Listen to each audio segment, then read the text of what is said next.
قەرارات و سیاساتی نەوتی هەرێمی کوردستان ئەنجومەنی هەرێمی نەوت و گازە.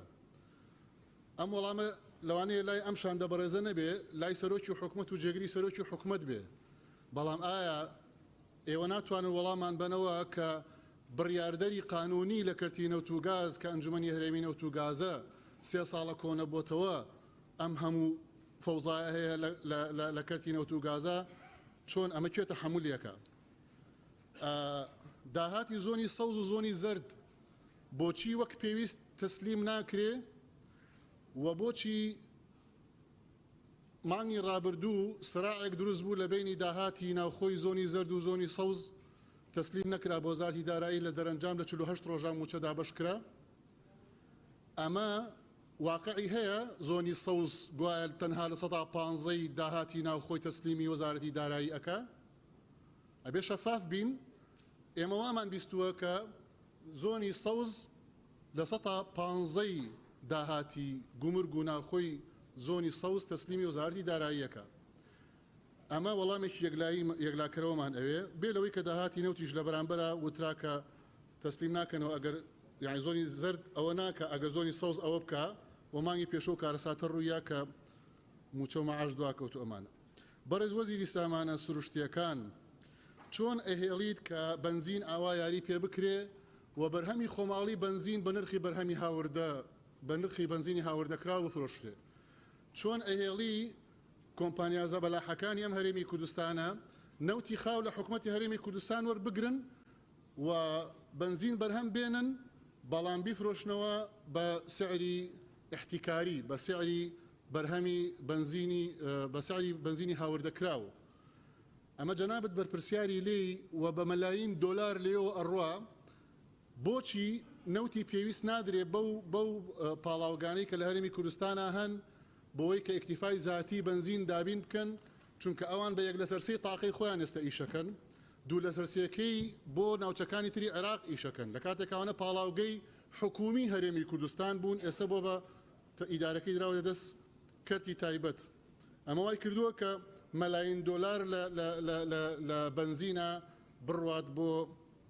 چەند کۆمپانیایەکی زەبەلاح لە حسابی خەڵکی هەرێمی کوردستان و لە گیرفانی خەڵکی هەرێمی کوردستان. سندوقی کوردستان بۆ داهاتنەوتی و گازیەکان من دڵنیام وەڵامتان پێ نییە کە بۆچی تا ئێستادا نەمەزراوە و دڵنیام وەڵامەکەش سیاسیە، وەڵامەکە ئیداری نییە، قانونی نییە. قانونی هەیە مانگی 5/2015 سندوقی کوردستان یاساکەی دەرچووە و سەرۆکی هەرێم 15 ڕۆژ دوای ئەوە مسادقەی لەسەر کردووە. بەڵام ئەم سندوقە کە قانونیشی هەیە و ئەش بێ دابمەزرێەوە بۆ کۆنتترۆل و تەدقیق و دابشکردنی داهاتی نەوت و گازی هەرێمی کوردستانە ئومێدێکی زۆرمان لەسەر هەڵچنی بوو کە ئیشکالیاتی ناشەفافیەت و ناداتپەروەری و نابەرپرسیارەتی لە کەرتی نەوت و گاز حەلکایە کەمی کاتەوە. ئەمە بۆ دانەمەزراوە و بۆچی ئیشی بۆ نەکراوە بە پێی پێویست. راپۆرتی چاکسازی بەڕێز بەڕێوەبەری گشتی ئەوە سەرپەرشتیاری لیژنەی چاکسازی راپۆرتەکە خۆی هاوارەکە کاڵێ چاکسازیمان پێ ناکرێ، بەڵام جەنابەت لێدوانێک بەناوی جنابتەوە بڵاو بووبەوە لەسەر ئێمەی پەرلەمانتاران کە هیوادارم وا نەبێ کە بێ پەرلەمانتاران ڕێز لە موچەکانیان بگرن. لە کاتێکە ئێمە بە دوواداچوونمان کردو بۆ راپۆرتەکەی جەنابەت ڕاپۆرتەکەی جەنابەت و لیژنەکەی جەنابەت خۆی هاوارەکە ئەڵێ لە ماوەی ساڵێکا لە ئیشکردن ئێمە نەمانتوانیوە ئەو ژمارانەی کە 116 بۆ منە بندیوار هەیە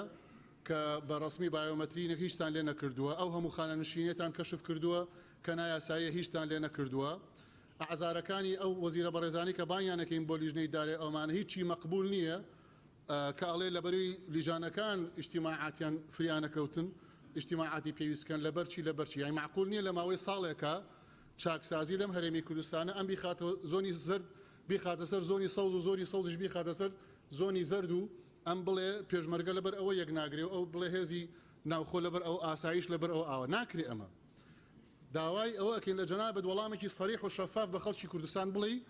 بە هاونیشتیمانیان بڵێ کە چاکسازی لە هەرێمی کوردستانە کێ ڕێگری لێ ئەکا. بەڕێز بەڕێوەبەری گشتی گومرگ لە هەرێمی کوردستان هیوادارم پێمان نەڵێ کە قاچاقچێتی ناکرێت لە خاڵە گومرگەکانی هەرێمی کوردستان. هیوادارم پێمان نەڵێ کە داهاتی خاڵە گومرگەکانی هەرێمی کوردستان ناڵم هەمووی بەڵام هەندێکی بەلا ئەبڕێ وەلا ئەخرێ و سێ چوار کۆمپانیای زەبەلاح لە خاڵە گومرگەکانە بە شێوازێکی نامەعقول تەنها 180 داهاتی خاڵە گومرگەکان ئەدەنەوە و ئەویتری بەپێ ئەو گرێبەستەی کە نازانین بۆ لەگەڵیان ناکراوە لە کاتێکە حکوومەت ئەتوانێت بە فەرمانبەرەکانی خۆی ئەو ئیشە بکە بڕێکی زۆر لەو داهاتە ئەڕوا. ئایا وەڵامی جەنابەت چییە بۆ ئەو ڕێگە شاراوانەی کە بۆ قاچاقچێتی بەکارهێنرێ لە مەرزی باشماخ و لە پەروێزخان و ئەو خاڵی کە کاک عەلیش باسی کرد لەو گرێبەستانی کە کراوە بۆ ئەو کۆمپانیانی کە لە خاڵە گومرگەکانە هەن هیوادارم جوابێکی سەریح و شەفاف بدەیت چونکە ئەمە پەرلەمانی کوردستانە و لە پەرلەمانی کوردستانەوە ئەبێت چەند بڕیارێک بین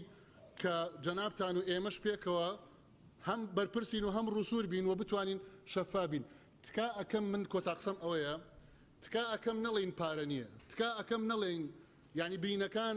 تهدیدکەین بە تەواوەتی نەڵێن پارە نییە نەڵێن وەڵا لەبەری داهاتمان کەمە بۆیە لە 120 بووچە گرێبەستەکان وانە بێژەکان ئەوانی مامۆستایان سێ یەکەمەکان بە هەمویانەوە ناکەنە 30,000 کەس بەڵام لە 3 ساڵی ڕابردووە بەڕێز وەزیری دارایی زیاتر لە 50,000 کەس دامەزراوە لەم حکوومەتی هەرێمی کوردستان لە 3 ساڵی ڕابردووە زۆرینەیان چەکدارن. بۆچی حکوومەتی هەرێمی کوردستان چەکدار دامەزری نەک پێشمەرگە چەکدار بە 5,000 چەکدار دامەزراوە بۆ لایەنێک بەڵام سێیەکەمەکان و وانەبێژەکان و سێیەکەمەکان ئەمانە یعنی بۆچی ئەوانە مافیان بخورێ بنە قوربانی. لەبەرەوە هیوادارم ئەمڕۆ پەرلەمانی کوردستان پێکەوە وەڵامەکانی جەنابتان ببێتە مای ئەوەی کە من لێرە ئەو داوای ئەەکەم پەرلەمانی کوردستان ئەمڕۆ بڕیار با بە هەڵوەشانەوەی لێبڕینی موچە و ئەو ستەمە و ئەو کارەساتە یاساییەی کە پێی وترا پاشەکەوت و لێبڕینی موچە لە 121 لە کاتێکا فەرقی عوملەکەش لە 120 چۆتە سەر دۆلار و دینار واتە موچەخۆران ئێستا لە 141 لە کەمتر لە قووەتی معاشی خۆیان وەرئەگرن. هیوادارم ئەمڕۆ پەرلەمانی کوردستان بوێرانە و بەرپرسانە هەمومان ئەو بڕیارە بدەین پێکەوە کە لە 121 هەڵوەشێتەوە. من هەموو لایەک دڵنیاکەمەوە و تەحەداکەم بە هەموو پەرلەمانتاران و ئەو شاندە مبارەکەی کە لێرێ لەم پەرلەمانی کوردستانە پارەی پێویست هەیە بۆ ئەوەی موچەی تەواوی موچەخۆرانی هەرێمی کوردستان بدرێ بە تەواوەتی. تەحەداکەم یەکێک بە داتا و بە ڕەقەمی تەدقیقکراو بیسەلمێنێ بڵێ نەخێر پارەی پێویست لە بەردەستانیە مەبەستم داهاتی تەواوی هەرێمی کوردستان لەگەڵ 6 ملیۆنەی زۆر سپاس کاک وەزیری دارایی. سپاس بۆ بەڕێز کاک موسلیم. بەڕێز سەرۆکی پەرلەمان سەرەتا بە خێرات نیشاندی میوانەکەم خێر بن. بەڕاستی لای هەموار ڕوونە کە وەزع و گوزەرانی خەڵک ئێستا لەو پەڕی خراپیدایە و ڕۆژ بە ڕۆژیش بەڕاستی ئەم گوزەرانیان ژیانیان بەرەو سەختتر بەرەو قورستر دەچێ. بەچی بە بەردەوامی لێبڕینی موچەکە تا ئێستا ماوە بە زۆربوونی باج و ڕسومات بەڕاگررتنی موچەی مامۆسایانی وانە بێشکەوە 6 مانگە لە مانجیەکەوە تا ئێستا موچیان وەرنەگرتۆ بەداخەوە بە بێکاری و کەسابەتی بە بێ بازاری بە کۆچکردنی گەنجان لە بێ ئومێدی لە بێ هیوایی بەرەو دەرەوەی وڵات لە کاتێکدا کە نەوت پێشتر بە کەمتر لە 30 دلار بوو ئێستا بە سەروی 75 دلارە لە کاتێکدا کە دلار بە 120,000 بوو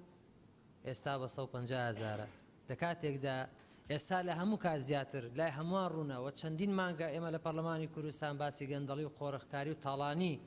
خاڵە سنووریەکان دەکرێت دەزانین چ داهاتێک لە خاڵە سنووریەکان بەڕاستی نەزیفە بێ و ناگەڕێتەوە وەزارەتی دارایی و ڕۆژ بە ڕۆژ بەڕاستی کەرتی تایبەت کۆمپانیەکانی کەرتی تایبەت بەربوونەتە گیرفانی بەڕاستی هاوڵاتی و بە سەدان شێوە گیرفانیان دەبڕن. من ئەپرسم بەڕاستی تاکەی لێبڕینی موچە بەردەوامە بێ یعنی ئەبێ ئێمە کەی لامان ڕوون بێ لێبڕینی موچە کۆتایی پێدێ لە کاتێکدا من وەکو ئەندامێکی پەرلەمانی کوردستان کە لە لێژنەی پەروەردە خوێنی باڵام دەستخۆشی لە ئەندامانی بەڕێزیتری پەرلەمانەکەم کە بە هەمووان باسی کەرتیوانە بێژان و سەیەکەمی زاکۆ پەیمانگەکان و دەرچوانی دانەمەزراو دەکەم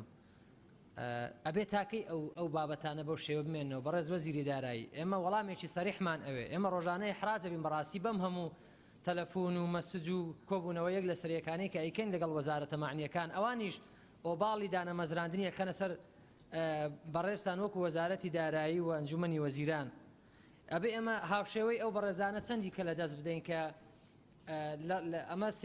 ئەمە یەکەم بووە یعنی ئەمە یەکەم بۆ لە ڕێگەی هەندەران بەڕاستی جیاین لە دەستدا ئەو مامۆستایەکی وانە بێژە بەڕاستی قسەی لەگەڵ کردوم ئەڵێ مامۆستا بەڕاستی شەرمەکەم من لەگەڵ قوتابیەکەی کۆنکرێکاریەکەم یعنی ئەم قوتابیە ئەبێ چی هیوایەکی بە خوێندن بێ ئەبێ نەوەکانی ئێمە ڕۆڵەکانی ئێمە چ هیوایەکیان بە خوێندن بێ خوێندن بە چ شێوەیەک لە داهاتوودا چی لەسەر هەڵبچنی ئومێدێکمان هەبێ لە کاتێکدا فەرمانبەرانی گرێبەست بە هەمان شێوە یعنی بە هەمان کێشە و قەیرانی دارایی ماونەتەوە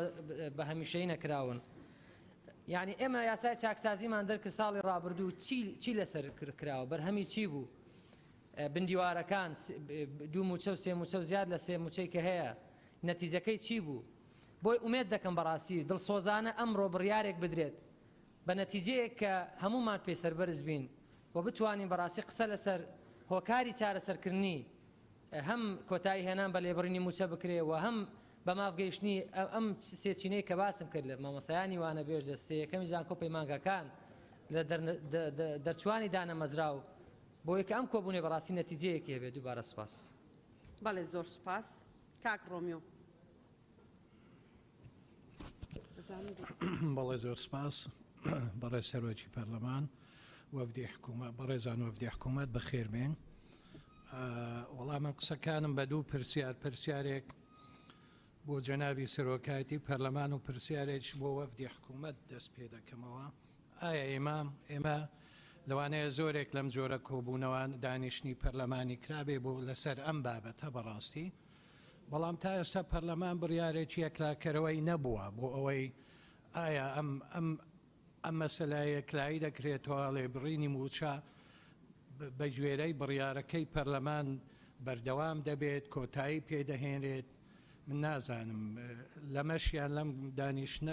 دانیشتێکی بێهیوا ئەبێ بۆ خەڵکی هەرێمی کوردستان یاخودنا دوام ئایا بۆ جەنابی وەفدی حکوومەت بە تایبەتی هەردوو وەزیرە پەیوەندیدارەکان وەزیری سامانە سروشتیەکان و وەزیری دارایی ئایا ڕۆژێک دادێ ئێوەی بەڕێز بە خەڵکی بڵێن بەیانیان دوو بەیانی ئەم لێبڕینی موچە یاخود موچە بێ لێبڕینەوە دابەش دەکرێت بەسەر فەرمانبەران و مامۆستایان و هەموو ئەوانەی کە موچە وەرەگرن سێیام من لەبیرمە ئەو کاتەی کە باسی ئەم لێبڕینی موچە هێنرایە کایەوە ئەو کاتە زۆرێک لە بەڕێزان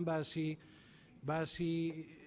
نرخی دۆلاریان کرد دۆلار ئەو کاتە 25 بوو من زۆر باشم لە بیرە ئێستا بۆ دوو بەرابەر و زیاتر بەرەو سەرەوەتر چووە دۆلار لە هەمان کاتدا ئەو موچەیە کە بە خەڵک دەدرێت خۆی بە دینارە کەچی دۆلاریش لە 120ەوە بووەتە نێزیک بە 150 هەڵبەزین و دابەزین دەکاتن ئەم 121ەکە برای بەڕێزم باسی کرد کە فعلا دەچێتە سەرەوەتر لەوانەیە بگاتە دەوروبەری 40 یعنی ئەمە تاکەی بەردەوام دەبێت ئەو کاتێک کە لێبڕینی موچە باس کراو و هەروە حکوومەت پابەندی بوو هەموو مانگانە بوو ئەگەر بینە سەر باسی باج و ڕسومات من ناڵێن باج نەبوو باج و ڕسومات هەبوو بەڵام بەو شێوەیە نەبوو کە ئێستا هەیە بەڕاستی سەڕای ئەوەی کە ئێمە هەندێک تێبینیشمان هەبێ هەیە لەسەر ئەم باجانە لە هەندێک شوێن بەڕاستی تعەدا لە هەندێک شوێنیش دەکرێت بۆ باجیانی جیاوازی هەیە لە وەرگرتنی باج لەسەر ئەم کورسیە بۆ کورسیەکەی تر هیوادارین ئەمەش باسی لێوە بکرێتن دوام خاڵە سنووریەکان من بە تەواوی پشتگیری برای بەڕێزم کاک عەلی دەکەم بۆ ئەو ڕوونکردنەوە تەواو ڕوون و با بڵێن بە وردی باسی کرد من لە بیرمە لە خولی دوێمی پەرلەمانەکە یاسایی کوالیتی کۆنتترۆلمان مناقەشە دەکرد ئەو کاتەوە ینی نێوان 2005 بۆ 2009 ئەو کاتە باسی ئەوەمان دەکرد کە ئیتر سنوورەکان هەمووی تۆکمە دەبن کەس ناتوانێت شتی بە قاچاقییان بە ژێری بێتە ناو هەرێمی کوردستان کەچی ئەمڕۆ نەک تەنها شتەکان دێنن بە بێ گومرگ و شتیوە ئایا ئێوە دەزانن کە دەرمانی ئەکسپایر دێتە هەرێمی دێتەوە ژوورێ بۆ هەرێمی کوردستان ئایا ئێوە دەزانن کە لەم خاڵە سنووریانە خواردنی ئەکسپایر یاخود چەند مانجێکی ماوە تا دەگاتە کۆگەکان ئەکسپایر دەبێ ئەمە کارەساتێکی گەورەیە بەڕاستی لای من لە مەسلەی موچەکەش گرنگترە بۆیە ئەبێ من پێم وایە ئەبێ ئێوە چاوکراوەتر بن بۆ مەسلەی بازاریش بەڕاستی خاڵێکە ئەبێ باسی لێوە بکرێ دوو دوکان سێ دوکانی تەنیشتێک هەر سێکیان هەمان شت دەفرۆشن بەڵام هەرێکە نرخێکی هەیە بەڕاستی ئەمەش دەچێتە نزیک ئاستی خانەی ئەو لێبڕینی موچەیە کە ئێستا پەیڕەو دەکرێتن هیوادارم جارێشتر لە سەرۆکایەتی پەرلەمان بۆ ئەوەی ئێمەش ڕۆژێ لە ڕۆژان ئەم پەرلەمانە بەڕێزا بڕیارێکی هەبێ بۆ ئەو مەسلەیە کە داخوازی هەموو خەڵکی کوردستانە بەبێ جیاوازی بەڵێ سپاسان دەکەم کاکیمداد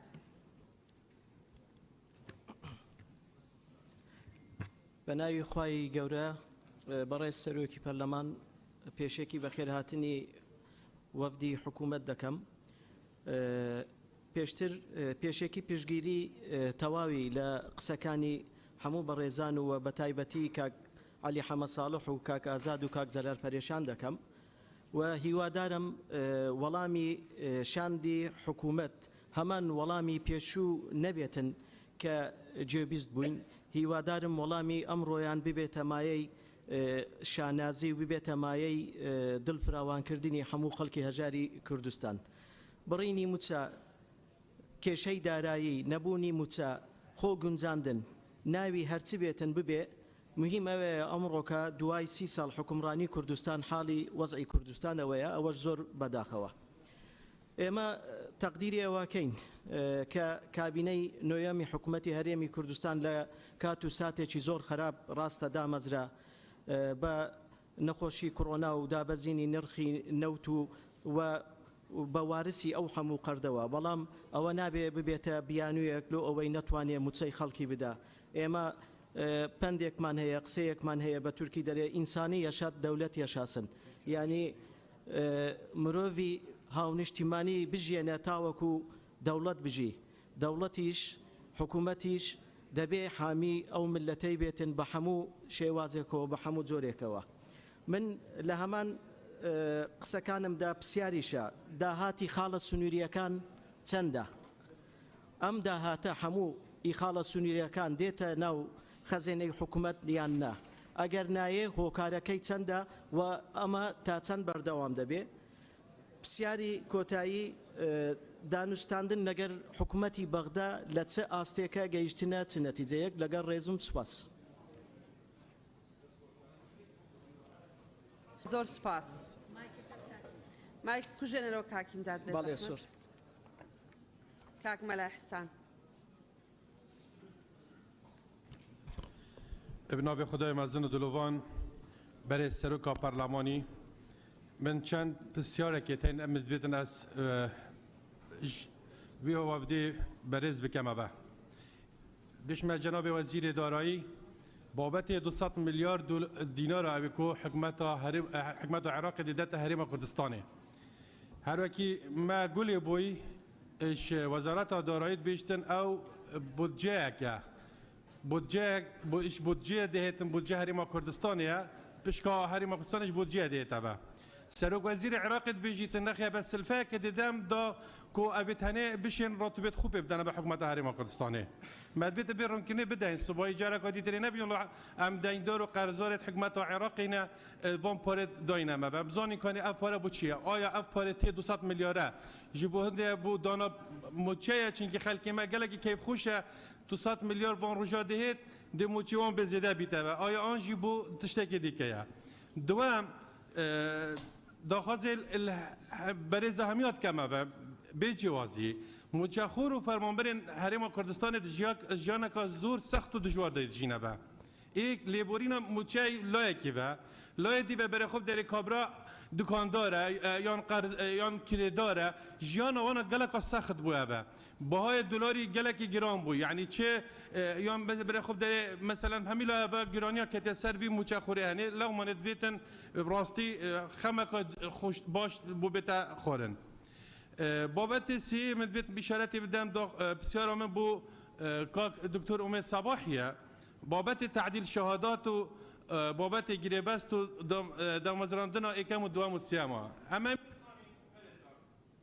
الولايات المتحدة كردستان دا ام بيد في هندنا كو ام است خواندن زیاده بکن برای باشیه ببینه با ام ریگیر نبین به هندی کو قطابیه من نخونیتن یان خما خواندن راکته با ابرو کس بصادهان کسا سر حسی با خودشوینه شهاده ایناینه ابرو کناینه شهادی دانای تعدیل کرنه یجا به هر حجت که هبیته با یان جی بابت مثلا یکم دو مسیم نه تعیین کردن یان گریباس نه دامزراندن اما هنی همی بیته هکر وسا بمیته با براستی از مستقبل که گشت نبینم با بو گنجی هرما کردستان دا امزانین هر ولاتی که ولات یه آبای سر پشتا گنجی سر ملت گنجی اگر اف گنجی اف قطابیه ام خمک اللي نخوند وکی ایرانی وکی گله دولتی دیدی بینین قطابیه مهر وکی دیاردی بلاف بوجی نفر مکستان دا بصاده ها قطابی یتیشی ماده بهوش بد بنبج بو چونکی زانیتن مستقبل گشت نینت خواندن دا نا تعیین بید نا فلان بید تبا یا حتی شهادت نی تعدیلات نینه لو منت حس کن جواب کارون و بابتی دا بتدرن یادی تری یادی ماهی که مدویتن روح کرنه که پیدوی بتدان شلای وفد هجاوه بو هم بو پارلمانتارا هم بو خلق هرما کردستان جی براستی یعنی بابت اللي بورينا موچای یا بویا جهم زایده که اکجار مزند في ولات مدا امر بینیم روجانه ابي في متهم كت ورن ابي وفد حاضر الفيرا ابي وزير تاني برز تاني دا الهرسي يكون ده صلاة كسان ده صلاة إنه فراكسونة يتمازن يكون أبروكا ولات كردستان بريبات بنابا هرب مدفيتم ديار ببكن بو هميا هم بو ما برلمانتارا وهم بو زور برلمانتارا من قولي بودقوتي از تحدات كم پاره هاي حكومت هاري ما قصاش قصد پاره نادت أريك جناب وزير دارایی او پارلمانتر زوش وانا الوی حزبنا الوی فراکسیون او جناب تکو ترشیح کری بیا وزیر دارایی هر راسته هر ما کردستان دا پاره که هند بردست هيا جناب سروکی حکومتش دلمراد ویتن خلقی خو عقوبه بدد و پاره نداد پاره هيا کو نداد یانجی برون کنه بدن اوی خلقی رجایت کین بلا نبیتم زایده و هرش مخوف شیرین بک بچاوی خلقی کیش قصدا وزور سپاس هیچ کس مزاده ناکاوانی که اوتری هموی پرسیار و آراستی وزير برزكان كري سباس برزان هستكم برسيار عراستي برزان دكتور أميد ودكتور آمان جكري جابوا أوي يما برسيار عراستنا كينو دواي نتوانا ولان بدنوا مسبقا أو خينا دندان رزامندن أو دو برزق سبكن ولامي برسيار كان بدنوا بله سباس بله بوي اندامان بتوانن برسيار عراستبكن كاك بابير دكتور عبد الحكيم يشروها شكو برسيار عراستي أو الشكري برز بۆ ئەو پرسیارانەی کە بەڕێزان ئەندامانی پەرلەمان ئاراستەی بەڕێزان یەکەن سەبارەت بە چاکسازی و سەبارەت بە دۆسیە جیاوازەکان ڕەزامەندن ئەو سێ بەڕێزە قسە بکەن مدیر عام نابێ بەڵێ زۆر سپاس بەڵێ بەڕێزە بەڕێز بەڕێوەبەری گشتی هەر شتێکیە بێتوانێت لە ڕێگەی بەڕێز وەزیری داراییەوە قسە بکە بەڵێ کاک باپیر سرتا بخيراتني شاندي حكومة ياريم كردستان دكم برای سەرۆکی پەرلەمانی کوردستان ئەمە ئەوڕۆ کۆبوونەوە بگوێنە ڕێگە چارەیەک بۆ ئەوەی وەڵامگۆی خەڵک بێت ئەو دانیشتەی ئێمە بێتە مای ئەوەی ڕەزامەندی خەڵکی تێدا بێت بە تایبەتی ئەوەی پرسیاریان هەیە پرسیار زیاتر پرسیاری شەقام لە چییە لەسەر مەسەلەی موچە بەڕای من بە پێی یاسا ڕێکخراوە و مافێکە بەرامبەر ئەرچێک ئێستا دەبووە ئێمە نەک باسی لێبڕینی موچەمان کرد بە باسی زیادکردنی موچەمان کرد بە بۆ لەبەرەوەی ئەگەر دەخەمی هاوڵاتیان باین بۆ ئەوەی جیاکاری تەبەقی دروست نەبوو بە بیر لەوە کرا بە چونکە بەهای خۆراک بەهای پێداویستەکانی ژیانی ڕۆژانە هەموو ئەو بەهانە بە پێوەی کە دۆلار بەهاکەی هەستاوە ئەویش بەهاکەی هەستاوە کەواتە دەبێت بیر لەوە کرا بە نەک بیرەوە بەداخەوە کە حکوومەت و پەرلەمان نەمانتوانی ئەوە بکەین لانی کەم بتوانین ئەو موچەیە وەک خۆلی بکرێتەوە بە ڕێکارێک کە بتوانێت دەهاتەکان زیاد بکرێت بێگومان حکوومەت یاریمی کوردستان مبەڕیر و بیانووی ئەوەیە کە دەهاتەکان زیاد ناکرێت ئایا بۆ ئەو دەهاتانە کە نرخی لە کاتێکدا نرخی نەوت چۆتە سەرێ لە کاتێکدا بەهای دۆلار چۆتە سەرێ لە کاتێکدا پێشتر بە پێی یاسای بودجێ عێراقی شەرعێتی وەرگرتووە نەوت فرۆشتنی ئێمە کە پێشوازی کۆمپانیەکان زیاتر دەکرێت کەواتە بەهای و گەرمترن لە کڕینی ئەو گرفتە یاساییان نییە کەواتە لەو ڕوێشەوە دەبێت نەوتی ئێمە و کێشەی نەمابێت فرۆشتنەکەی ئاسانتر و باشتر بێ سەر ڕای نەوت باسی غاز ناکرێت داهاتی غازمان چەندە ئەو پرسیارە لە وەزیری سامانە سروشتیەکان دەکەم وە چەندە چۆن دەگەڕێتەوە جگە لە داهاتی نەوت داهاتی غاز یان کانزاکانی تر یان کانە بەردەکان ئێستا بەردی ئێمە دەچێتە ئیسپانیا دەچێتە ئیتالیا دەچێتە چین و دەفرۆشێت و ئایا حکومەت هیچ مستەفیدە لێی کە دەرێتە کۆمپانیەکان دەیبن یان ئەو کانە بەردانە دەرێن لە ناو خۆیدا کاوەش سامانی سروشتینە کە مڵکی حکومەت و مڵکی گشتینە چەندەوە بوون مەسلەی غاز ڕەنگە مەبەڕیرتانەوە بێ ئەو غازەوەکو سوتەمەنی بەکاردێنێ بۆ کارەبا ئەی لەو سەری پارە لە هاوڵاتیان وەرناگرنەوەی کارەبا نابێتە داهات خۆ بە بەلاش و بە خێر نادرێتە بە کۆمپانیاکە کەەوەی کارەبا دابین دەکات دۆخی ژیانی خەڵک ئێستا زۆر گرانە لە پارەی کارەبا زیادی کردووە پارەی ئاو زیادی کردووە کاڵاکانی پێداویستی ژیانی ڕۆژانە زیادی کردووە نرخی دا و دەرمان کە ئەو پەتاش لە گۆڕە زیادی کردووە نرخی سوتەمەنی زیادی کردووە کەواتە بارگرانی ژیان زۆر لەوە زیاترەکە هەر بە تەواوکردنی موچەکە تەواو بێت لە سنوورەکان کۆمپانیای زیاد هەیە کە بێ بەرامبەر پارە زیاد وەردەگرن کە زیاد وەردەگرنەوە دەچێتە سەر خەرجی بازرگانەکان و خەرجی کاڵاکان کەواتە نەتیجە دەرەنجام دەبێتە بارگرانی لەسەر هاوڵاتیان ئەو کۆمپانیای کە پێویستنین بۆ پێداچوونەوە پێ ناکرێت لە سنوورەکان وەزارەتی دارایی یان سنووری داهاتی نەوت و غاز سندوقەکان بۆ دیاری نەکراوە بۆ تا ئێستا کاری پێ ناکرێت یان بە شێوەیەکی گشتی بڵێن داهاتی هەرێمی کوردستان ئەگەر بێت و ڕێک بخرێتەوە دەکرێت ئەمە ڕێک بخرێتەوە بتوانین پشت بە بەغدانە بەچین چونکە من بێ ئومێدم لەوەی بەغدا پارە دەنێرێت تەنها ئیسفادەیەکمان کردووە لەو بجەیە کە شەرعێتی داوە بە نەوت فرۆشتنەکەمان ئەوە جێگەی خۆشحاڵیە بەڵام من پێم وانییە ئەو واقعە سیاسیە ئاڵۆزەی کە لە عێراقی و حکوومەتی عێراق خاوەنی بڕیاری خۆی نییە ناتوانانی خۆی جێبەجێ بکە ئومێد لەسەرەوە هەڵنەچنین ئەو ئومێدێکی زەعیفە باشتروا پشت بە خۆمان بەستین یاسای چاکسازی جێبەجێ بکەین ئایا یاسای چاکسازی توانیوێتی داهاتێک گەڕێتەوە چەندە ڕێژەکەی چەندە بڕەکەی چەندە دەتوانێت ئەو کەم کوڕیانەدا پڕکاتەوە لاچی تر سەرڕای ئەوەی کە ئەو کێشانەی سنوورەکان هەن ڕێگای لابەلا هەیە لە دەرەوەی ڕێگای سەرەکی ڕێگای لابەلا هەیە ئەو ڕێگانە چەند توانراوە وەزارەتی دارایی لە ڕێگەی بەڕێوەبەراتیەکانیەوە کۆنتترۆڵی ئەوەکە یان بەبێ پرس یان بەبێ بازلی وەرگرتن و ڕسومات دێتە ناوە سەرڕایەوەش برادرانیش ئاماژان پێکرد ڕسوماتیش زیاد کراوە ئەو هەموو ڕێژەیە زیادکردنە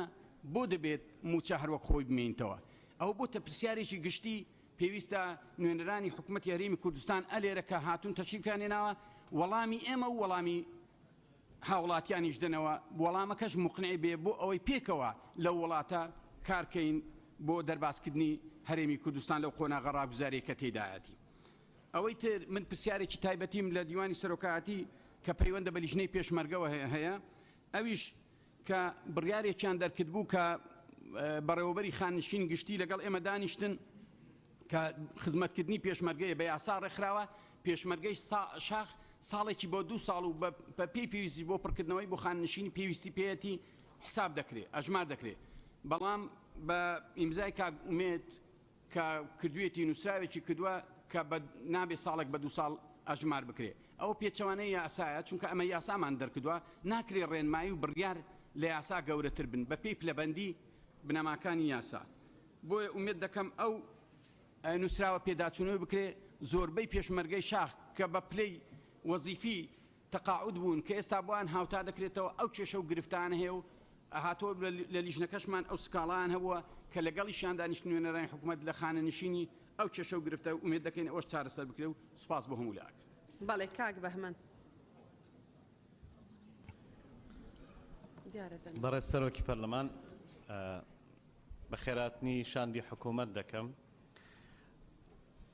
طبعا ئەوە پرسیاری هەموو برادران بۆ منیش زیاتر دووبارەیەکەوە بە ڕوونکردنەوەیکی زیاتر داهاتی نەوت زیادی کردووە باج زیادی کردووە ڕسومات زیادی کردووە چاکسازی بەشێکی کراوە و بەردەوامە ئەم لێبڕین موچە بۆ کۆتایی نایە ئایا بەڕێز جەنابی وەزیری دارایی هۆکارەکە داهاتی ناوخۆیە داهاتەکان لە خاڵە سنوورەکان ناگەڕێنەوە باجەکان وەکو یەک نین بۆچی ئەم پارەیە زیادەکاو یعنی من زانیاریەکەم لەلایە لە مانگی دوانزەوە هەتاوەکو ئێستا بەس لە داهاتی نەوت 135 میلیۆن دلار زیادی کردووە باشە ئەو بەو فراغێکی پڕ نەکردوێتەوە بۆ ئەو زیادەی موچە ئەو بڵێبڕینی موچەی کەم نەکردەوە ئەم قاچاقچێتیە لە خاڵە سنوورەکان کەی کۆتایی بێت جەنابی وەزیری دارەوە بەڕێوەبەری گشتی خاڵە سنووریەکانیش یعنی هێلکە دوگ مریشکی بەستوو سیارەی خوار مۆدێل کە بە بڕیاری وەزارەتی ناوخۆ ڕاگیراوە لە یەک سنوور لە ماوەی ئەو 4 مانگەی ڕابردوو 18,000 سیارە داخل کراوە هەموو ئەو مادانەی کە من پێتم و داخل دەکرێ تاکەی ئەمە ڕناگرن یعنی سەرەتان بۆتە لە شارەکانی کوردستانە بۆتە هەڵامەت وەکو ئەوەی گیرفانی خەڵکمان خاڵی کردووە خەریکین جەستەیشیان وێرانەکەین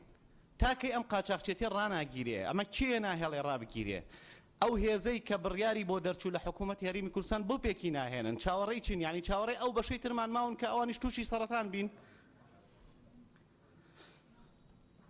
فەرمانبەر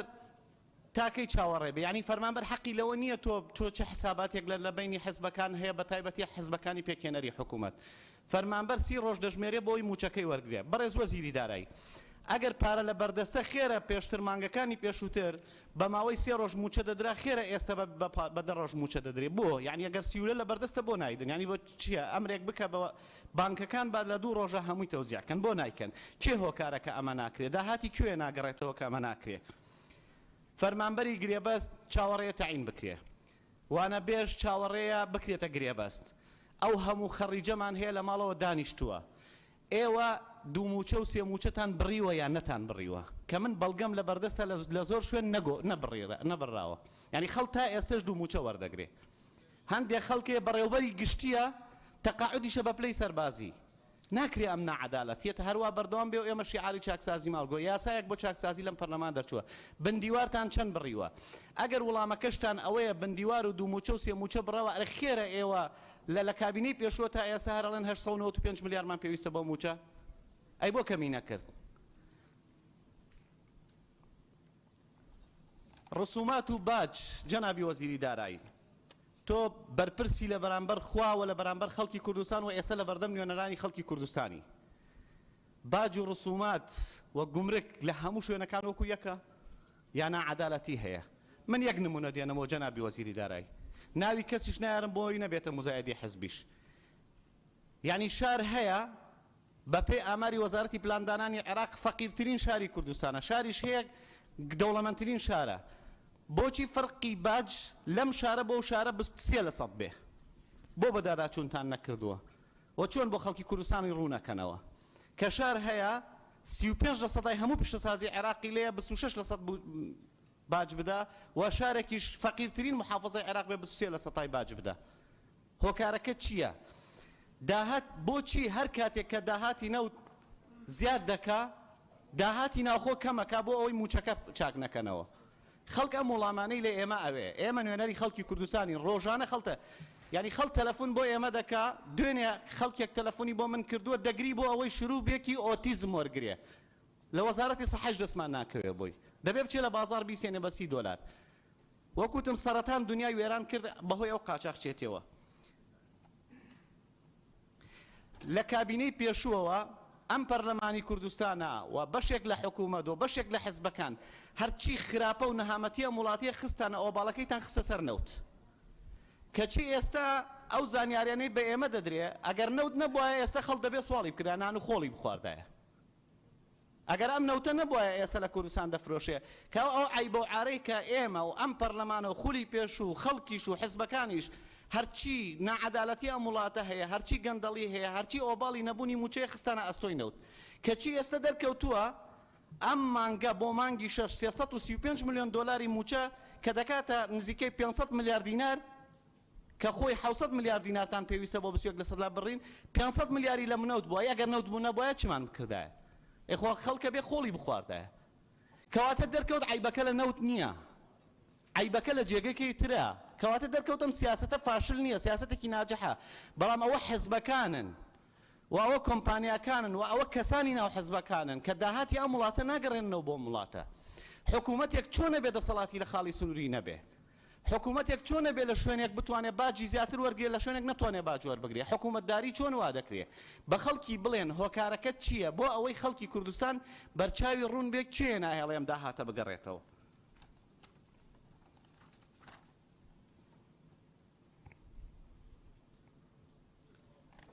ببورەت خواگەر آخر خاڵم جەنابی وەزیری دارایی و بەڕێزان وەزیری سامانە سروشتەکان و بەرپرسی چاکسازیش ئەنجامی چاکسازی چی بووە تکایە پێمان بڵێن ئەگەر یاسادەرکردن لەم پەرلەمانە هەر ئەچێتە ناو ڕەفەکانەوە ئەگەر ڕێگری لێ دەکرێت جێبەجێ بکرێت بەڕوونی بە خەڵکی کوردستان بڵێن من ئەندامی فراکسیۆنی زەردم ئەگەر پارتی ناهێڵێ داهاتی ناوخۆ خاڵە سنووریەکان بگەڕێتەوە فەرمون بیڵێن لە بەرچاوی خەڵکی کوردستان ئەگەر پارتی ڕێگرە لە بەردەم چاکسازی فەرموو بیڵێن بۆ ئەوەی ئیتر ئێمەش ڕوومان هەبێت ڕوبەڕووی حیزبەکەی خۆشمان بوەستینەوە داهات هەیە لە وڵاتە جەنابی وەزیری دارایی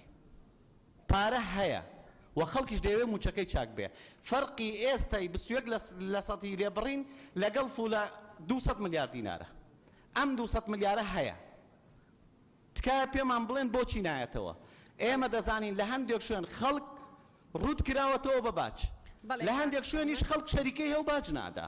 هەر کارەبای ماڵان یعنی بەڕێ سەرۆکی پەرلەمان ئەو نقطەیە ئیزافەکەم کارەبای ماڵان 84 لە سەتای کارەبا دەچێت بۆ کارەبای ماڵان 61 لە سەتای لە یەک ناوچە کۆ دەکرێتەوە باقیەکەی تری دیار نییە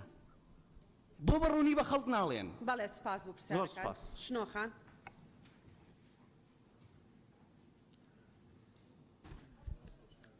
شنو؟ بەڵێ بله بەڵێ شنۆ یەک دەقە بزانین نقطەی نظامی هەیە ئاشناخان بەڵێ بەڵێ بەڕێ سەرۆکی پەرلەمان بەڕاستی ئابم شێوەیە بێمە تا سەعات 12 دانیشین لەم جەلسەیە و ینی ئێمە بەلامان و گرنگە بە نەتیجەوە لەم کۆبوونەوەی دەربچین ئەندامی پەرلەمان دەستیان خۆش بێ هەمووشتی باشەڵێن هیچی خراپ نییە هەمووی لە دڵسۆزیەتی بەڵام ئێمە نەتیجە بەلامانەوە گرنگە ناکرێت 8 دقە 9 دقە بە چ خاڵێکی پەیڕەوی ڕێگە بە ئەندامی پەرلەمانی کوردستان ئەدرێ 10 دقە قسە بکات بۆیە ڕێگە بە هەر ئەندامێکی پەرلەمانی کوردستان بدرێ بە 2 دقە دەتوانێت پەیامەکەی خۆی بگەێنێ بۆ ئەوەی لە کۆتاییە ئێمە بە نەتیجەوە لەم کۆبوونەوەی دەرچین بە هاوڵاتیانی هەرێمی کوردستان بڵین موچەکانتان بەبێ لێبڕین دابەشەکرێ نەخێر بە لێبڕینەوە دابەشەکرێ ئەمە نەتیجەکە لە ڕاستی ئەم کۆبوونەوەی تایبەتمەندێتێکی هەیە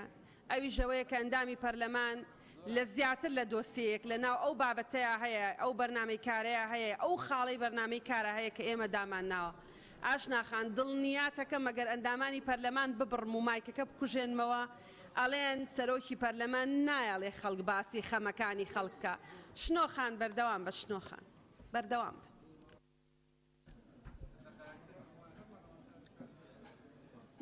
جانەوە تو 5 کەسیش ناوی نووسیوە تا ئێستا 18 کەس قسەی کردووە فەرموو شنۆخ بەڕێ سەرۆکی پەرلەمان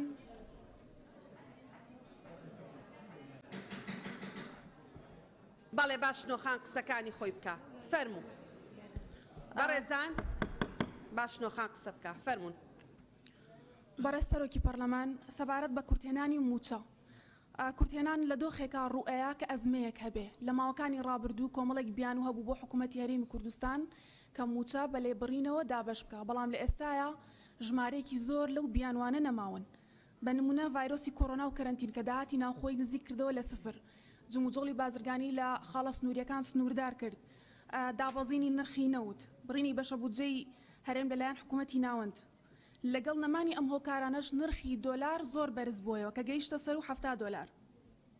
کەواتە کورتێنان لە ئێستا لە بۆچی یعنی هۆکارەکەی چییە؟ ماوەی 1 ساڵە حکوومەت یاسای چاکسازی ئەهێنێ و ئەیبا 100 ڕێنمایی زیاتری دەرکردووە بەڵام نەتیجەکەی چی بووە؟ ینی بۆچی جێبەجێ ناکرێت؟ بۆچی دەستبردن بۆ چاکسازی لە دام و دەستگاکانی حکوومەت هێندە سەخت بووە؟ بەگوێرەی بەدواداچوونی ئێمە لە لیژنەی دەستپاکی هەماهەنگی نییە لە نێوان وەزیرە بەڕێزەکان لەگەڵ ئەنجومەنی وەزیرانە لە جێبەجێکردنی یاسای چاکسازی. بەنمونە لە وەزارەتی پێشمەرگە بەڕێز وەزیری پێشمەرگە خۆی لە یەکێک لە لیژنەکان ئامادە بوو سەرۆکی هەر 5 لیژنەکانی ڕاستپێردا و بە جێبەجێکردنی یاسای چاکسازی لە ناو وەزارەتی پێشمەرگە بەڕوونی بۆ وازحی ئاماژەیان بۆ کرد کە ئەنجومەنی وەزیران بۆتە ڕێگر لە بەردەمی جێبەجێکردنی یاساکە لە ناو وەزارەتی پێشمەرگە. سەبارەت بە گێڕانەوەی قەرزەکان لە کۆی 928 میلیارد دینار قەرزی حکوومەت لە لای سەرمایه‌داران و بازرگانان بە یەک ساڵ تەنها 2 میلیارد گەڕێنراوەتەوە. ئەم 900 میلیارە ئەگەر یعنی حکوومەت بەم شێوەیە بەم خاوە بیگەڕێنێتەوە بە 10 کابینەی تر ناگەڕێتەوە. لەسەر دۆسیە هێزەکانی ئاسایش و ناوخۆ هیچ کارێک نەکراوە، حکوومەت بە هیچ جۆرێک دەستی بۆ نەبردووە کە 6,000 موچەخۆرن و لە سیستەمی بایۆمەتریش تۆمار نەکراون. کار لەسەر دۆسیەی فەرمانبەری پلە باڵا نەکراوە. سندوقی خانەنشینیش تاوەکو ئێستا کاران نەکراوە. لەبارەی داگیرکاری و موڵک و ماڵی گشتی لە هیچ کابینەیەک بەقەدەر ئەم کابینەیە گەندەڵی نەکراوە لەم مەجالەیە لە ژێر ناوی وەبەرهێنان تاوەکو ئێستا داگیرکارێکی زۆری موڵک و ماڵی گشتی ئەکرێ. منەمێ بپرسم کە چاکسازی ئەوەندە قورسە بۆچی لایانی کەم ڕێگری ناکەن لە گەندەڵی؟ دەستەی دەستپاکی بەو هەموو ئیمکانێتە کەمە بەو هەموو گرفتەی کە هەیەی گرفتی مالی، ئیداری، یاسایی، فشاری دەرەکی، فشاری حزبی لەسەری اینجا شتوانیوێتی ئیسپاتی بکە کە بەهای گەندەڵی تەنها لێک پارێزگا کە ناسراوە بە فەقیرترین پارێزگای هەرێمی کوردستان ناویشی ناڵێم و پارێزگای بۆی نەڵێن شارچێتیەکە قەبارەی گەندەڵی لەو پارێزگا فەقیرە نزیکە لە 750 میلیارد دینار لە کاتێکە لە ساڵی ڕابردوو هەر بە گوێرەی راپۆرتی دەستەی دەستپاکی قەبارەی گەندەڵی لە کۆی پارێزگاکانی هەرێمی کوردستان 180 میلیارد بووە. بەڵام لەم کابینەیە هەر لەم ساڵەشدا بە حساب یاسای چاکسازی جێبەجێ بووە، بە حساب دروشمی حکوومەتی هەرێمی کوردستان و کابینەی نۆیەم چاکسازیە گەندەڵی یعنی لە بەهای گەندەڵی زۆرە لە چاو ساڵەکانی ڕابردوو لە چاو کابینەکانی پێشوو کە چاکسازی نەبووە. سەبارەت بە خاڵە سنووریەکان پێکێنانی سێ لێژنا و پێکێنانی هێزیش بۆ ڕێگریکردن لە قاچاقی ئەمانە بڕیاری زۆر باش بوون. بەڵام بەر لەوەی حکوومەت ئەم بڕیارانە جێبەجێ بکە بۆچی بەڕێنمایەکانی خۆیان ناچێتەوە؟ ینی بەشێک لە ڕێنمایەکانی حکوومەت دەرگای کردوتەوە بۆ گەندەڵی لە خاڵە سنووریەکان. گرێبەستەکان حکوومەت خۆی گرێبەستی لەگەڵ کۆمپانیاکان کردووە کە لە 180 داهاتی خاڵە سنووریەکان بۆ کۆمپانیاکە بێ لە 120 بۆ حکوومەت بێ. ئەم بڕیارە هەڵەیە بۆچی ڕاست ناکەنەوە؟ زۆر سپاس. شین خان بەناوی خی گەورە و میهرەبان بەڕێز سەرۆکی پەرلەمان بۆ ماوەی کەمتر لە دەقەیەکە گەڕێمەوە سەر ئەوەی لێت ئەپرسیم چەند پەرلەمانتان لە نێو ئەم هۆڵی پەرلەمانەیە مداخەلەیان کریا خۆت خاڵی پەیڕەویان وەرگرت بۆ تەنها ڕێگە بە ئێمە نایی قسەکانی خۆمان پەیامەکانی خۆمان بگەێنین لە کاتێکدا 2 جار ناوی منت خوێندەوە تاکیدت کرەوە کە بڵێ ناوی منی تێدا بوو لەو ڕیزبەندی ناوەکانە لە پاڵ ئەمە ئەو باسی کە کرا پەیوەستە بە لیژنەی دەستپاکیەوە لە پەرلەمانی کوردستانە بەڵام دەیەها ئەندامی کە پەیامی خۆی گەیاندووە پێشنیاری خۆی کردووە لەسەر ئەو پرسە تەنها ڕێگە بە ئێمە نایەن یعنی گلەی ئەومان هەیە چەندین جارە بەداخەوە ئێوە ناتوانین لە ئیدارەدانی نێو ئەم هۆڵەدا بە قەت زەڕێک عەدالەت بن. تەواو شین خان فەرمێ بۆیە من نامەوێ بچمەوە سەر ئەو باسەش هەر بە حکمی ئەوەی کە ڕێگری ئەەکەن ئێمە. دووهەمین لەسەر پرسی لێبڕینی موچە یعنی ئەمە لێ بۆتەوە بە کورتەکەی هەڵهێنانی مەتەڵی لێبڕینی موچە شێر و خەتی ناوێ. ئەکید لەسەر پرسی لێبڕینی موچە هەر پرسیارێک ئاراستەی بە ڕێزان لە تیمی حکومەت بکرێ هەم پاسا و هەم حجەیان هەیە. بۆیە ئەوەی بەلای ئێمەوە گرنگە و ئەو ژمارە پەرلەمانتارانەی کە ئیمزامان لەسەر یاداشتەکە کردووە تەنها و تەنها ئەوەیە کە لە ئەمڕۆدا و لە جلسەی ئەمڕۆی پەرلەمانی کوردستانە بڕیار لەسەر لابردنی لێبڕینی موچە بدرێت. کۆی داهاتی هەرێمی کوردستان ئێمە لە تیمی حکومەت دەپرسین چەندە و چەندی بۆ خەزیێنی گشتیە. لەم هەرێمەدا حزب شەخص لە حکومەت دەوڵەمەندتر نییە. دەنا ساڵی پار بە حکمی ڤایرۆسی کۆرۆنا نرخی بەرمیلێک نەوت گەشتە $70 ئێستا $74. نرخی داهاتی ناوخۆ نزیک بوویەوە لە سفر. ئێستا داهاتی ناوخۆ، داهاتی خاڵە سنووریەکان، داهاتی باج و گومرک و ڕسومات هەر ئەموو هەڵکشاوە. بۆچی بە هەمانی میکانیزمی ساڵی پار لێبڕینی موچە بەردەوامە؟ ئەمە پرسیارێکە و ڕەنگە وەڵامەکەی هەر بە نادیاری بمێنێتەوە. سەبارەت بە چارەنووسی مامۆستایانی وانەبێژ، فەرمانبەرانی گرێبەست و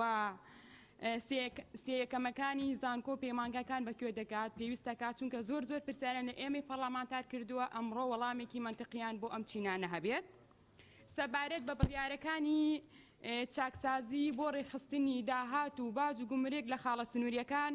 بڕیارەکانی ئەنجومەنی وەزیران تیشکی خەمە سەر بە کورتەکەی بڕیاری ژمارە 6 7 لە 22 سێی ساڵی 2020 و بڕیاری 340 لە 13/2/2020 بە کورتی و بە پوختی کێ ڕێگرە لە بەردەم جێبەجێکردنی ئەم بڕیارانەوە بۆچی ناچێتە بواری جێبەجێکردنەوە. لەمپەری بەردەم جێبەجێ نەکردنی یاسای چاکسازی ئەتوانین بڵێن لامان ڕوونە بای ئەوە کە سیاسیە نەوەک یاسای یاخود ئیداری، چەند لایەن چی شخصەیەک وەچی وەزارەت و وەزیرێک ڕێگرە لە بەردەم ئەوەی کە پرۆژەی چاکسازی وەکو خۆی بچێتە بواری جێبەجێکردنەوە. تکایە لێرەدا بە شەفافیانە پێمان بڵێن و بۆ ڕای گشتی باڕون و ئاشکرا بێت. بەڵێ سوپاس. ڕووپاخان. بەناوی خوای گەورە و میهرەبان. وەڵا نامەوێ ئەو شتانەی باسکران بە درێژی باسی بکەمەوە. هەندێک خاڵ بە کورتی دەیڵێم. ئەوە باسی لێبڕینی موچە هەموو پەرلەمانتاران باسییان کرد، وەڵامێکی سەریح وەرگرین بەردەوام دەبێ یاخودنا و پەرلەمانی کوردستان بڕیار بدا ئیمڕۆ. من پرسیارم هەیە سەبارەت بە ژمارەی فەرمانبەران کە ئایا بۆ ژمارەی فەرمانبەران کەم ناکا لە کاتێکدا دامەزراندن لە 2014 نییە. فەرمانبەران مۆڵەتی بێموچە وەردەگرن، خانە نشین دەبن ساڵانە، فەرمانبەران کۆچ دەکەن. فەرمانبەران مردنی فەرمانبەران خۆی ئینسان کە هەجەلی هات دەمرێ و 2014 فەرمانبەری زۆر کۆچی دوایی کردووە. بایۆمەتری کرا کوا کاریگەری لەسەر زیادکردنی داهات و هەروەها نەمانی دوو موچە و سێ موچە. ئەمە هەمووی پێمان سەیرە لە 2014 تا ئێستا ژمارەی فەرمانبەران هەروەکو خۆیەتی. بۆچی؟ چارەنووسی حەوت موچەی 2020 چی بەسەردێ؟ ئەو حەوت موچەیی کە نەدرا. هەژماری بانکی موچە خۆران بۆ ناکرێتەوە. گەر موچە پاشەکەوت کراوەکان نادەنەوە بۆ مەقاسە سیستەمی مەقاسە کار پێ ناکەن. داهاتی غازی سروشتی چەندە و بۆ کوێ دەچێ؟ چونکە ئێمە داهاتی غازی سروشتیمان هەیە بەڵام باسی لێ ناکرێ. و ئەو نهێنی بەردەوامی لێبڕینی موچە کە سەرەتا باسم کرد کە نرخی بەرمیلێک نەوت بە $40 بوو، ئەو کاتە بڕیادرا. ئێستا بە $76 و هەروەها نرخی دۆلاریش لە 120 چووە بۆ 150. بۆچی ینی لێبڕینی موچە هەر بەردەوامە؟ و چارەنووسی دەمانێت وەڵامێکی قەناعەت پێکەر و دوا وەڵام چارەنووسی گرێبەستەکان، فەرمانبەرانی گرێبەست، خۆبەخشەکان، وانەبێژان، یەکەم و دووەم و سێمەکان، ینی وەڵامێکی سەریحمان بدەنەوە. ئایا دەتوانن گرێبەستەکان بکەنە هەمیشەی، وانەبێژان بکەنە گرێبەست و خۆبەخشەکان چیان لێ بەسەردێ؟ یەکەم و دووەم و سێمەکانیش دامەزرێنیان نە، چونکە ئێمە 2 ساڵ و نیوە پرسیار ئاراستەمان دەکرێت. هیچ پەرلەمانتارێک لەسەر جەم فراسۆنەکان نییە ڕۆژانە پرسیارمان لێ نەکرێ و یاداژنێ بۆمان. زۆر سوپاس. بەڵێ زۆر سوپاس. کاکاوە. بەناوی خوای گەورە و میهرەبان. بەڕێزان دیارە هەروەک هەمومان دەزانین داهاتەکانی هەرێمی کوردستان فرەچەشنن، هەم نەوتی هەم نانەوتی. ئەگەر لە سەرەتاوە لە داهاتی نەوت دەست پێ بکەین، دیارە بڕبڕەی داهاتی هەرێمی کوردستان یاخود سەرچاوەی سەرەکی داهاتی هەرێمی کوردستان نەوتە و ئەوەی کەوا دیارە و باز دەکرێت کە ڕۆژانە لە هەرێمی کوردستان 470,000 بەرمیل نەوت هەناردەی دەرەوە کرێ لە ڕێگای بۆڕی، جگە لەوەی کە لە ڕێگای تانکەر و جگە لەوەی کە دەدرێت بە پاڵاوگەکان. ینی پرسیاری سەرەکی ئەوەیە بۆچی نەوێت بە $30 و $40 بوو وەزارەتی سامانە سروشتەکان هەر $300 ملیۆن تەمویلی وەزارەتی دارایی یەکرد دەیناردە وەزارەتی دارایی. ئێستا نەوت بووە $76 هەر هەمان بڕ هەر 300 میلیۆن دلار وەزارەتی سامانە سروشتیەکان دەیداتە وەزارەتی دارایی بۆ موچە. بەڕاستی ئەوەی کە باس دەکرا لە مەسلەی چاکسازی لە بواری نەوت ئێمە دەزانین یاسای چاکسازی لە ساڵی لە مانجی یەکی ساڵی پار دەرچوو بەڵام یەکی حەوت کەوتە واری جێبەجێکردن واتە دووسێ ڕۆژی ماوە ببێتە 1 ساڵ تەمەنی یاسای چاکسازی. ئێمە بڕیاری زۆرمان بینی لە ئەنجومەنی وەزیران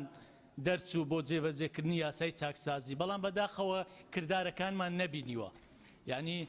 یەک لەوانە بەڕاستی چاکسازی بوو لە کۆمپانیاکانی نەوت ینی وەک باسەکرێ زیاتر لە 800 کۆمپانیای نەوت هەیە لە هەرێمی کوردستان چی کراوە وەک باسەکرێ نازانم ڕەنگە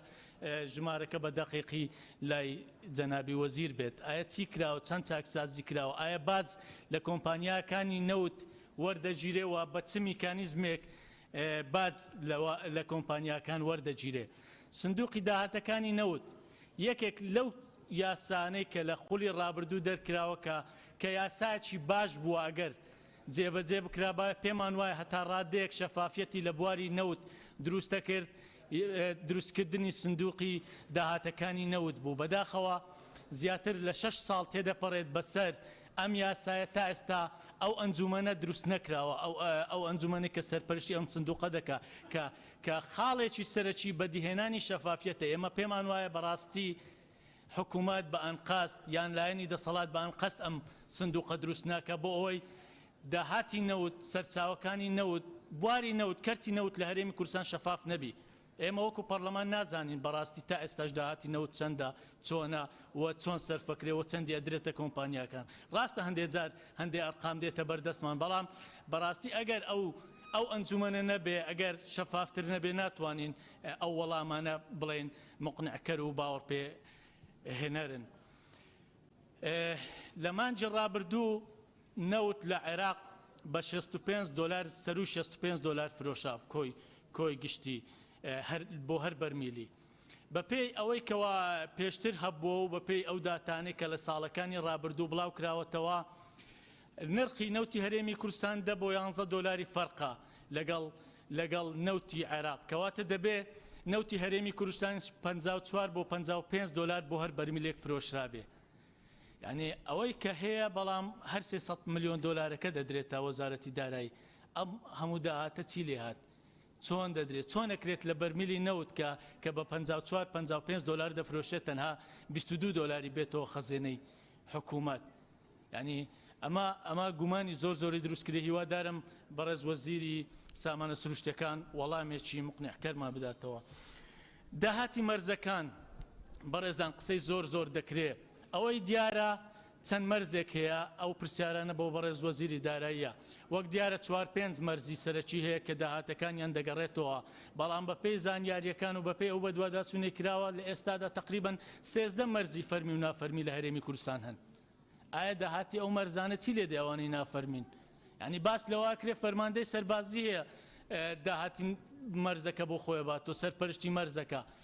ئەو قاچاقچیەی ئەکرێت تکایە تێمان بگەینین چێن قاچاقچیەکە ینی زۆر سەیرە چێ ئەتوانی قاچاقچی بکە چێ ئەتوانێ بە 10 میلیۆن دلار مانگانە لە گومرگەکان قازانج بکە ئەگەر بەرپرسی زۆر باڵای ئەم وڵاتە نەبێ چۆن خەڵکی ئاسایی ئەتوانێت چۆن بەرپرسێک ئەتوانێت. یعنی پێم سەیرە حکوومەتێکی گەورە و گران هەتا ئێستا ناتوانێت ناوی ئەو بەرپرسانە بەرێکە کە قاچاقچیەتیەکەن کە 10 میلیۆن دلاری هەرێمی کوردستان لەو دۆخەنا لەبارێکە هاوڵاتیان و موچەخۆرانی هەرێمی کوردستانی تێدایە بۆ خۆیان نەبن. یعنی حکوومەت بۆ ناوی ئەوانە ئاشکرا ناکە. بۆچی من کە باسی مەرزەکانەکەم بە تێکڕا باسی مەرزەکانەکەم بۆچی نایەن بەڕوونی بە خەڵک بڵێن کاکە فلان بەرپرس فلان کەس لە مانجی یەکەوە 6 مانگا ئەنجومەنی وەزیران بە کۆی دەنگ بڕیارێکتان دەرکردووە هێزێکی هاوبەش پێک بێنن بۆ کۆنتڕۆلکردنی مەرزەکان لە وەزارەتی پێشمەرگە وەزارەتی ناوەخۆ و کۆبوونەوەیەک شتان کرد پێم وایە وەزیری ناوەخۆ وەزیری پێشمەرگەش کۆبوونەوەیەکی کرد چی لێ هات بۆچی نەتانتوانی ئەم هێزە دروست بکەن بۆی کۆنتڕۆلی ئەم مەرزانە بکات. ئایا هیچ نیەت نییە؟ ئاخر خۆ ئێمە ناحەق نین کە دەڵێن حکوومەت تەنها بڕیارەدا کردداری نییە ئەم شتانە دەبینین ئەمە بڕیارە بەڵام کردداری لەگەڵ نییە نابینین بڕیارەکان وەک پێویست بکەونە سەر پێی خۆیان و بکەونە بواری جێبەجێکردن اینجا بەڕێزان یعنی ئێمە کە دەبینین ئێمە نوێنەری خەڵکین وەکو پەرلەمان من بەگشتی قساکەم ئێمە قسەی خەڵک دێنین لێرە لەو پەرلەمانایەکەین یعنی خۆتان نەزانن بڕۆن بەست سەیری بازارکەن تەنها لە ڕوون پێم وایە لە ئەوەیەکی ڕوون بە 24,000 بۆتە 44,000 تەماشەیکە چەند زیادی کردووە یعنی بەگشتی خواردەمەنیەکان پێداویستیەکانی خەڵک ڕۆژانە دێمە سەر بنزینەکەش دوای ڕۆژانە زۆر زیادی کردووە بەڕێزان دەرفەت دەدەم کاکاوە تەواویکەی سەیری بڕگەی چوارەم لە مادەی 54 پەیڕەوی ناوخۆ بکەن کە دەسەڵاتە داتە سەرۆکایەتی تایبەتمەندی بداتە هەندێک دانیشتن ئێمە تایبەتمەندیمان داوە بەم دانیشتنە بۆ ئەوەی باسی هەموو ئەو دۆسیانە بکەن کە لە ناو ئەو خاڵی بەرنامەی کارایە بەمەرجێ نابێ وەڵامی کەسی تر بدەیتەوە نابێ قسەی دووبارە بکەی زۆر سەیرە بەڕێز هەندێک پەرلەمانتار بوونە حامی سەرۆکایەتی پەرلەمانەیە خۆی وەڵامە دات و پێویست ناکە تۆ لە شوێنی خۆت ئەمە پێشێری پەیڕەوی ناوە خۆیە بەردەوام بە هەوڵ بدەن بەس دووباری نەکەنەوە بەردەوام بە بەڵێ چاردەلی وای هاوبەش پێک هاتووە کە ئێستا ئێمە دەبینین ئەو لیوە هاوبەشانە هاوپەیمانان موچەکانیان دەدەن خۆ دەبێ ئەمە لە کۆی داهاتی ئەوەی کە بۆ موچە سەرفەکرێ لە حکوومەت دەبێت کەمی کردبێ ئێمە هەر دەبینین لە سەرتاوە دەڵێن 895 ملیارد دینار تەرخان کراوە بۆ موچە و ئێستاش هەمان شت دووبارە ئەکرێتەوە لە کاتێکدا ئەو بارگرانیە کە پێم وایە ئەکات 43-44 هزار پێشمەرگە موچەکانیان لەسەر حکوومەت نەماوە دۆلار کاتی خۆی بە 180,000 عرزەکرا ئێستا بە 127,000 واتە لە هەر یەک وەرەقا 29,000 دینار قازانجێتی حکوومەت ئەوەش داهاتێکی ترە و بارگرانیەکی تریشە بۆ حکوومەت دروستی کردووە مەسلەی چاکسازی لە پلە باڵاکان یعنی خۆتان ئێمە ئەوەی کەوا لە بەردەستە زیاتر لە 1000 پلە باڵا و پلە تایبەت و بە خەڵکی بخاننشینی خەڵکی ناشایستە خاننشین کراون بە وەزیر و بە پەرلەمانتار و بە پلەی وەزیر و پلەی باڵا و پلەی تایبەت بەڵام تا ئێستا ساڵێکە یاسای چاکسازی کەوتۆتە بواری جێوەجێکردن بە دوور و نزیک خۆی نەداوە لە قەرەی ئەمانە بۆچی موسەکانیان نابڕن کە ئەمانە ناشایستەن وەکو برادرانیش باسییان کرد دیان مستەشار و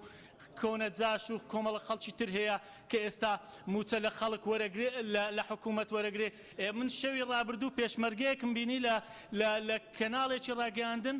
دەگریا پێشمەرگەی کۆن بوو موچەی نەبووە تا ئێستا بۆچی جاشەکە ڕئیس جاشەکە خەڵکێکا کە پێشتر کوردی تیرۆر کردووە موچەی هەیە لەسەر حکوومەتی هەرێمی کوردستان بۆ خەڵکم شایستەکە تا ئێستانیەتی بۆ زیندانی سیاسی تا ئێستانیەتی شتێکی تر بەڕاستی ئەو پرسیارە بۆ وەزیری داراییە ئەنێ لە ئێستادا ئێمە یاساکمان دەرکرد یاسای بەکرێدان و فرۆشتنی مڵک و ماڵی دەوڵەت ئێمە ئەو یاسامان دەرکرد بۆ ئەوەی ئەمە بە یاسایی بکرێ و ڕێکاری یاسایی وەرگێت و داهاتیش بۆ حکوومەت بگەڕێتەوە کەم خۆم دەگیشم پێ نەداوە یعنی لە ئێستادا بەم یاسایە مەکتەب دەفرۆشێ قوتابخانە دەفرۆشێ نەخۆشخانە دەفرۆشێ زەوی باش لە شارەکان نامێنێ یعنی بە کەیفی خۆی حکوومەت بەر بۆتە مڵکی گشتی و دەیفرۆشێت و دابەشی دەکات ینی خۆ ئەم یاسایە بۆ ئەمانە اینجا جگەل لەوەش یعنی کۆمەڵێک زەوی زۆر بەبەها لە شارە گەورەکان دەدرێتە کۆمەڵک وەبەرهێنی دیاریکراو کە من یەک نمونەتان بۆ بێنمەوە لەو شاری هەولێرە ئێمە لێیدا ئەنیشین زەویەکی 750 دۆنمی دراوەتەوە بەرهێنێک من خۆم لە ناو بابەتەکانم وە بەرهێنی تر هەبووە تەلەفۆنی کردووە بۆ بەڕێوەبەراتی گشت و باج و ئەوانەی کە سەر بە وەزارەتی دارایی وتوەتی کاکە من 600 ملیۆن دۆلار دەدەم ئەم زەویە بدەنە من وەبەرهێنانی تێداکەم بیفرۆشنە من 600 ملیۆن دۆلاری دەدەم یعنی 600 ملیۆن دۆلار موچەی یەک مانجی تەواوی موچە خۆرانی هەرێمی کوردستانە بۆچی حکوومەت نایفرۆشی نایدەی بۆ وەبەرهێنە بە پارەکە موچەیەکی تەواوی موچە خۆرانی پێ بدەی یان لێبڕینی موچە نەهێڵی بۆچی دەیدەیەوە بەرهێنێک ینی ئەوە وەکو کورد دەڵێ ئەم ماستە مۆچ تێدایە ئەگەرنا بۆچی حکوومەت ئەم ئامادەنی ئەم داهاتە کۆمەڵێک ئەوەی تریشەیە مەسەلەی بنزین کە آخر خاڵم آخر خاڵم تکایە نازان بەس بۆ ئەوەی من دەبێتە هەڵا خەڵکی تر هەبوو لە من قسەی زیاتر کرد آخر خاڵم لەسەر مەسلەی بنزین بەڕێزان خۆتان نەزانن بنزین بە شێوەیەکی نائاسایی زیادی کردووە و ئێستا تقریبا کەم ماڵ هەیە ئۆتۆمبیلی خۆی نەبێ جگە لەوەی هاتوچۆی هەرێم هەمووی بە ئۆتۆمبیلێ لەبەرەوەی میترۆ و شتی نییە هاتوچۆی پێدا بکەن ینی ڕاستەوخۆ کاریگەری لەسەر خەڵک کردووە سەر ڕایەوەی لێبڕینی موچە هەیە بنزینش بە شێوەیەکی نائاسایی زیاد بووە زۆر زیاد بووە یعنی پرسیارەکە ئەوەیە بۆچی ینی با نەڵێن باسی خۆیەکەن بەڵام ئەمە نمونەیە بۆچی سەرۆکی هێزێکی ئۆپۆزیسیۆن دەتوانێت بنزین بە 500 دینار دابەشی بکە بۆچی حکوومەتێکی گەورە و گران ناتوانێت نرخەکە دابەزینی لە کاتێکدا کۆمەڵە کۆکار هەیە بەڕاستی تکایە کەس وەڵام نەداتەوە چکە من سەرۆکاتی پەرلەمان هەیە با وەڵام داتەوە من پرسیارەکانم ئاراستی وەزیرەکانە شوتان درێژ بێ ئەوە خاڵێتی فەرموو بەڵێ فەرموو تکایە پرسیارەکانم ئاراستەی سەرۆکاتی من وەڵامی کەس نادەمەوە دەمەوێت پرسیارەکانم ئەمڕۆ کاتەکەم تەرخانکەم بۆ ئەمە ئاخر شێت ئێمە ئەم دانیشتێ ئەمڕۆمان بۆ ئەوەیە کۆتایی بە لێبڕینی موچەخۆرانی هەرێمی کوردستان بهێنرێەوە 56 پەرلەمانتارش واژوومان کردووە کە لێرە بڕیار بدرێ هیوادارین لە کۆتایی جەلسەکە بڕیار بە لێبڕینی موچە بێت چیتر ئەم بڕیارە نایەسایە بەسەر موچەخۆران و فەرمانبەرانی هەرێمی کوردستان نەچەسپێندرێ زۆر سوپاس کاک سەرچنار لە شوێنی خۆتانەوە قسەمەکەن بەڕێزان ئەنجامانی پەرلەمان لە شوێنی خۆتانەوە قسەمەکەن فەرموو سەرچنار خان بەناوی خوای گەورە ئێمە کاتەکەمان کراوە کردووە بەڵام ڕەحم بە ڕەفیقەکانی خۆتان بکەن بەڵێ فەرموو سەرچنار بەناوی خوای گەورە بەڕێز سەرۆکی پەرلەمان منی چەند پرسیارێکم هەیە بۆ سەرەتای پرسیارەکەم ڕوو لە بەڕێز وەزیری داراییە ئەو بڕیاری لێبڕینی نایاسایی لێبڕینی موچە ژمارە 61 کە لە 24 6 2020 دەرچوو لە 4 بڕگەیە بڕگەی دووەم خاڵی بە هەر نەسەکەت بۆ ئەخوێنمەوەی بڕیارەکە ئەڵێ میکانزمی هاتوو لە بڕگەکانی ئەم بڕیارە ڕێکارێکی کاتیە و بۆ خۆ گونجاندنە لەگەڵ کورتێنان و تەنیا بۆ موچەی ئەم جارەیە کە دابش دەکرێت خەیرە ساڵێکی خەیان لە برەوەی مانگێ بخایەنێ ئەمە پرسیاری دووەم ئەو لێبڕینەی کە ساڵێکە ئێستا بەردەوامە ئایا وەزارەتی دارایی ئایا حکوومەت چ میکانزمێکی هەیە ئایاکو قەرز وەریگرتووە بەنیازە بیاتەوە بە فەرمانبەران یان ئەویش هەر ئاوا ئەڕوا بەبێ هیچ ینی ئەژماری بانکی فەرمانبەران ئایا ئەوە وەکو قەرز ئەخرێتە سەر ئەژماری بانکیەکەیان بێسەر و شوێنە بێت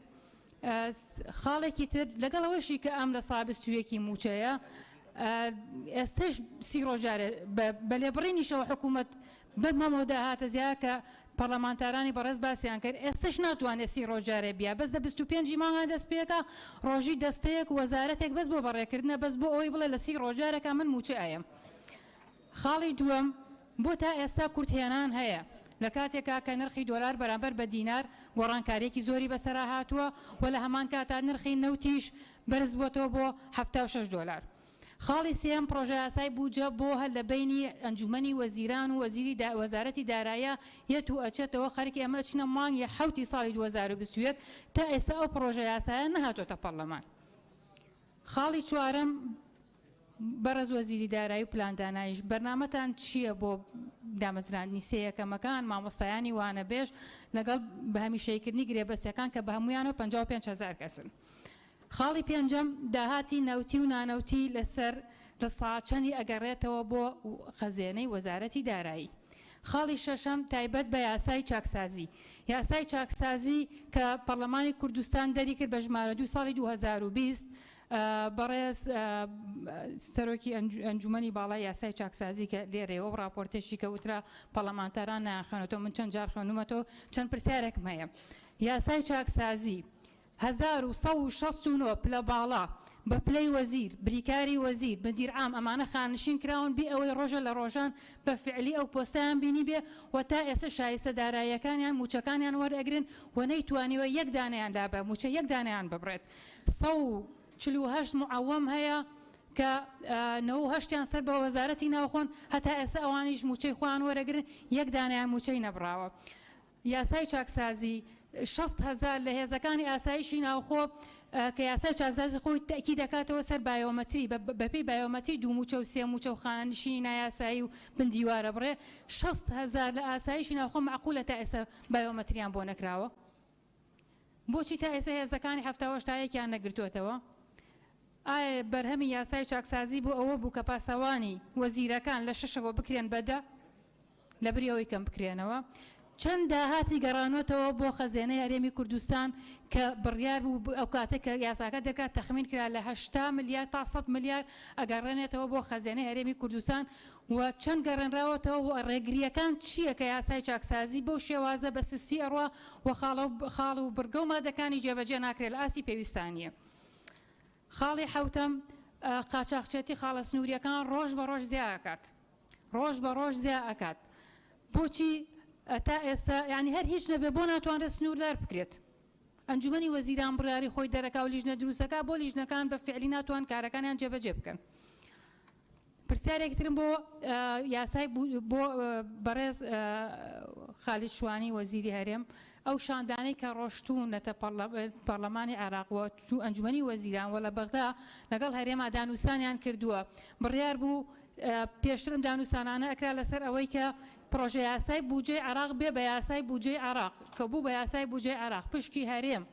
بۆ تا ئێستا بڕگە و مادەکانی بەتابەتی مادەی 11 پەیوەندی بە هەرێمەوەیە بۆ تا ئێستا جێبەجێ نەکراوە ئایا ئەو دانووسانانەی کە لە بینی هەرێم و عێراقە هەبوو بۆ جێبەجێکردنی بڕگە و مادەکانی یاسای بودجێ عێراق ئایا سەری لەوە دەرچوو هەرێم دیسانەوە داوای قەرزی 200 ملیار لە بەغدا بکات یعنی ئەمە دەستکەوتەکەی بوو خاڵێکی تر خاڵی نۆهەم بەڕێز سەرۆکی حکوومەت لە دانیشتنی 27 دەی 2020 لەم پەرلەمانە وتی ئەم حکوومەتی هەرێمی کوردستان 28 ملیار و قەرزارە بەڕێز وەزیری دارایی حکوومەت خۆمانە زانین قەرزکردن یەمە یاسامان هەیە بە پێی لە ڕێی پەرلەمانەوە بێ بکرێ حکوومەت قەرزی لە کێ کردووە بۆچی قەرزی کردووە ئایا ئەم قەرزانە لە سەرمایەداری کردووە بە پێی یاسا کردوێتی بە نایاسایی کردوێتی و ئایا پاشەکەوتی موچە کە نزیکەی 40 موچە پاشەکەوت کراوە ئایا ئەمە لە بری یعنی خراوەتە باسی قەرزەوە ئایا قەرزەکانی هەرێم 28 ملیار و نیوە پاشەکەوتی موچەش بە قەرز حساب کراوە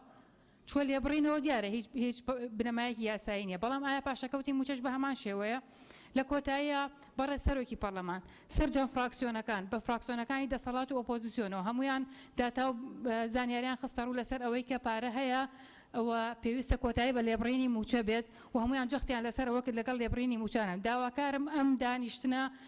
بڕیارێکی تەشریعی لێ دەربچێت بە کۆتایی هێنان بە بڕیاری نایاسایی لێبڕینی موچە و بخرێتە دەنگدانەوە کۆتایی بەم بابەتە بێت و سپاس بۆ جەناب بەڵێ زۆر سپاس کاکێویدار نقطەی نظامی کاک شێخ زاهیر پێش ئەوە باش بەڕێز سەرۆکی پەرلەمان پێم وابێ ئەو دانیشتنە بە پێی مادەی 66 وانە مادەی 66 بڕگەی حوتەم پێویستە ئەو ئەندامانەی کە واژویان کردیا ئامادە بن و دەست پێشی ئاخاوتنیان پێ دەدرێت ئەوەی ئەمن دەیبینم بەڕاستی هیچ ئەو خاڵە پەیڕەویە جێبەجێ ناکرێت و بۆیە پێشەلی پەیڕەوە زۆر سپاس کۆی ئەندامانی پەرلەمان ئەتوانم بڵێم ئیمزایان کردووە لەبەرەوەی 57 و 65 بەڕێز سەرۆکی پەرلەمان 57ەکە بە پێی مادەیەکی ترە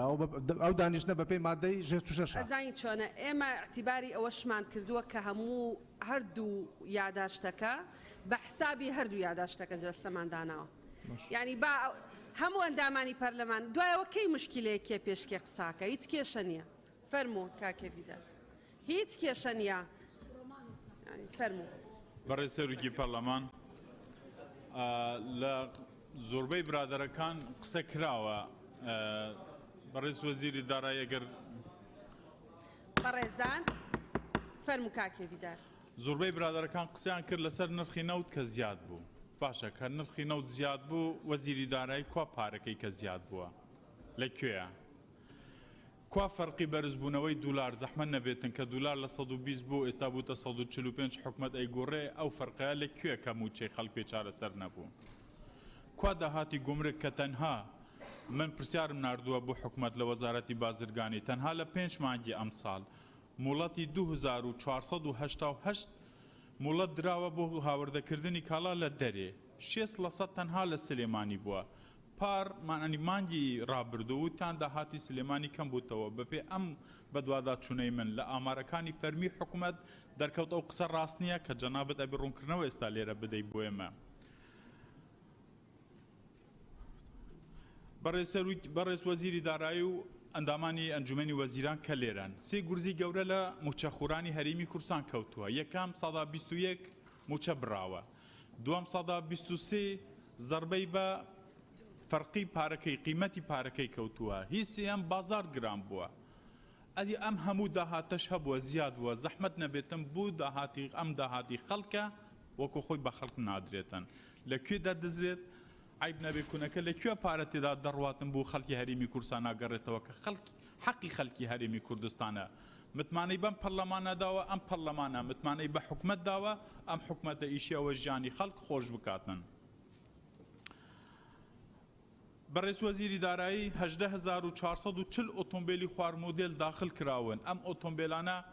پارەی خەڵکە دەباتن گۆمرکی وەرناگرێتن جەنابەت چۆن ڕێگە دەدێت لە گۆمرکەکانی هەرێمی کوردستان کە بەرپرسی لەو مەلەفە ئەم ئۆتۆمبیلانە هەموو ڕۆژێ داخل دەبن بەڕێز وەزیری دارایی وەزیری کوشتوکاڵی عێراق هاتە ئێرە قسەی لەگەڵ حکومەتی هەرێمی کوردستانی کرد وتی تکاتان لێ دەکەم ئەو قاچاقچیانەی لە قاچاقچیەتی لە گومرکەکان دەکرێت ڕابگرن یعنی ئەمە بەڵگەی خۆماڵی 100% لە ناو پەرلەمان دەخەنە بەردەستی جەنابەت عێراقیش هاتووتە ئێرە عێراقیش ئەو قسە دەکات داوا ئەکات هاوار ئەکات بابە زیکی عێراق بە خەڵکی هەرێمی کوردستان ناسووتێت بە خەڵکی خۆیان نەسووتێت پێتان ئەڵێن ڕاگرن بۆ ئەوی شتەکە بەڕسمی داخل ببێت ئەم شتێک کە بەڕسمی داخل بێت دەبێتە سەرچاوە دەبێتە داهات بۆی حکومەتی هەرێمی کوردستان موچەی خۆی پێ داخل زیاد بکاتن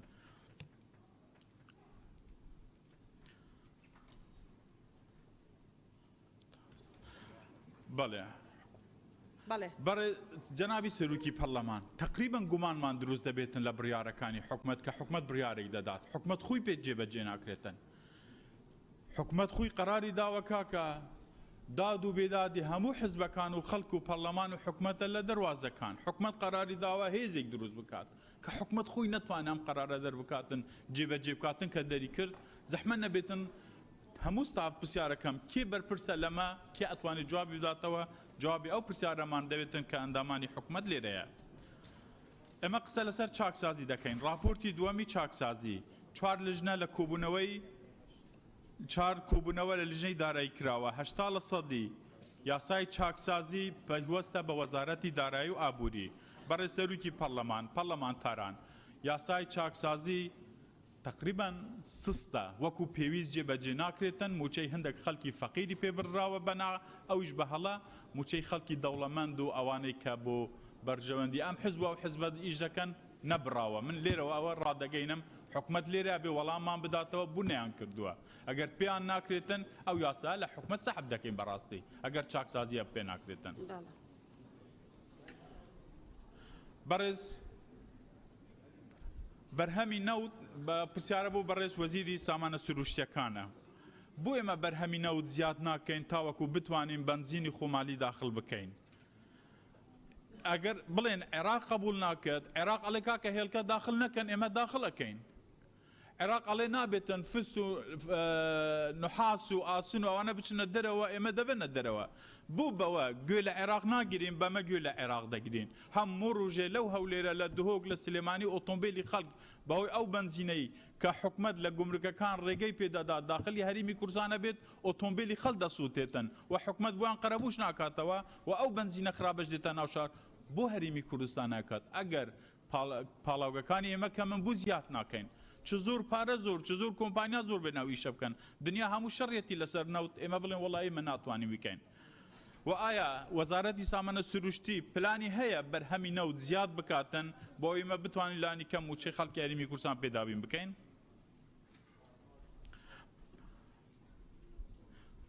غەدرێکی یەکجار زۆریش هەیە لە دابەشکردنی پارەکان لە هەرێمی کوردستان ئێمە بەڕاستی هەڵوەستەی لەسەر وەرەگرین ئەنجومەنی وەزیران کە لێرە حازرن بە یەکسانی بە عەدالەت پارە لە هەرێمی کوردستان لەسەر پارێزگەکان دابەش ناکرێتن من زۆرترین دەنگی پارێزگای دۆکمینەوە برادەرانی دیکەش لێرەنە زەختێکی یەکجار زۆر لێرەیە سەدا پەنجاویەکی نەوتی هەرێمی کوردستان لەو پارێزگایە دێتن لە گۆمرکەکان 49% گمرکی هەرێمی کوردستان داهاتەکەی لە پارێزگای دهۆکە بۆ هەژارترینە زەحمەت نەبێت وەزیری دارایی و ئابووری ئەوە ناوی وەزارەتەکەیە وەزارەتی دارایی و ئابووری ئەبێ پلانی اقتصادی تەبێت بۆ ئەمە تا ئێستا هەژارترینە نەک هەژارترینە فەجوای نێوان هەژاری پارێزگای دهۆک و پارێزگەکانی تر سێ بەرامبەرە 12% ئێستا هەژاری لە دهۆک ئەوەش ڕاست نییە کاڵێن 8.9 هێشتا زیاد بووە زەحمەت نەبێتم پلانیان وەزارەتە چی بووە کە ئەم هەژاریە لەو پارێزگا نەیڵڕێت هەموو ڕۆژێش دەگوشن هەموو ڕۆژێ دەیگوشن لە نەوتەوە دەیگوشن لە داهاتی گومرگ دەیگوشن لە باش دەیگوشن قورگی ئەو خەڵکیان گرتووە خەڵکی تریش ئەم پارەیە ناداتن پارەی ئەوانیش دەوە لێ وەرەگرن ئەچن لە شوێنی تر خەرجەکەن ئەگەر ئەوها بێتن بەڕاستیە بێ هەڵوەستەیەک لەسەر ئەم کارانە بکرێتن کە حکوومەتی هەرێمی کوردستان دەکاتن و ئەو وەزیرە بەڕێزانێک کە لێران داوان لێکم جوابی ئەو پرسیارانە هەبێتن زۆر سوپاس سوپاس کاک فەرید بەرێز سەرۆکی پەرلەمان بەرێزان ئەندامانی پەرلەمان بەرێزان ئەندامانی شاندی حکومەت بەڕاستی زۆربەی خاڵان هاتنە گوتن بەڵام ئێمە دوو خاڵی گرنگ هەیە یەکەمین وەک مەبدەئی گرێدە پێکۆژیانی لە هەرێمی کوردستان تایبەت بە گەلیمە کەل و ئاشوورەکان ئەوەیش دەخوازی لە وەزارەتی دارایی و ئابووری و لە پەرلەمان و لە لیژنەی مالیە پەرلەمان تەرخانکردنی بودجێکی تایبەت بۆ چارەسەرکردنی مەلەفی زێدەرەوی یان تەجاوزات لەسەر گوند و زەوی و مولکی خەڵکی ما تایبەت ئەم بابەتە پتر لە 3 ساڵ ئەم مەلەفە دراست کراوە تحقیق کراوە تصنیف کراوە بەتەنها پێویستە بودجێکی کوبێتە چارەسەرکردن دووەم دابشکردنی پلەی وەزیفی یان دەرەجات وەزیفیە تعویضیە یعنی ئەم بابەتە هیچ زەختێکی هیچ فشارێکی لەسەر حکوومەتی ناکرێت ئەوە هەندێک هاتینە ینی فەسڵکردن پشتی 2014 پشتی هاتنی داعش لە ئەم دەڤەرە دەخواست حکوومەتی بکەین و ئەم بابەتە چارەسەر بکات ینی هەموو 250 تا 300 کەس نییە دەرەجای تعویزی ینی تعینی جدید نییە خاڵی دووەم ئێمە وەک لیستەی ڕافیدێن بە هیچ شیوەیەکی موافقی لە ئەم بریارەی بردننی مجێی 21 لە سەدێنین داخوازکەین و بە کۆتایی ئەم دانیشتنە کۆتایی ئەم بریارە بێتەگەرن پرسیارێکی بۆ جەنابی وەزیری دارایی و ئابووری الدیف ینی ئەخبار و الدیف معلومات و ئەگەر بەغدا بودجەی هەرێم فرێکت ینی بە ئەثەر ڕەجعی ینی 6 مانگ ئایا ئەو 20 یەکەم دەگەوریتە فەرمانبەران یان نا زۆر سوپاس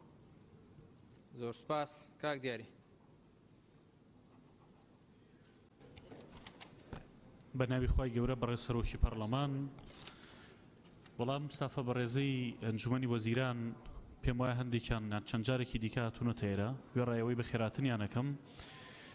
پرسیارەکە وە ینی چەند جارێکی دیکە هاتوونە تێرە ئێمە بە یەکشت گرنگەر لامان و یەک فشاری خەڵکمان لەسەرەوە مافێکی خۆیان و حەقێکی ڕەوای خۆیانە ئەویژەوەیە ئایا بڕاستی ئێوە دەتوانن بۆ نمونە لێبڕینی موچە کۆتایی پێبێنن بەڕێز وەزیری دارایی ینی من بەنەس وەڵامی ئەم پرسیارەمەوێتەوە دەتوانن لێبڕینی موچە کە بڕیارێکی ناسایی کۆتایی پێبێنن پارەی تەواوتان لەبەر دەستایە بۆەوەی کە موچەی تەواو دابش بکەن هەموو ئەو داتاوەڕخامانەی کە برادران باسییان کرد بۆ نمونە ئەگەر حکوومەتی هەرێمی کوردستان بە پێ و داتانی کە وەزارەتی سامانە سروشتەکان خۆی بڵاوەکاتەوە ئەگەر 470,000 بەرمیل بفرۆشێ لە ڕۆژێکە باشە زەربی سی بکە با بە 76 دلار نەبێت کە ئێستا نەوت بەوەندەیە با ئێوە بە 65 بیفرۆشن با بە 64 بیفرۆشن زەربی 140,000 دیناری کە نزیکی تریلیۆنێک بۆ نمونە ئەی داهاتی ناوخۆی هەرێمی کوردستان 350 میلیارد دینارە هاوپەیمانان 25 میلیارد دینارە هەروەها ئەو بەرهەمەی کە ئەو نەوتەی کە وەزارەتی سامانە سروشتەکان دەیدا بە کۆمپانیا ناوخۆیەکانەویش نزیکی 40 بۆ 44 میلیارد دینارە پرسیارەکە ئەوەیە هەموو ئەم پارەیە کۆی گشتی موچەخۆرانی هەرێمی کوردستان پێویستی بە نزیکی 895 میلیارد دینارە ئەگەر حکوومەتی هەرێمی کوردستان دەڵێت من پارەی حەقدەستی کۆمپانیاکان دەدەم و ماگانە 375 میلیۆن دۆلار دەدەم بەوان یعنی بەمەشەوە هێشتا هەر زیادی هەیە ئەو پارەی کە بڕیارە کە حکومەتی ناوەندی عراق ماگی 200 ملیار دینار وەکو سولفێ وەکو پێشینێ لە چوارچێوەی ڕێکەوتنەکەیە کە ساڵێکەوە دەچن و بەو ڕێگەوەیە ئەگەر ئەمەش بچێتە سەری ئێوە هەر ناتوانن یعنی من لەمە تێناگەین بۆ بالفعل لەو قسەی کە عباس یانی زۆر تەواو من ێستا گەشتمەوە قەناعەتی ئەگەر وایە یعنی وەزیری سامانە سروشتەکانی خولی پێشووی پەرلەمانی کوردستان ڕاستی کردووە یعنی بەرمیلە نەوت بێ بە ملیۆنە دۆلاری ژێوە هەر بەم جۆرە موچە دابەشەکەن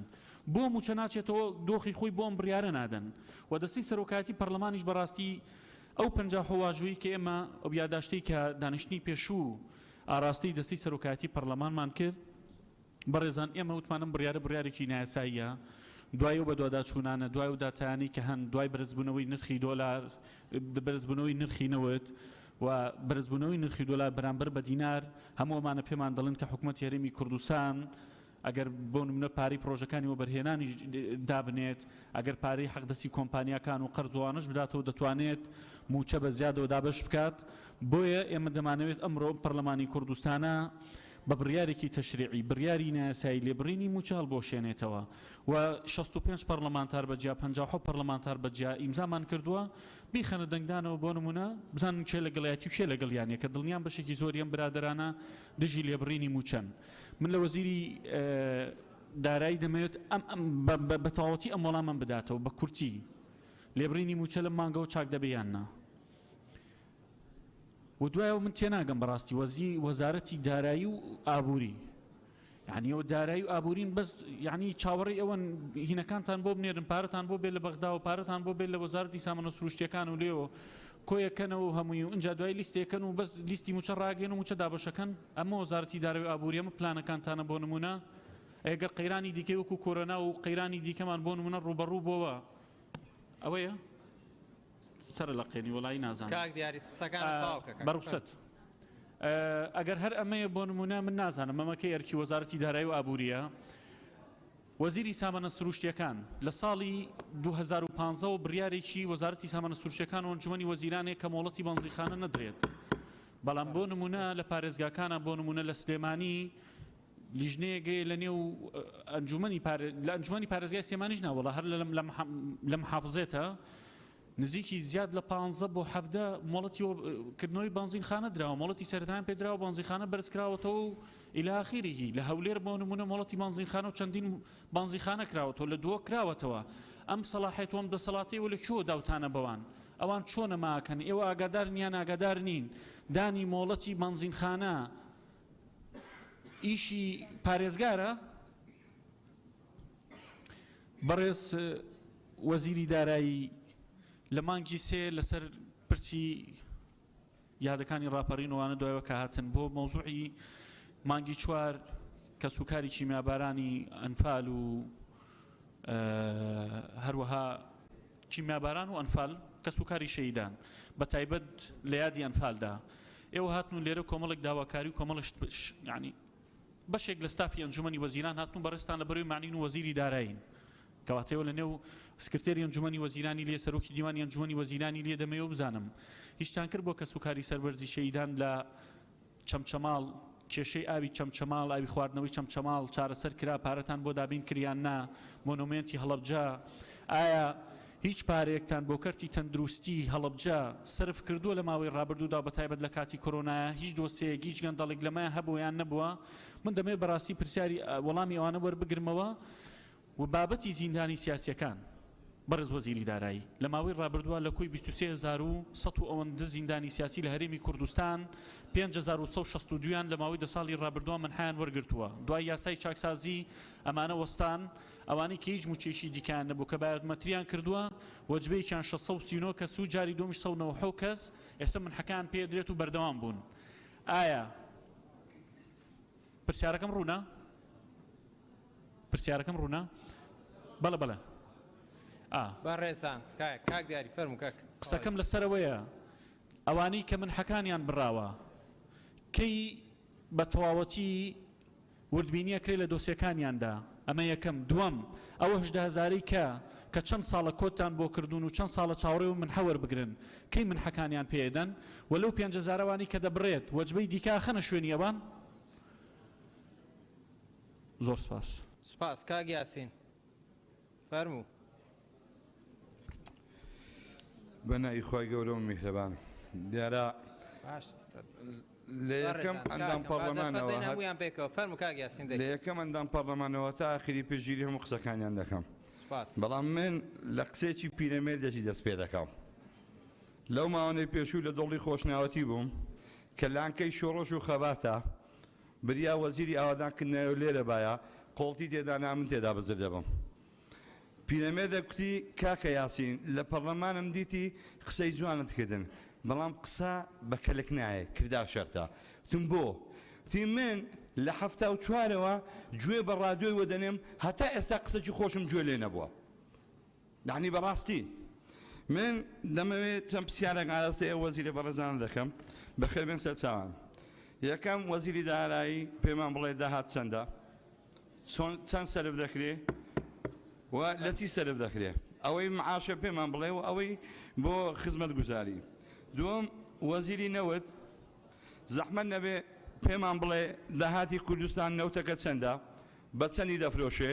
چێ دەیکڕێ چۆن دەڕوا چۆن ناڕوا و ئەڕوات کاکەیانی قەینا کاکە چۆن دەڕوا کاکەی من تەمام بەڕێزان کاکەم فەرموو کاک بەڕێزان من یەک قسەم نەکردووە لە کات هەر ئەندام پەرلەمانە قسان دەکات بەڕێزان با کاک یاسین دەگەیشتی زۆر سپاس کە شادەم نییە ئێوە شادەدارن زۆر عیبە بەم پێ دەکەنن دەگەین مزایدەی سیاسیش ناکەم عیبەوە چیە کەکەندم بەڕێ سەرچ بەڵام ئەم قسەم لە قسەی یەک کەسی نەکردووە فەرموو کاک یاسین فەرموو بەردەوام بە ینی وەزیری نەوت پێمان بڵێ چێ ئەو نەوتە دەکڕێ چێ دەیفرۆشێ وەک ئەو کۆمپانیای 50 ساڵ عەقدی کردووە چێە چێ ئیمزای کردووە ئەم 3 ساڵ ئەندام پەرلەمانم نازانم یعنی بەجددی پرسیارێکە بۆ کاک خالیدی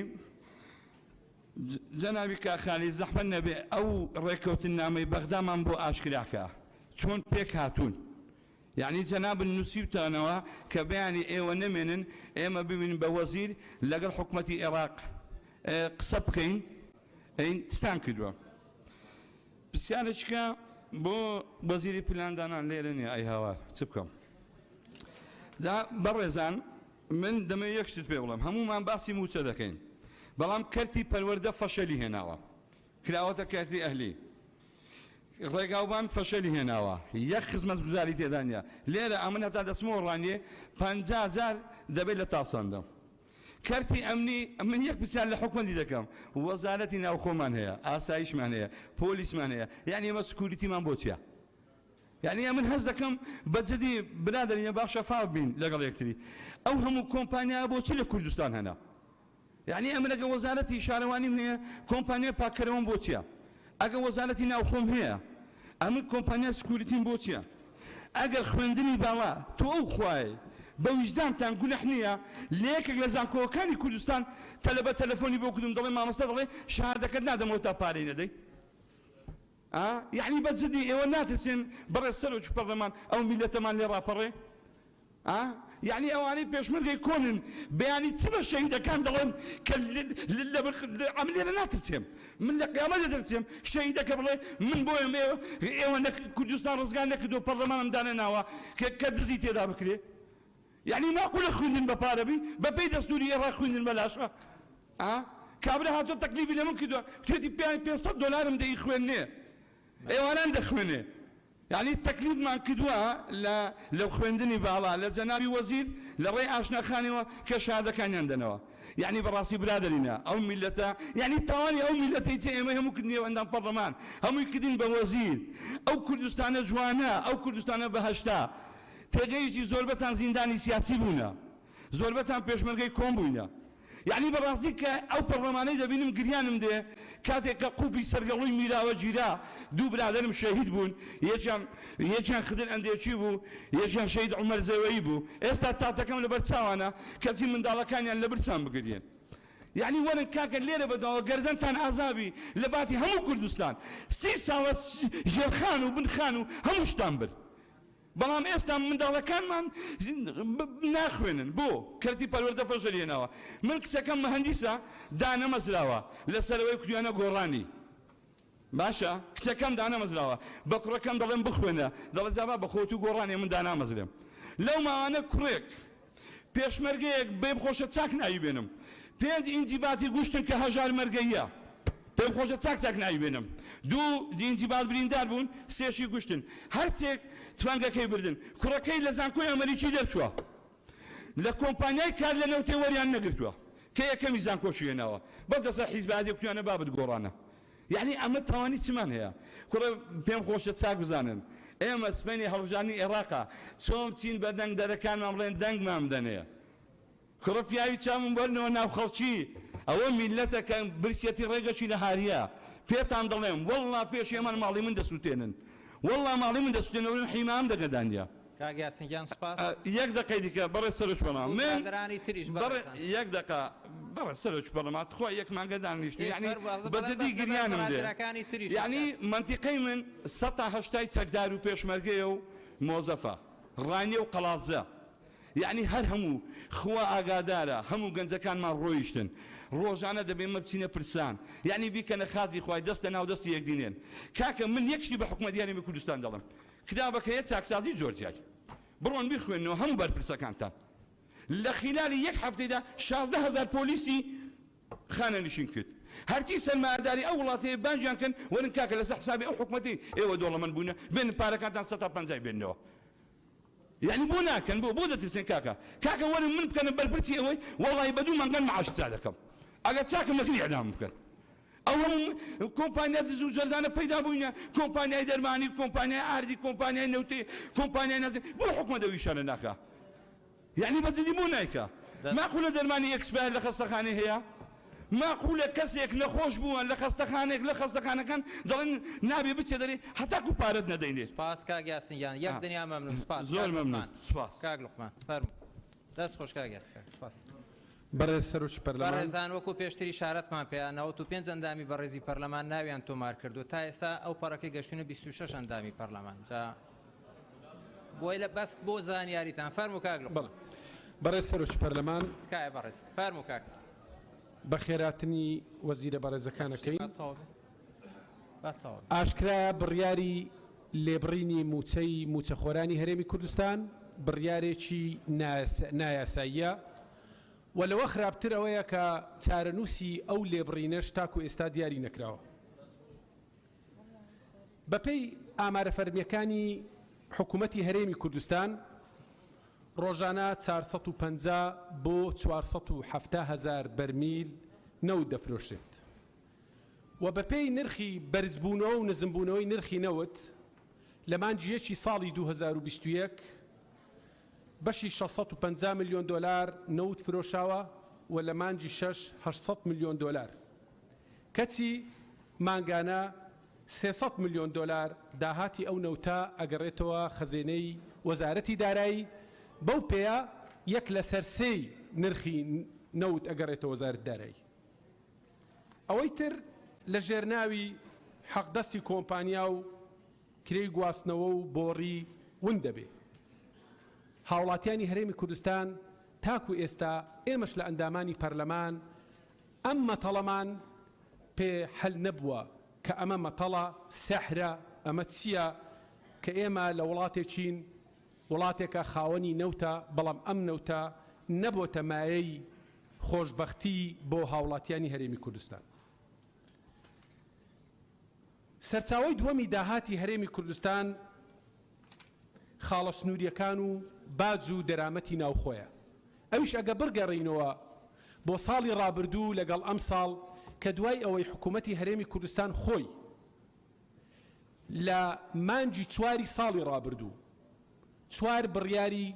لە ئەنجومەنی وەزیراندان کە من پێم وایە تەنها جێبەجێکردنی ئەم 4 بڕیارە ئەبووە مای ئەوەی کەوا داهاتێکی یەجگار زۆر بۆ حکوومەت و بۆ خەزێنەی گشتی بگەڕێتەوە ئەویش پێداچوونەوە بە گرێبەستە نەوتیەکان باج و ڕسمەکان گرێبەستی دەواازە سنووریەکان بەداخەوە تاکو ئێستا ئەوەی ئێمە تێبینیمان کردووە هیچ هەنگاوێک نەهاوێژراوە بۆیە لە بواری دەواازە سنووریەکان و باج و دەرامەتی ناوخۆ ئەمانەوەی بەڕێز وەزیری دارایی وەڵاممان بداتەوە و ئەمانەوەی بە دیاریکراوی لە جەنابی وەزیری سامانە سروشتیەکان بپرسین. زیاتر لە 800 کۆمپانیای بواری نەوت و گاز لە هەرێمی کوردستان کارەکەن. بەپێی یاسای ژمارە 22 ساڵی 2007 یاسای نەوت و گازی هەرێمی کوردستان لە مادەی چل هیچ کۆمپانیایەک لە باج نابەخشرێ تەنها بە یاسا نەبێ. لەم پەرلەمانی کوردستانەشدا هیچ یاسایەک دەرنەچووە بۆ بەخشینی کۆمپانیاکانی بواری نەوت و گاز لە باج. ئەی لەسەر چ بنەمایەک ئەم کۆمپانیانە لە باج بەخشراون. بە هەمان شێوە داهاتی خاڵە سنووریەکان ئەگەر سیر بکەین بەراورد بکەین بە ساڵی ڕابردوو بە ڕێژەیەکی ێجگار زۆر بەرز نەبووتەوە، ئەویش هۆکارەکەی ئەگەڕێتەوە بۆ ئەوەی هیچ هەنگاوێک نەهاوێژدراوە تاکو ئێستا بە ئامانجی چاکسازیکردن لەو گرێبەستە خزمەت گوزاریانەی کە لە خاڵە سنووریەکان ئەکرێت. لە بەڕێز وەزیری دارایی ئەپرسین بۆ ئەو گرێبەستانەی لە خاڵە سنووریەکان کراوە گرێبەستەکان بە شێوازێک ناهاوسەنگە 180 بۆ کەرتی تایبەتە و 120 بۆ 110 بۆ حکوومەتە. ئایا بەشێک لەو کارە خزمەت گوزاریانە حکوومەت بە فەرمانبەرانی خۆی ناتوانێت بیکات؟ خوشک و برایانمان باسی هێزی هاوبەشیان کرد. من ئەپرسم ئایا هێزێک لە هەرێمی کوردستان یاخی بووە لە حکوومەت دەستی بەسەر خاڵێکی سنووری داگر بێ و پێویستی بەوە بوو بێ هێزێکی هاوبەشی بۆ بنێرین تاکو ئەم خاڵە سنووری ڕزگارکەی؟ ئەی ئەم خاڵە سنووریانە لەلایەن هێزەکانی حکوومەتی هەرێمی کوردستانەوە پارێزگاریان بێ ناکرێ؟ بۆیە من پێم وایە ئەگەر هەنگاو بنین بە ئاراستەی چاکسازی پێویستیمان بە دروستکردنی هێزی هاوبەش نییە کە ڕەنگە ئەمەش ببێتە ئەرک و بارگرانایەشی تری دارایی لەسەر حکوومەتی هەرێمی کوردستان. بەڕێزان وەزیرە پەیوەندیدارەکان، ئێمە لە هەرێمی کوردستاندا دەبینین کە دۆخی ژیان و گوزەرانی هاوڵاتیان لەو پەڕی خراپبووندایە. بازار چەند قات گران بووە، نرخی دەرمان و نەخۆشخانە ئەهلیەکان بۆتە بەڵایەکی گەورە بەسەر شانی هاوڵاتیانوە.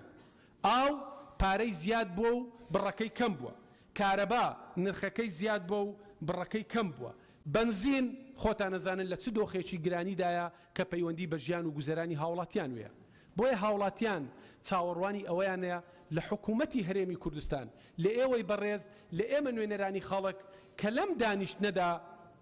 بە بڕیارێک بە هەنگاوێک دەربچین کە لەسەر نەخشە ڕێگایەک دیاری بکەین بۆ چاکسازی، بۆ زیادکردنی سەرچاوەکانی داهات، بۆ ئەوەی بە ڕێژەیەک بتوانین هەرێمی کوردستان و وڵاتەکەمان و خەڵکەکەمان لەم قەیرانە داراییە سەختەی کە تێی کەوتووە ڕزگاری بکەین. زۆر سپاس. سپاس کاک جەمال.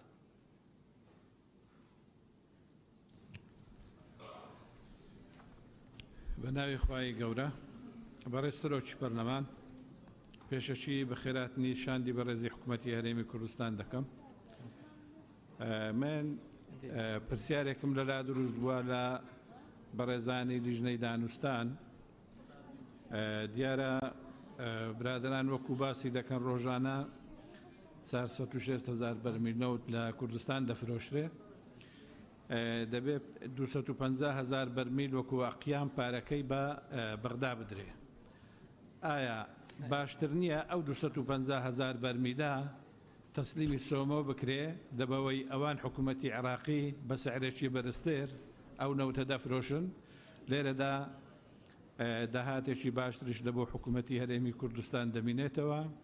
و ئەو باقیەکەی دیکەش کە 240,000 بەرمیلێکە کە حکوومەتی هەرێمی کوردستان بە خۆی دەتوانی چۆن دەیفرۆشی و تەسەڕۆفی پێوە بکە. پرسیارێکم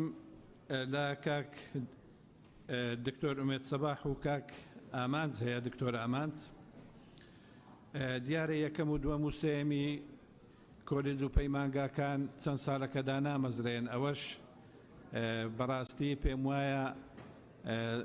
زانست لە کوردستان تووشی چەقبەستووی دەبی، چونکە ناکرێت لە زانکۆکان یەکەم و دووەم و سێم ساڵانەدا نەمەزرێن لە بۆەوەی زانکۆکانمان علم و زانست کوالێتەکەی دانەبەزی بەداخەوە تا ئێستا ئەو شتە جێبەجێ نەکرای و ڕۆژانەش ئەو برادرانە لە گەرمان لە سەخەتن. گرێبەستەکان وەکو ئێمە پرسیارمان کردیە کاک شێخ ئاوات، کاک دکتۆر ئومێد و کاک دکتۆر ئامانچ، ڕەهەندی دارایی نییە ئەگە گرێبەستەکان بکرێنە هەمیشەیی. وەکو ئێمە برادران باز دەکەن لەوانەیە هەندێک پارەش لە بۆ حکوومەتی هەرێم بگەڕێنێتەوە، ئەو مەترسەی ناوێ بڕێن ئەگەر ئەوەندە گرێبەستە بکرێتە هەمیشەیی پارەی زیاتر دەوێت. پێم وانە لەوانەیە حکوومەت لەوە قازانجیش بکە. وانە بێژەکان وەزارەتی پەروەردەگە پێویستی بەوانە بێژنەوی بۆ دەیگری بە 5 مانگ و 6 مانگ موچەکەیان لە بۆ سەرف ناکرێت. خۆتان دەزانن باری دارایی لە کوردستان قورس بووە، ڕاستی حەقا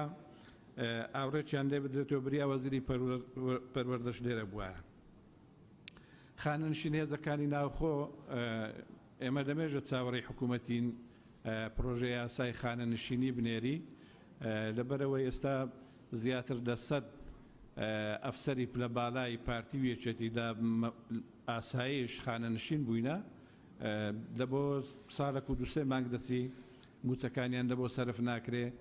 هەر لەبەوەیە تا پرۆژە یاسایی چاکسازی دێتە پەرلەمان و دەکرێتە یاسا. بەڕێز کاک شێخ ئاوات حەقوای میکانیزمێک بدۆزرێتەوە تا ئەو کاتەی ئەو پرۆژە یاسایە دێ، ئەوانەش پێویستیان بە بژێوی ژیان و مار و منداڵی هەیە موچەکانیان لە بۆ سەرف بکرێ. مەقاسە دیارە لەو چەند ساڵی کە حکوومەتی بەغدا موچەی لە هەرێمی کوردستان بڕی و هەروەها موچەکانیان پاشەکەوت کرا، حکوومەتی هەرێم مەبلەغێک قەرزدارە، برن چەند تڕۆنێک قەرزداری موچەخۆرانە و هەروە خەڵکی کوردستانیش قەرزداری حکوومەتی هەرێمە لە خزمەت گوزاریەکان لە ئاو کارەبا و چەند خزمەت گوزاریەک. بۆ هەر بۆ سوکردنی سەرشانتان ئەو قەرزانە بە مەقاسە بکرێ و بەراوردیان بکەن لەگە یەکدی، هەم لە بۆ حکوومەت هەم لە بۆ خەڵکی شتەکی باشە. ئەم سوپاسدانەکەم. سوپاس. کاک دکتۆر سەباح فەرموو.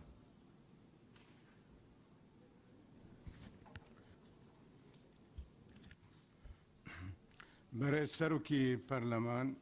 بە خێراتنەکی گەرمی شاندی حکوومەتی هەرێمی کوردستان دەکەین. بەڕاستی زۆربەی سوالەکانی من کرا بە سندێک مەوازیع متعلقە بە لوژنەی ئێمە. هەندێک پرسیارم هەیە دەمەوێت ئاراستەی وەزارەتی دارایی و دیوانی سەرۆکاتی حکوومەت بکەم. بەڕاستی سندوقێک هەیە بە ناوی سندوقی شێرپەنجە، پێویستی بە سیولە هەیە، خەڵکێکی زۆر گلەییمان لێ دەکات و نەخۆش زۆر هەیە. بە سوپاسەوە سەرۆکی حکوومەت هاتوبوو دەنگ بڕێک ئەو پارەیە زیاد کردەوە، بەسنی کافی نییە. بەڕاستی پێویستێکێک جار زۆرمان هەیە کە ئەو سندوقە باشتر بێتە دامکردن، چونکی بەڕاستی خەڵکێکی زۆریش لە منطقەی 140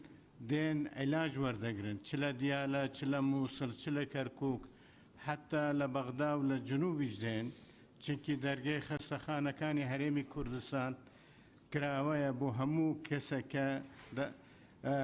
ڕووی لێ بکە.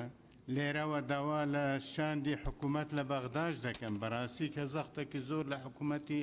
عێراق بکەن کە فشار پێخنە سەر عێراق کە ئەو حەسەی هەرێمی کوردستان لە دەرمان زیاد بکەن. نقطەی دووەم بەڕاستی سندوقێک هەیە بە ناوی سندوقی ژینگە، باعتیبار لوژنەی معنیە بە ژینگەوەش بەڕاستی دەمانەوێت ئەو سندوقەش بێتە تەفعیلکردن. ئەو سندوقە بەڕاستی لەگەر سەرۆکی ژینگە دکتۆر عەبدوڕەحمان قسەمان کرد، گوتی هیچ پارێک ناهاتیتە ئێرەوە، بە پێ قانونیش وەختی خۆی ئەو سندوقە دەبی بێتە تەفعیلکردن و ڕەجا دەکەن کە ئەو سندوقە بێتەوە. سوالی تر ئەوەم هەیە بەڕاستی ئایا پاشی ئەو دانوستاندن و ئەو اتفاقیە لەگەر حکوومەتی عێراق کە کرایە، ئایا نرخی نەفت لە بازاری جیهانی ئەوەی لە کوردستان کە دەچیت دەفرۆشرێت سعری برەک زیاتر بووە، چونکی ئەو مەترسی جاران و ئەو ڕیزیکۆی جاران کە شەریکات لێ بکریت نەماوە زۆر سوپاسان دەکەم زۆر من سپاس کاک عەبدولسەلام فەرموو بە ناوی خودای گەورە و کاتتان باش بەڕێز سەرۆکی پەرلەمان بە خێرات نەچی گەرمی تیمی بەڕێزی حکوومەت دەکەم لای جەنابیشتان معلومە کە ئێمە لە هەفتەی ڕابردوودا لەگەڵ تیمی وەزارەتی خوێندنی باڵا کۆبووینەوە قرار بوو ئەم ڕۆژ لەگەڵ تیمی بەڕێزی وەزارەتی دارایی و وەزارەتی پەروەردە کۆ ببینەوە لەسەر چەند بابەتێکی گرنگ کە بابەت کەیسی مامۆستایانی وانەبێژ و سێکەمەکانی زانکۆ و پەیمانگاکان و فەرمانبەرانی گرێبەست و کاندیدانی تواناسازی بوون. بەڵام لەبەر گرنگی ئەم کۆبوونەوەی ئەمڕۆ دیارە وەزیری دارایی مەفروز بوو لێرە حاضر بێت کۆبوونەوەکە دواخرا بۆ چەند ڕۆژی داهاتوو بەڵام ئەم هەلا دەقۆزینەوە کە لەم کۆبوونەوەیدا باسی ئەم بابەتە بکەین و هیوادارین تیمی بەڕێزی حکوومەت و بەڕێز وەزیری دارایی ڕوون و ڕاشکاوانە وەڵامی ڕاست و دروستمان پێ بدەن. بەڕێز وەزیری دارایی لێرە دەمانەوێت بپرسین لە کاتێکدا کە داهاتی خاڵە سنووریەکان و گومرگەکان و باج و داهاتی 12 وەزارەتی حکوومەت کە منتجن داهاتی نەفتی و نانەفتی کە زیادی کردووە ساڵانە نزیکەی 6,000 فەرمانبەری حکوومەت خانەنشین دەکرێن کەچی تاوەکو ئێستا بەدەم داواکاری ئەو چینە گرنگانی کۆمەلگاوە نەهاتوون کە جگە لەوەی سەقفێکی زەمانیتان دیاری نەکردووە بۆ دامەزراندنیان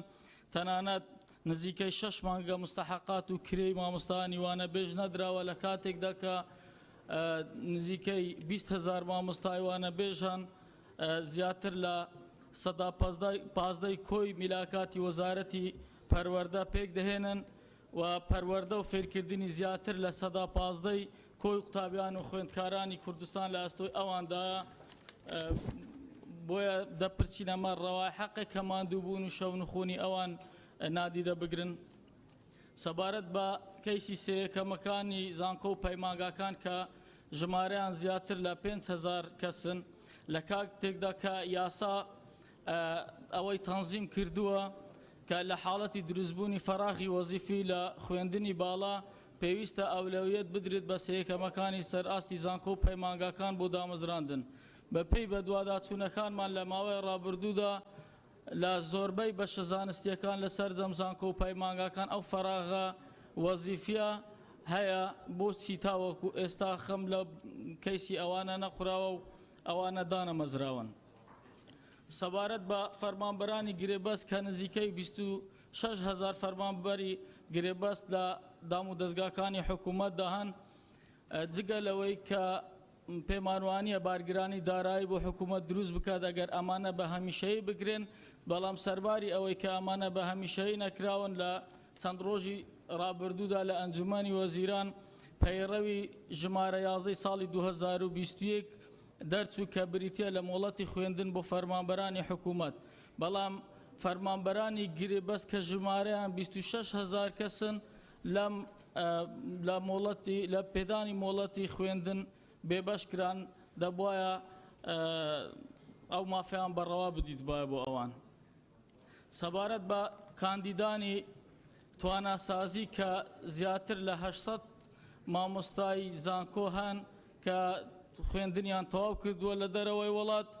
ئێستا لە دام و دەستگاکانی حکوومەت خزمەت دەکەن هەرچەندە کە بڕیاری جەنابی سەرۆکی حکوومەت هەیە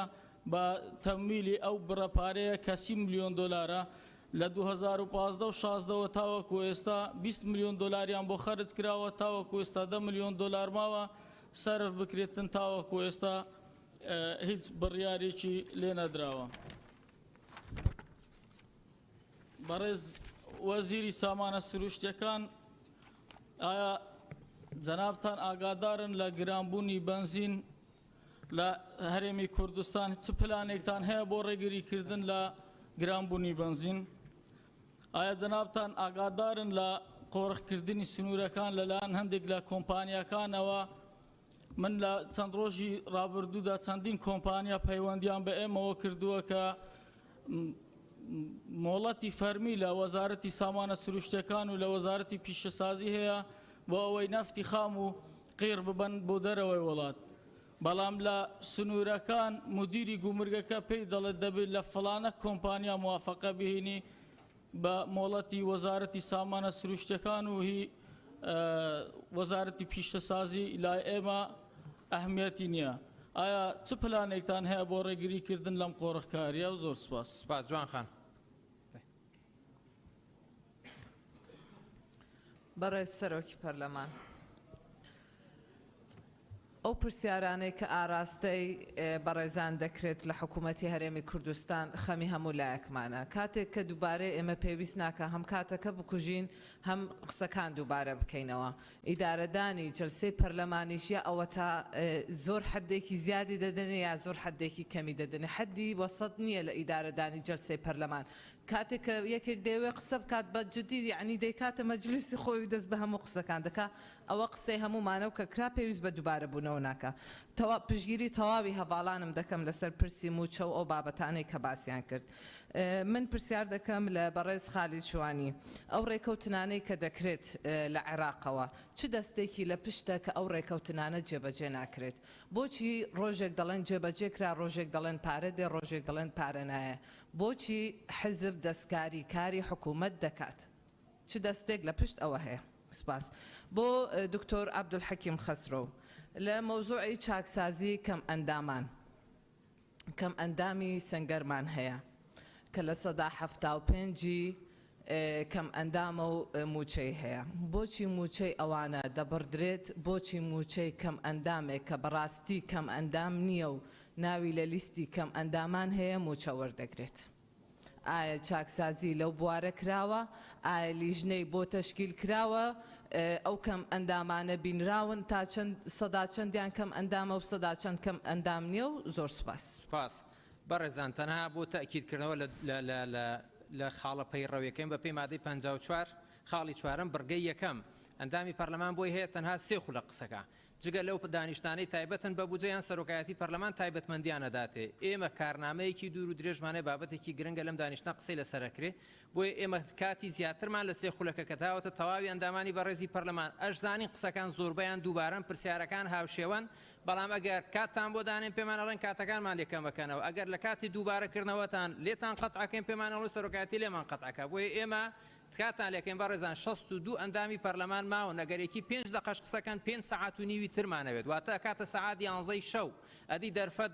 بۆ بەڕێزان لە وەزیرەکان بۆی گفتوگۆی لەسەر بکرێ. بۆیە تکاتان لە یەکەم ئێمە تایبەتمەندیمان داوەتە ئەم جەلسەیە، تکاتان لە یەکەم هاوکارمان بن، هاوکاری خۆتان من بۆیە بتوانین هەر کەسە بتوان لەو کاتێک کە پێی سپێراوە لە 5 دقە ئەتوانرێت زوو هەموو ئەو پرسیارانەی کە هەیە باز بکرێن لەگەڵ ئەو خاڵانەی کە ڕوونەکرێتەوە. کلارا خان فەرموو. بله زۆر سوپاس. بەڕێز سەرۆکی پەرلەمان، پڕاستی بەراپتریا ئاخفنامن و پرسیارت من هات نەگوتن لێ دوماهێکی من دەبێت ئەس بێژم لێ بیرۆینی موچە کارتیکردنەکە زۆرە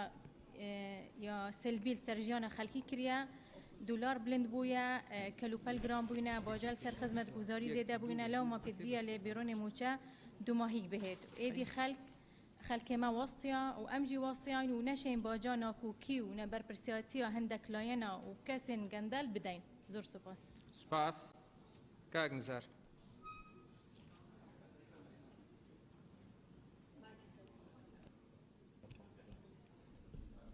بەناوی خودای گەورە نزار. بەڕێزان بۆەوەی دڵنیابن ئێمە بە ئەوەتان ناوەکانمان لە بەردەستایە زۆن بە زۆن، هەر زۆنی دوو کەس دوو بەڕێز لێرە، سێ بەڕێز لێرە، سێ بەڕێز لێرە، دوو بەڕێز لێرەیە. ئێرە هێشتا ناتوینە سەرم، بۆیە لەبەر چاوتان بێم ناتوانین هەمووتان لێ کاتاوە بگرین. تکاتان لێ یەکەم. فەرموو کاک نزار. بەڕێزان تکایە کاک نزار فەرموو. بەناوی خودای گەورە نزار هەمووشتان لە فراکسیۆنەوە ڕێزەکان بەڕێزان بۆیە تکاتان لێ یەکەم دەرفەت بنە یەکتری. کاک نزار فەرموو کاک. بەناوی خودای گەورە نزار مەلاغەفار وێ ڕای بەخێراتنم لە بۆ شاندی حکوومەتی هەرێمی کوردستان. ئێمە بەردەوام خۆمان بە نوێنەرانی خەڵکی هەرێمی کوردستان زانیوە، بە خەمخۆری هاوڵاتیانی هەرێمی کوردستان زانیوە، بۆیە ئەو تێبینیانەی ئەمڕۆ کە کۆمان کردوونەتەوە دەمانەوێ بیخەینە بەردەم شاندی حکوومەتی هەرێمی کوردستان و بە سینگێکی فراوان لێمان قبول بکەن. سەبارەت بەو بارودۆخانەی کە پێشتر قەیرانی دارایی کۆڕۆنا ئەم هەموو گیر و گرفت و ئاستەنگانە لە بەردەم حکوومەتی هەرێمی کوردستاندا بوون بەڵام لە ئێستادا هەز دەکەین شکر بۆ خودداکەوە بارودۆخەکە بەرەو باشبوون دەچێت وێڕای بەرزبوونەوەی نرخی دۆلار و فرۆشتنی نەوت بە دۆلار و دابەزینی نرخی دیناری عێراقی بەڵام هەستەکەین چەند دیاریدەیەکی خراپ ڕوبەڕووی کۆمەلگاکەمان بوویتەوە لە ئێستادا ئێمە هەز دەکەین کۆمەڵێک گەنج خەریکە ئینتیمای وڵات نامینی خەریکە ئینتیمای خاک نامینی خەریکە گەنجەکان کۆچەکەن بەرەو هاندەران خەریکە ڕۆژانە ڕێژەی جیابوونەوە لە دادگاکان لە زۆربووندایە و چەندین دیاریدەی تریش بۆیە پێویستە لە بەرنامەی حکوومەتی هەرێمی کوردستان بیرێک لە ڕەخساندنی هەڵی کار بکرێتەوە بۆ ئەو گەنجانەکەەوە بیان خەنە سەرکار بۆ ئەو گەنجانەیەکەوە ساڵ بە ساڵ هەزارەها گەنج لە کۆلیژ و پەیمانگاکان تەخەڕوز دەکەن ئەمانە هەمووی چاوی بژێوی ژیان و دامەزراندنیان هەیە بۆیە داواکارم لە ئێستادا ئەمە لە بەرنامەی کاری ئەم بەڕێزانەدا بێ. سەبارەت بە خاڵێکی تر ئێمە لە 26 دیدارێکی تەلەڤیزیۆنیمان هەبوو لەگەڵ چەند سەد شوفێرێکی سنووری پارێزگاری هەولێر وێڕای تێبینیەکانیان وێڕای ئەوەی کە ساڵانە ئەم دیاریدێ لە هەرێمی کوردستان ڕوودەدە سەبارەت بە گرانی نرخی بنزین و دابەزین و هەستانی نرخی بنزین چەند پێشنیارێکیان کرد ئەم پێشنیارم بۆ بەڕێز وەزیری سامانە سروشتیەکانە داوایان کرد وەکو پێشتر کۆبۆن بکرێ بۆ شوفێری تەکسیەکان یاخود چەند وێزگەیەکی تایبەت بە تەکسی لە پارێزگاکان بکرێتەوە بۆ ئەوەی لە هەر هەستان و داکشانێکی نرخی سوتەمەنی شوفێرانی تەکسی یاخود ئەم بارەگرانی کە دەکرێتە سەر هاوڵاتی لە کاتی هەستان و دابەزینی نرخی بنزینە کێشە بۆ هاوڵاتیان دروست نەکە بۆیە داواکارین کۆبۆن بۆ تەکسیەکان دابدرێ وێزگەی تایبەتیان بۆ بکرێتەوە سەبارەت بە دابشکردنی بنزین بەسەر تەکسیەکان. ئەمەیان خاڵک سەبارەت بە خاڵێکی تر سەبارەت بە پلە بەرزکردنەوەی فەرمانبەران کە پێشتر ماوەیەک ڕاگیرا بوو بەڵام شکر بۆ خوددا پێم وایە بەڕێزان لە ئەنجومەنی وەزیران کاریان لەسەر کردو ئەمەش دەستخۆشیە سەبارەت بە هەموارکردنی بڕوانامەی چەند مامۆستایەک بەڕێز وەزیری دارایی ئەوەی ئێمە لە یاگادارین لە 5 سواری 2015 مۆڵەتی بێموچەیی وەرگیراوە و هەموارکردنیان بۆ کراوە ئەوانەی کە لە ئێستادادا هەمواریان هەیە و پشتگیری وەزارەتی پەروەردەشیان هەیە ئەمە 4 ساڵە ڕاوەستایە لەلایەن وەزارەتی دارایی ئایا ئەمەکەی دەکرێتە بواری جێبەجێکردن و بۆیان دەکرێت خاڵێکی تر بەڕاستی سەبارەت بە دابشکردنی زەوی کەوا لە ئێستادا حەز دەکەین دابشکردنی زەوی لە هەرێمی کوردستان وەستاوە یاخود دروستکردنی یەکەی نیشتە جێبوو بۆ شەهیدانی شەڕی داعش ئایا ئێوە وەکو شاندی حکوومەتی هەرێمی کوردستان بیرتان لەوە نەکردوتەوە کەوا یەکەی نیشتە جێبوون بۆ بنەماڵی سەربەرزی شەهیدان دروست بکەن یاخود زەوی بەسەر بنەماڵی سەربەرزی شەهیدان دابەش بکەن کە لە ئێستادا بنەماڵی سەربەرزی شەهیدان چاویان لە دروستکردنی یەکەی نیشتە جێبوون و دابشکردنی زەویە بەسەریاندا. سەبارەت بە خاڵێکی تر پێکێنانی ئەم لێژنەیەکەوە بەڕێزانم زۆر لە پەرلەمانتاران و بە تایبەتی هەواڵانم لە فراکسیۆنی پارتی ئاماژەیان پێکرد دروستکردنی ئەم لێژنەی بۆ خاڵە سنووریەکان لە ئێستادا ئێمە هەست دەکەین گرفتێکی گەورە ڕوبەڕووی حکوومەتی هەرێمی کوردستان بوویتەوە کەوا زۆری بزنسمانەکانمان زۆری بازرگانەکانمان لە ئێستادا خاڵە سنووریەکانی ئێمە چۆل دەکەن ڕوو دەکەن لە خاڵە سنووریەکانی ترێبێل و فلان شوێنە ئایا ئەمە کاریگەری ناخاتە سەر دابەزین یاخود سەر ئاستی داهاتی ناوخۆ لە گومرگەکان ئایا ئەو لێژنەیە چی بەسات بۆچی دەست بەکار نابێ ئەمەش پێویستیمان بەڕوونکردنەوە هەیە سەبارەت بە خاڵێکی تر بە پێی ئەوەی کەوا ئێمە ئەندامی لێژنەی ناوخۆین سەبارەت بە یاسای خانەنشینی هێزەکانی ناوخۆ پێم وایە لە ئێستادا ئەم یاسای خانەنشینی هێزەکانی ناوخۆ هاتۆتە حکوومەت و ئومێدەوارین هەرچەندە پێشتریش زانیاریمان هەبووە کەوا ڕەهندێکی دارایی لەسەر حکوومەت دروست دەکا بەڵام هیوادارم دەرچێک بدۆزنەوە بۆ ئەوەی لە بەرنامەی کاری داهاتوشمان ئەم پێشنیازە یاسایە بۆ پەرلەمان بێ. زۆر سپاس. کاک عوسمان مامۆستا عوسمان فەرموو. بە ناوی خوای بەخشندەی میهرەبان بەڕێز سەرۆکی پەرلەمان بە پێویست دەزانم کاتێک کە ڕێمان لێ دەگیری قسە نەکەین ناڕزای دەردەبرین بەڵام کاتێک کە ڕێمان دەدرێتێ پێویستدان دەستخۆشتان لێ بکەم سوپاستان دەکەم مافی خۆتان مامۆستا عوسمان بە خێراتنی تیمی حکوومەت دەکەم فەرمودەیەکی گەورەمان عومەری کوڕی خەتاب خوا لێ ڕازی بێ دەفەرمێ لا خير فيكم إن لم تقولوها ولا خير فينا إن لم نسمعها. بقومكي دفرمي أجر بيتو إيوه حق نلين خير إيوه دانية بەڵام ئەگەر ئێمەش گوێ نەگرین خێر بە ئێمە شەوە نییە بۆیە ئەو حەقیکەوە ئێمە هەڵمانگرتووە حەقی هاوڵاتیانە لێرە لە خزمەت ئەو تیمە بەڕێزە باسی بکەین. من لە لێژنەی شەهیدان و زیندانیانی سیاسی بەڕاستی گلەی زۆرمان هەبوو کە بەڕێز کاک دکتۆر ئومێد موافقەی لەسەر هەڵوەشانەوەی ئەو بنکە تەندروستیانەی وەزارەتی شەهیدان کردووە کە بەداخەوە جێیەکانیشان بەکاردێ بۆ کەتی تایبەت. موافقە کرا بە ناوی ئەوەی کە ساڵە مانگانە 59 ملیۆن دیناریان دەوێت بۆ خزمەتگوزاری لەبری ئەوەی بندیوارەکان و لەگە ڕێزم لەگە بندیوارەکان و موچە نایاسایی و ناشەرعیەکان ببڕن هەستاون ئەو خزمەتگوزاریانەیان بڕیوە کە بۆ شەهید و خانەوادەی شەهیدان کراوە. لێرانە بەڕاستی داوا دەکەم دکتۆری بەڕێز ڕوونکردنەوەیەک بدا. و من لێرانە بەڕاستی داوا دەکەم کە ئەم دانیشتە بەرهەمدار بێ و تەشریعی بێ لەو بوارەی کە بڕیار بدەین ئێمە.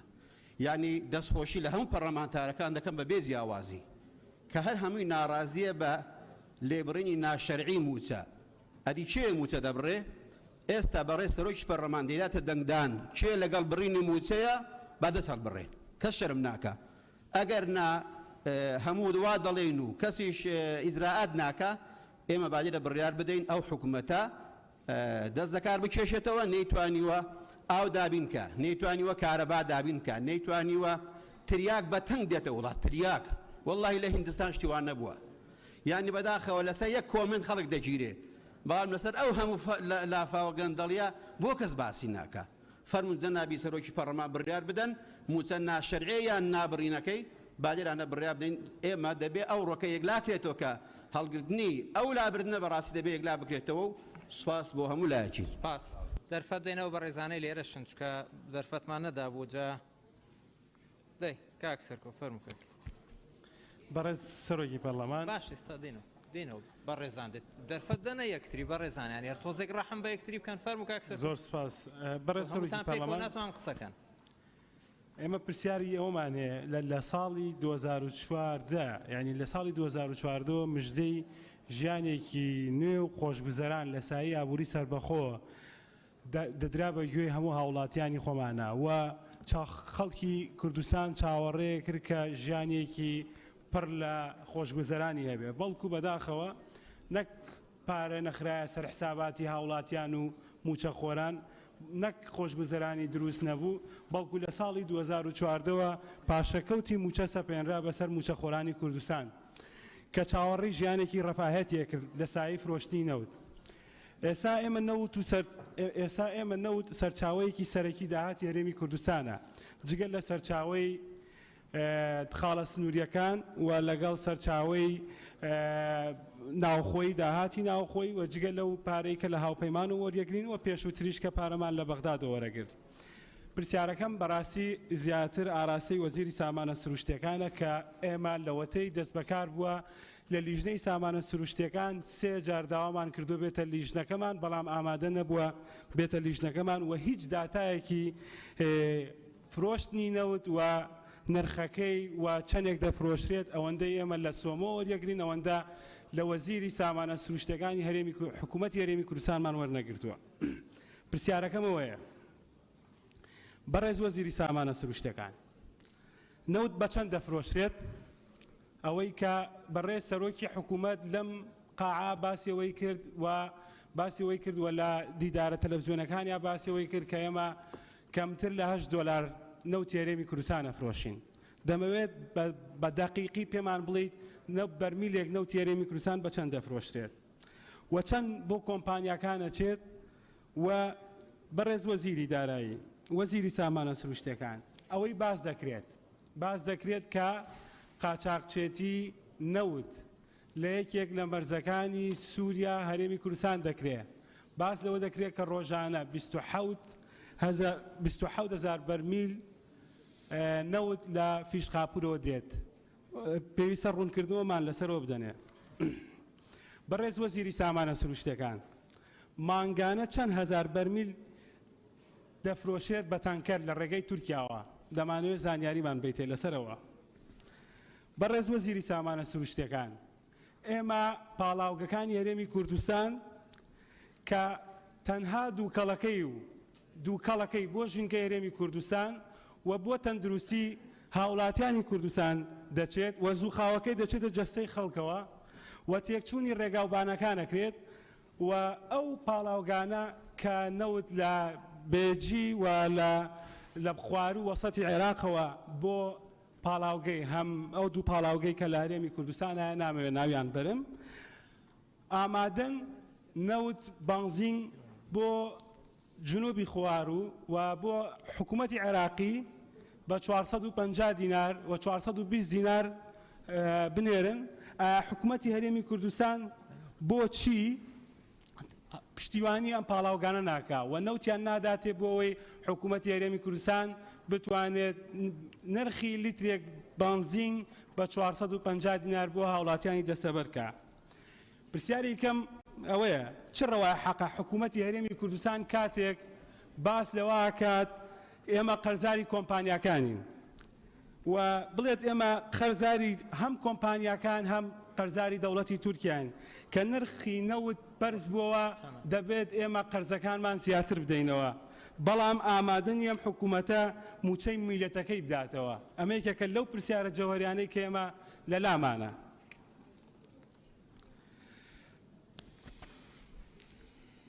یەکێکە لە پرسیارەکانم لە بەڕێز وەزیری دارایی و ستافی ئەنجومەنی وەزیران ئێمە لە مانگی یەکەوە چاوەڕ ئەنجومەنی وەزیران کۆبوونەوەی کردووە لە 5 و 7 بۆ ئەوەی کە بودجە بنێرێتە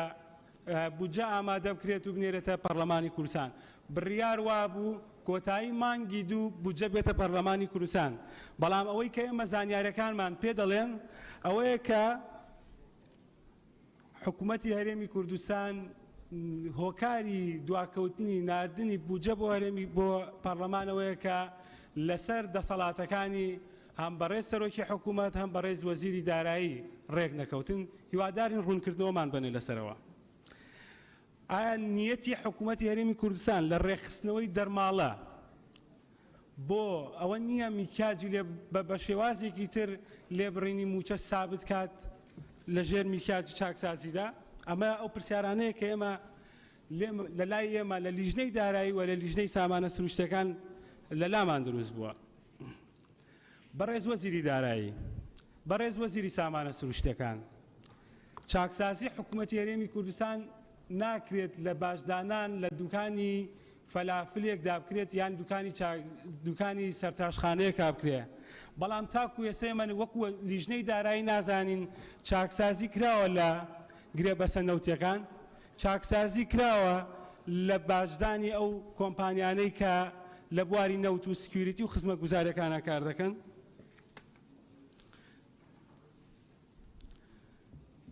بەڕێز وەزیری دارایی ئێمە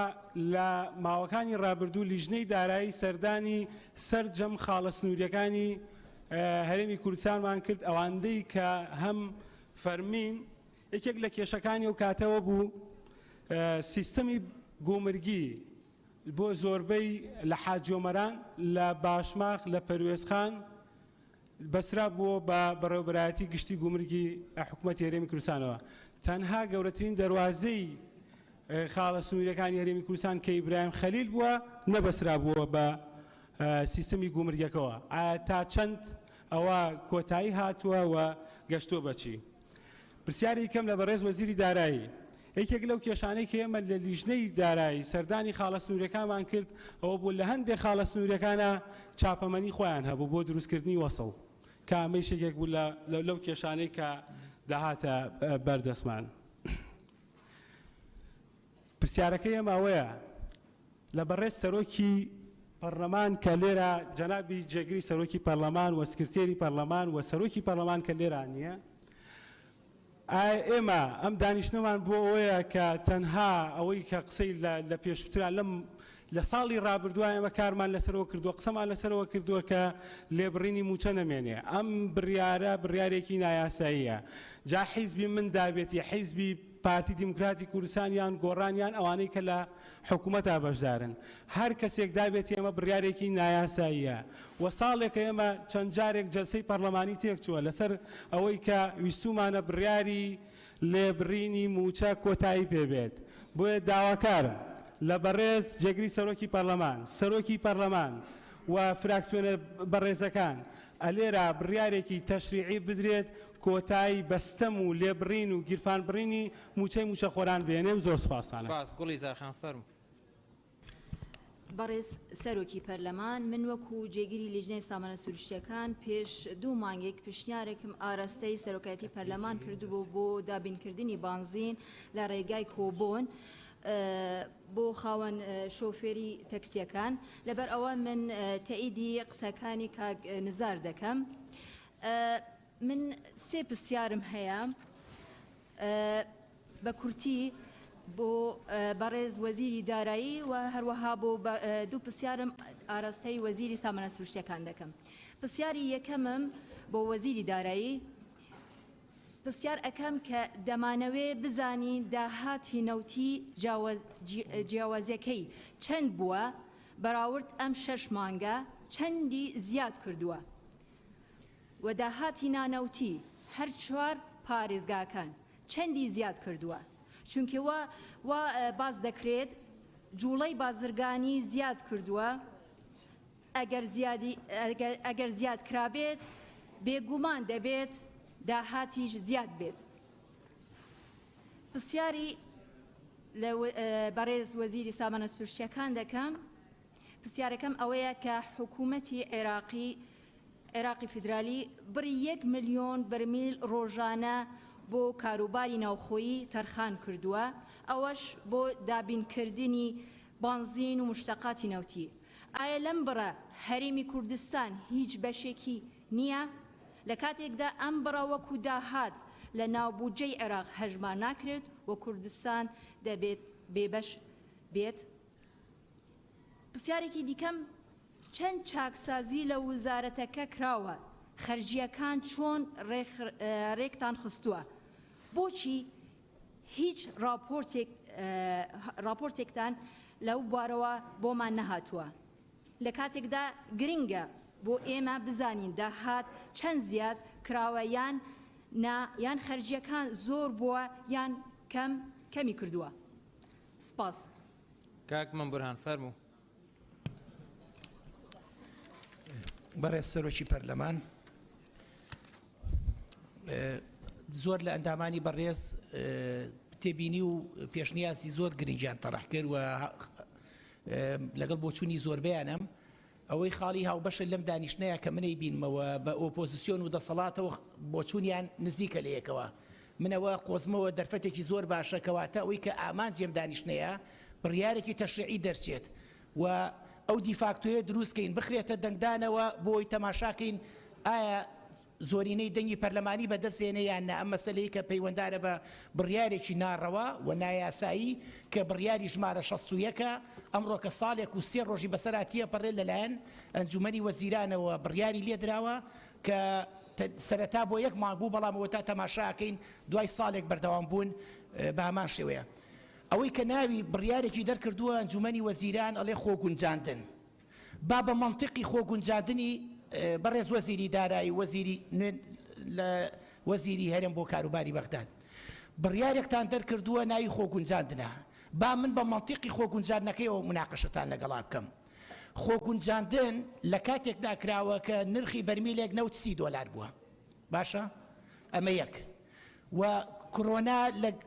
لە لووتکەیە بووە و داهاتی ناوخۆ نزیک بووە لە 0 بە نرخی دۆلار $118,000 بووە. ئێستا هەمووەمانە بەرز بوونەتەوە لە $30 چوەتە 76 و 120 تقریبا زیادی کردووە. ئەگەر بە مەنتیقی خۆگونجاندنەکەی ئێوە بێت جەنابتان کە لە ئەنجومەنی وەزیران کە 121 بوو ئێستاکە بێ موچە 150 بدەن بەم منتیقە بێت یعنی بەم منتیقە بکەین ئەبێ نەک 100% بدرێ بێ بە زیادەوە پاشەکەوت بدرێتەوە ئەمەیە منتیقی عقلانی یعنی هەستەکەم فەلسەفەیەکەی پێوترێ سووریالیەت ئەمە حکومڕانێکی جۆرە لە سووریالیەتی تایە منتیق نییە واقعی نییە بڕیارەکە ئێستا تام لەحزەیە بەردەوامە بۆیە ئەوەی کە پەیوەنددارە بە مەسەلەی لێبڕینی موچە ئێستا ئێمە هەمووی پەرلەمانتاران داوایان پرسەکەین ئێوە هەموو وەکو هاوڕێتیمان هەیە لەگەڵ بەشێکی زۆرتانە و ئێوە نین لە دۆڵەکایمە لە دۆڵە بەڵام ئێستاکە منتیقەکە وا کەوتوتەوە کە لە دوو دۆڵی جیاوازین حکوومەت لە دۆڵێکە خەڵکی لە دۆڵێکە پەرلەمانتاریش لە نێوم شوێنانەیە هەمیشە پەرلەمانتاران ڕخنەی ڕوبەڕوەکرێتەوە کە نەماتوانانی و هێزی فشاربی نەماتوانیوە ئەم خاڵاوە بەشە بدۆزینەوە بۆیە من ئەم پرسیارە ڕوبەڕووی بەڕێز وەزیری سامانە سروشتیەکان و وەزیری داراییش یەکەمەوە لە ماوەی ڕابردوودا یعنی منتیقێکی هەیە 300 وەزیری دارایی ئەڵێ 300 ملیۆن دۆلار لە سامانە سروشتیەکانیەت نەوت بە 30 دۆلار بێت و بە 76 بێت چ منتیقی قبوڵەکە هەر 300 ملیۆن دۆلار بدرێت ئەم معادلەیەمان بۆ حەلکەن حەزەکەم جەنابتان پێمان بڵێن کە ئەم مەسەلەیە چۆنە ڕۆژانە 460,000 بەرمیل نەوت بە پێی و داتایانی کە ڕاگەندێ هەرێمی کوردستان نەوتە فرۆشتێ من حسابێکی زۆر بچکۆلم کردووە ئەم حسابە حاسیبەیەک بدەیتە خوێندکارێکی پۆلی شەشی سەرەتایی ئەم نەتیجەیەمانایەتی ئەڵێ ترە بێ نابێت لێبڕین بەردەوام بێ چۆن ئەگەر بەرمیلێک نەوت بۆ نمونە کە ئێستا 76 لە بازاری جیهانیە ئەگەر بە 45 دۆلار بێ واتە 31 دۆلار کەمتر 8 دۆلار ناڵی 31 دۆلار کەمتر بێت داهاتی نەوت ئەکاتە 621 ملیۆن دۆلار ئەگەر بە 45 دۆلار بفرۆشرێم و ئێستاکە کە 147,000 نرخی 100 دۆلار بەرامبەر بەوە لەگەڵ 118,000ەکەی پێشترە 29,000 دینار بۆ 100 دۆلار زیادی کردووە نزیکەی 180 ملیۆن دۆلار ملیار دینار تەنیا لەم ئاڵوگۆڕە قازانجی کردو حکوومەتی ئێرم لە مەسەلەیەکە هاونیشتیمانیان زەرەریان کردووە ئەکاتە داهاتی نەوت 912 ملیار دینار بەس ئەگەر بە 45 دۆلار بێ بەڵام بەپێی ئەم ڕقەمە کە 300 ملیۆن دۆلار ئەداتە وەزارەتی دارایی من حسابم کردووە واتە یەک بەرمیل نەوت بە 21 دۆلار و 70 سنت کەوتووە نزیکەی 50 دۆلاری ئەڕوات ئەمە منتیقە ئەگەر ئەمە منتیقە هەرێم نەوتی هەرێم بەم شێوەیە ئەمێنێتەوە بە 21 دۆلار ئەگەر 76 بێت ئەمە چ نەکبەتیەکە بۆ خەڵکی کوردستان کەوا ئەم داهاتی نەوتە بەم شێوەیە هەڕاجەکرێ ئەمە جۆرێکە ببورن کەم دەستەواژەیە بەکارێنم جۆرێکە لە تاڵانکردنی سامانی ژێر زەوی وڵاتی ئێمە کە گرێبەستەکان کێشەی هەیە چی هەیە ئەمە پەیوەنددارە بە حکوومەت خاڵێکی کێ پەیوەنددارە بە وەزارەتی پلاندانان وەزارەتێکمانەی ناوی پلاندانانە وەزارەتی پلاندانە بای ئەوەندە پلانی دانە ناوە کە مەسەلەی لێبڕینی موچە چارەسەرکە بای ئەوەنە پلانی دانە ناوە ئەم هەموو ساڵانە چەندین هەزار خەڵک خانەنشین نەکرێت فەرمانبەر ئەمرێت کۆچی دواییەکە هەموومانە معاشیان کەمەکرێتەوە بای ئەوە پلانی دانە ناوە سیەکەمەکان 5,000 کەسن دامەزرێنێ کێشەی گرێبەستەکان چارەسەرکا وانە بێژەکان چارەسەرکا هەموو حکوومەت گەنج بکاتەوە لە حکومڕانی هەر وڵاتێکە جۆرێک لە سەرکەوتنی حکوومەت لە گەنجکردنەوەی حکوومەتایە لە چاکسازیە بەڕێوەبەری گشتی ئەوەی کە پەیوەنددارە بە سەرۆکی لیژنەی جێبەجێکردنی چاکسازی ڕەخنە لە پەرلەمانتارەگرێ ئەڵێ بۆی موچەکانتە حەڵالکەن زەحمەت نەبێ یاسای چاکسازی راپۆرتەکانمان خوێندنەوە چۆن راپۆرتمان نەخوێندوێتەوە کەمترین حاڵەت باشترین کە من بەناو راپۆرتەکان ئاڕۆشتوم 100 یاسای چاکسازی جێبەجێ نەکراوە لە مانگی یەکی ساڵی ڕابردوو یاسای چاکسازی دەرچووە چەند پەیڕەوی بۆ دەرچوێنراوە لە نزیکەی ساڵێکە چۆتە بواری جێبەجێکردنەوە کە من دەنگم بە یاسای چاکسازی نەداوە بەڵام زەحمەت نەبێ یاسای چاکسازی چەندتان لێ جێبەجێ کردووە منتیقی تایە 2 ساڵە ئەوترێت بە ئەندامانی بەڕێزی ئەنجومەنی وەزیران 2 ساڵە ئەوترێت پارەی موچە 895 ملیار دینارە باش 825 ملیار دینار ئەگەر چاکسازی کراوە خۆ بێ بە 894 جگە لەوە هەر هیچ نەبێ یعنی نییە 15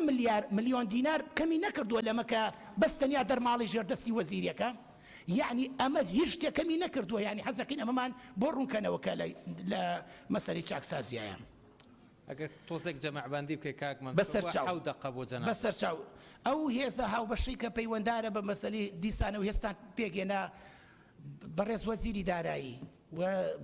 وەزیری سامانە سروشتیەکان دوو وەزیری گرنگن ئەو هەموو مفاوەزاتە لەگەڵ بەغداد هەر بە سەراحەت ئایا بەخا پارە ئەنێرێت ئەینێرێت یانی ئەوەمان پێ بڵێن بەڕاستی ئەینێرێت یان نا و ئایا ئەینێرێت ئەو 200 ملیار دینارە کە وەکو سلفەیەکەی داتە هەرێم دواتر و مەسەلەیەکە ئەوی پەیوەنددارە بە دیوانی چاودێریەکان وەکو خۆتان باسیەکەن یەکلای کاتەوە ئەم پارەیە خەن یەکسەر موچەی پێ چارەسەرەکەن یانە لە کاتێکدا من گومانم نییە قەنەعەتم وایە وەکو حسابە سەرەتایی کە ئیکەین ئێستاکە حکوومەت بە زیادەوە پارەی موچە و پارەی خزمەتگوزاری و پارەی پرۆژەکانیشی لە بەردەستایە دوو ساڵە ئەگەر ڕێگەم بەی سەرۆکی پەرلەمان 2 ساڵە نەوت نەگەشتۆتە ئەم ئاستی ئێستا و هەرێمی کوردستان نەبووتە خاوەنی ئەو داهاتە بێشوماری کە هەیە من ئەمەوێ پرسیارێکی من حەزەکەم وەزیرانی بەڕێز و نوێنەرانی بەڕێزی ئەنجومەنی وەزیران کاتون لە عمومیاتە قسەمان بۆ نەکەن بە تەحدید پەنجە بخەنە سەر ئەو پرسیارە تشخیصکراوی کە ڕوبەڕووی جەنابتان یەکەینەوە کە پێمان بڵێن ئەمە مەتەڵەکە ئەوە نانێ لێبڕین ئەمێنێت یان نا بۆچی لێبڕین بووە ئەوەی کە زۆر لە ئەندامانی بەڕێز باسییان کرد و ئەوەی کە نقطەیەکی زۆر گرنگە مەسلەی ئەگەر پەرلەمان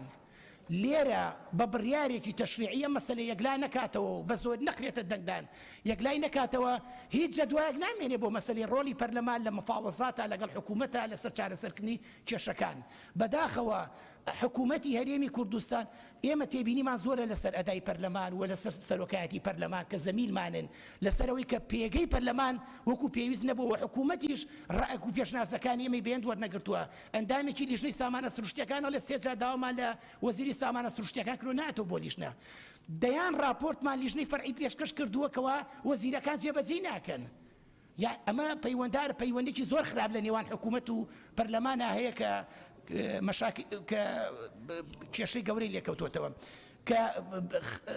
کێشەی گەوری بۆ هاو نیشتیمانیان لێکەوتوتەوە فعلا هەموو داهاتەک هەموو باجەکان لەسەر هاو نیشتیمانیان زیاد کراوە بەڵام لە بەرامبەریشدا موچەکانیان کەم کراوەتەوە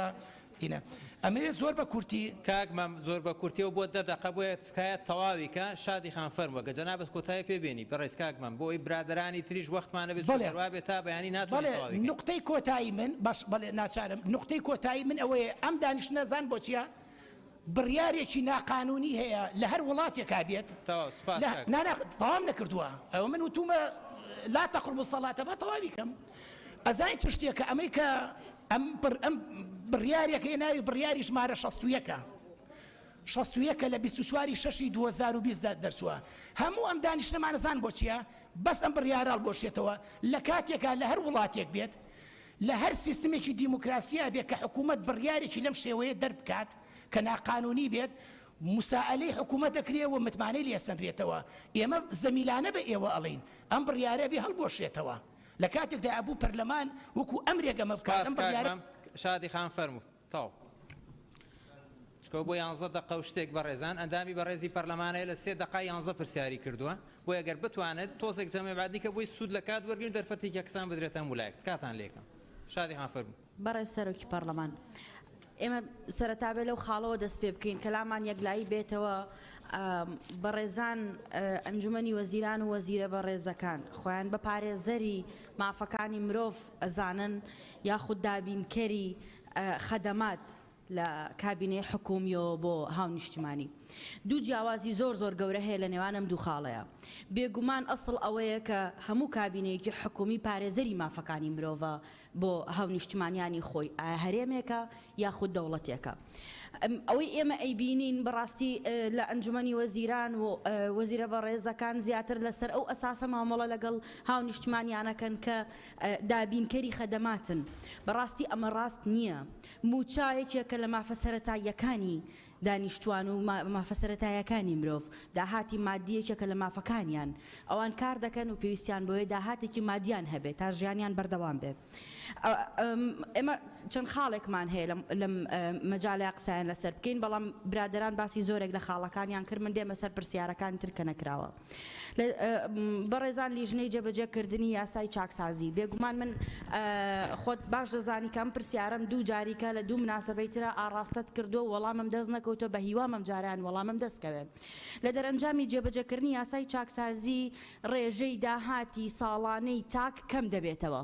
ئەمە واقعیە ئەگەر یاسای چاکسازی لە سەدا یەک جێبەجێ بکرێ یاخود لە سەدا هەر هەموو یاساکە جێبەجێ بکرێ پلانی ئێوەی بەڕێز چییە بۆ پڕکردنەوەی ئەو نەقسەی لە دەخلی سەنەوی فەردا دروست دەبێ چونکە ئەم خاڵە زۆر گرنگە دەخلی سەنەوی کاتێک کە دابەزێت تەسیر تەنیا لەسەر ئەو فەردە ناکات تەسیر لەسەر بازارەکە تەسیر لە سەر هەموو خێزانەکە کە دواتر بازار دواتر هەتاوکو هەموو کۆمەلگا ئەگرێتەوە ئەمە وای کردووە ڕێژەیەکی زۆر کۆچمان بۆ دروست ببێ لە نێوان چینی گەنجاندا وەک کاگیاسین ئاماژەی پێدا دەڤەری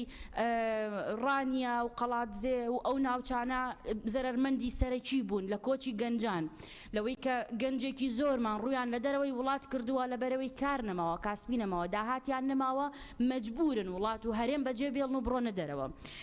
خاڵێکی تری گرنگ ئەوەیە کە لە ناو خێزانەکان و لەناو ئیتاڕی خێزاندا ژنان و منداڵان لە داهات لە کەمبوونەوەی داهاتە زەرمەندی سەرەکین ئەمە ژوا دەکات ڕێژەکانی توندوتیژی ڕێژەی کوشتنی ژنان ڕێژەی ڕوبەڕووبوونەوە لەگەڵ هەرێکێک لەو گرفتانی کە پەیوەندی بە ژنانەوە هەیە جارێکی کە ئێمە گرفتار دەبینەوە و ڕێژەکانمان بەرزتر دەبنەوە لەو ئێمە لەم ئاستی ئێستا ڕازینین چ جایەوەی کەوت تەسیراتانە لە ساڵێکی تر چەند ساڵێکی تر ببینین و خاڵێکی تر کە زۆر گرنگە ئەوەیە بەپێی دوایین لێکۆڵینەوەی لایەنە نێودەوڵەتیەکان و ئەنومێن کە کردوێتی ئەو ژنانەی کە زەرمەند بوون لە تەسیراتی ڤایرۆسی کۆرۆنا و کارەکانیان لەدەست داوە ڕێژەکەیان زۆر بەرزترە لەو پیاوانەی کە کاریان لەدەست داوە بە مقارنەت ئەگەر ڕێژەکان مقارنەکەین ژنان زۆر بەرزترە و هەروەها داتایەکی بڵاو کردوێتەوە کە ئەو ژنانەی کاریان لەدەست داوە پێویستیان بە 3 بۆ 5 ساڵە بۆ بەدەستهێنانەوەی فرسەتێکی عمل ئێمە کە موچەمان نییە من لەم ڕۆژانەی ڕابردوو تا بەدەدا چوونێکم کرد لەسەر ئاستی پارێزگایەک هەموو ئەو شوێنانەی کە فرسەتی عملی بچووک دروست دەکەن بۆ گەنجانمان بۆ ژنان بۆ کچان لە ناو کۆمەلگادا ئەمانە ڕوبەڕووی ئەوە بوونەتەوە کاتێ باجەکان زۆر زیادی کردووە لە سەریان زەڕیبە زۆر زیادی کردووە لە سەریان مەجبور بوون تەقەڵسات بکەن لەوەی کە کارمەندیان کەمکەنەوە تەنانەت خاوەنی شوێنێ پرۆژەیەکی بچووک بە منی وتی ئەگەر گەشتیاری عەرەب نەبوونە لەم جەژنەدا منە بواە شوێنەکەمم دابخستایە ئەمە بەڕاستی کارەساتە هۆکارەکە دابەزینی دەخلی تاکە لەم هەرێمی کوردستانەدا بە لێبڕینی موچەتەوە بە بازارتەوە بە بەرزبوونەوەی سعری دۆلارەوە بە گرانبوونی مەوادەوە بە زەڕیبەوە بە باجەکان کە هەن هەمویان ئەمانە گران بوون ئەمە تەسیراتەکەیەتی خاڵێکی کە ئێمە لە چەند ساڵی ڕابردوودا هەموو ئەو کەس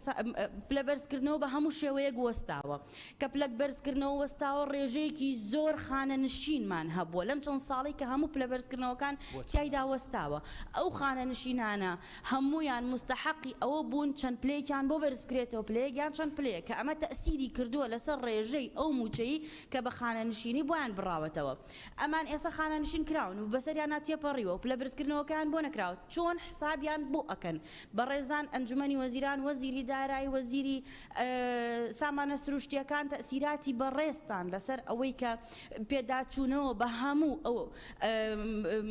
عقودی نەوت کە کراوە ئەمە چۆن کاریگەری دەبێت لەسەر بەرزکردنەوەی دەخلی تاک لە هەرێمی کوردستانە تا ئێمە بەدەست گرفتی کۆچ و بەرزبوونەوەی ڕێژەکانی توندوتیژی بەرامبەر ژنان و بە گشتی ڕێژەکانی توندوتیژی و هەموو لادان لە مافەکانی تری مرۆڤ لە هەرێمی کوردستانە خۆمان بە دوور بگرین و خۆشمان ئامادەکەین چکە بەڕاستی ئەو تەسیراتی کە لە چەند ساڵی ڕابردووە لە هەرێمی کوردستانە لەسەر تاک بەجێماوە بە دەرهاوی شتەی ئەزمەی مالی زۆرن و ئێستاش دەرهاوی شتەکانی دەبینین بۆ چەند ساڵی داهاتوش ڕوبەڕووی دەبینەوە بەڵام ئەوەیە کە ئێمە لە ئێستا بەدواوە چۆن کار دەکەین بۆ ئەوی کەوتە تەسیراتانە بە کەمترین ڕێژە ببینین زۆر سپاس کاکاوان فەرموو کاک بەناوی خودای گەورە مهرەبان بەڕێز سەرۆکی پەرلەمان بەڕێزان ئەندامانی ئەنجومەنی وەزیران بەڕێز سەرۆکی پەرلەمان من حەز دەکەم لە بەردەمی جەنابتان و بۆ ڕای گشتی خەڵکی هەرێمی کوردستان بە داتا و ڕقم بیستەلمێنم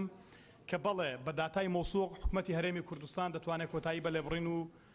بەلێبڕینی موچە بهێنێت و هەموو مانگێک لە 30 ڕۆژزارێک موچە لە کاتی خۆیدا دابەش بکات و ئەم کێشانەی کە ئێستا لە هەرێمی کوردستاندا هەن بە کێشەی دانەمەزراندن بە کێشەی فەرمانبەرانی گرێبەست بە کێشەی هەموو ئەو خوشک و برا پەرلەمانتارانە باسییان کرد چارەسەریان بکات بەڕێز سەرۆکی پەرلەمان لە ئێستادا نرخی 1 بەرمیل نەوت 75 دۆلارە واتە 470,000 بەرمیلەوە تێمە لە ڕۆژێکدا تەسویق دەکەین لە بازارەکانی دەروی هەرێمی کوردستان کە ئەمە دەکاتە 35 ملیۆن و 250,000 دلار بۆ هەر ڕۆژێک بۆ هەر مانگێک سەروی 1 ملیار دلار بۆ هەر ساڵێک دەکاتە نزیکەی 13 ملیار دلار کە تەنها وەزیری دارایی جەنابیان فەرمویانە کە تەنها 300 ملیۆن دلاری بۆ خەزانەی حکوومەتی هەرێمی کوردستان دەگەڕێتەوە واتە 21 دلار بۆ هەر بەرمیلێک من لێرەوە دەمەوێت ڕای بگەێنم کە حکوومەتی هەرێمی کوردستان کە بەڕێز وەزیری سامانە سروشتەکانیش لێرە هیوادارم کە هەڵم ڕاستم بکاتەوە بە سێ سیناریۆ پارینەوە دابەش دەکات ئەم سیناریۆی کە ئێستا دەگیرێتە بەرد بە گوێرەی راپۆرتەکانی دیلۆیت سیناریۆی 52 بە 48 واتە 58 بۆ کۆمپانیاکانی نەوتە و 42 بۆ حکوومەتی هەرێمی کوردستانە بەم سیناریۆیە 31 دلار و نیو بۆ حکوومەتی هەرێمی کوردستان دەمێنێتەوە من سەیرە بەلامەوە بەڕاستی بەداخەوە هەندێک لە پەرلەمانتارانی بەڕێزی پەرلەمانی کوردستانیش باس لەوە دەکەن کە 21 دلار دەمێنێتەوە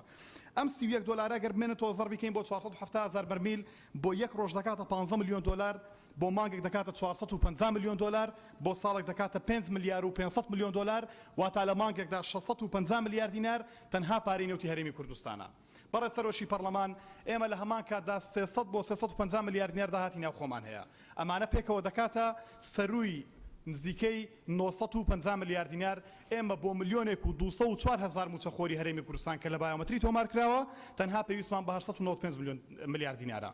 زەحمەت نەبێت کە ئێمە خاوەنی سەروی 950 ملیار دینارین تەنها بە داهاتی نەوت و ئیزافەتەن بۆ بەشێکی داهاتی ناوخۆ دەتوانین موچەدا بەش بکەین ئەم لێبڕینی موچەیە تاکەی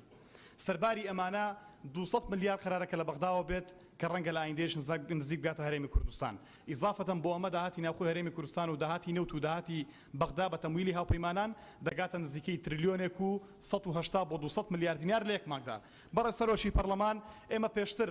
ئەندامانی ئەنجومەنی وەزیران پێیان ڕاگەیاندوین ئەگەر بێت و حکوومەتی هەرێمی کوردستان تریلیۆنێک و 200 ملیار دیناری لەبەردەست بێت دەتوانێت موچە بێ لێ بڕین و لە کاتی خۆی دەتوانێت کێشەی دامەزراندن کێشەی فەرمانبەرانی گرێبەست کێشەی ئاوەدانکردنەوە و گەیاندنی باشترین خزمەتگوزاری بە هاوڵاتیانی هەرێمی کوردستان بە باشترین شێوە جێبەجێ بکات دەی ئێستا فەرمو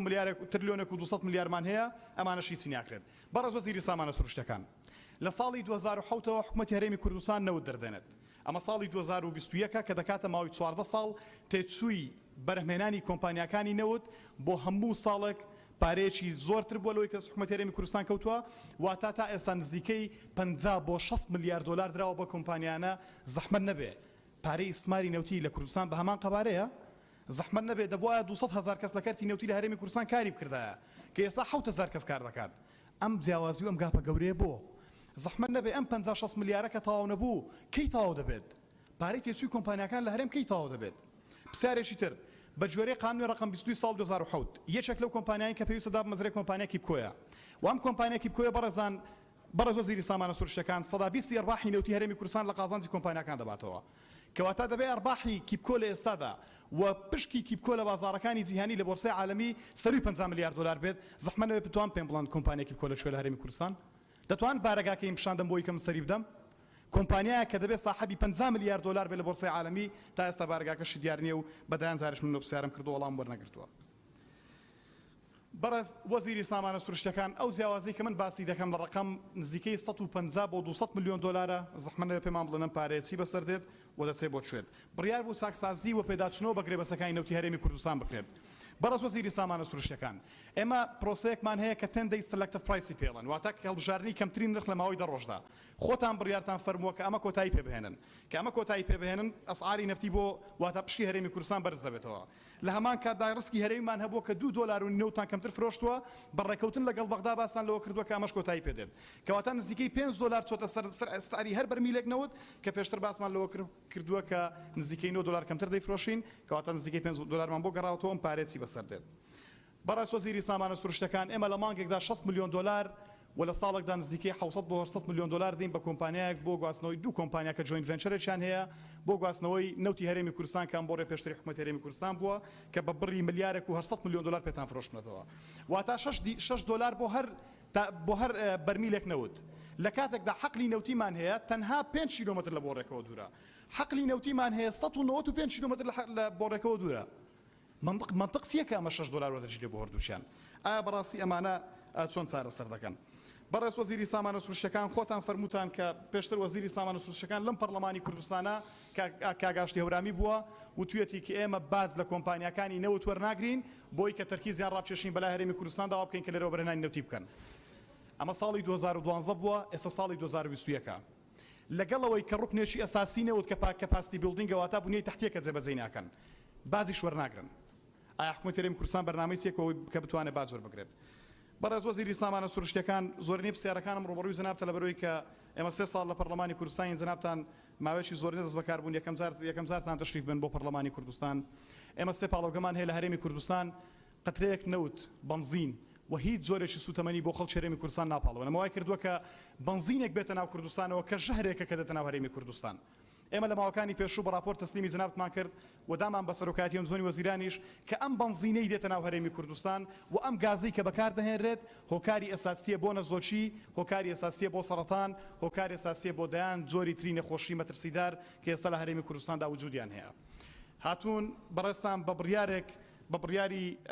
483 لە 8/2/2021 بۆ ئێمە معالەجە بکەن بڕیارێکتان دەرکردو لە ئەنجومەنی وەزیران کە ڕێگە نەدەن بنزین بێتە ناو هەرێمی کوردستانەوە. دەی پاڵۆگەکانیش نایپاڵێون بۆ خەڵکی هەرێمی کوردستان. ئەمە وای کردووە کە لترێکی بنزین بە 950 بۆ 1000 دینار لە بازاڕەکانی هەرێمی کوردستان دەفرۆشێت.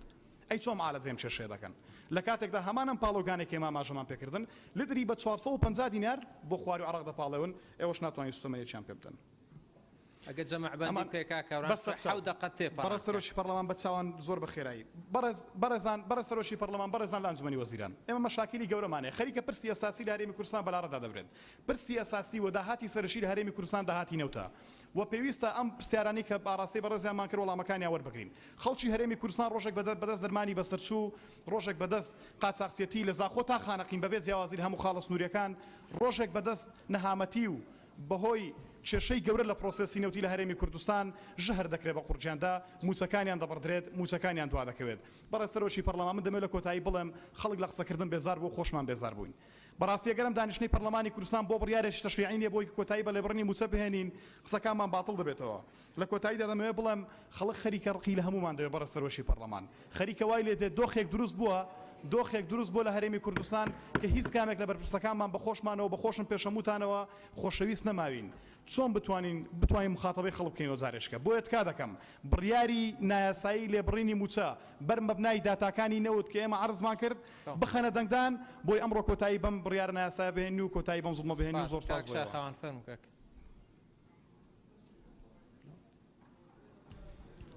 بەڕێز سەرۆکی پەرلەمان بەڕێزان پاسمان کرد هەر زۆنەی سێ بەڕێز بۆی خۆم ناتوان بە کۆرسەمووی وەرگرم ئێستا دێن بەس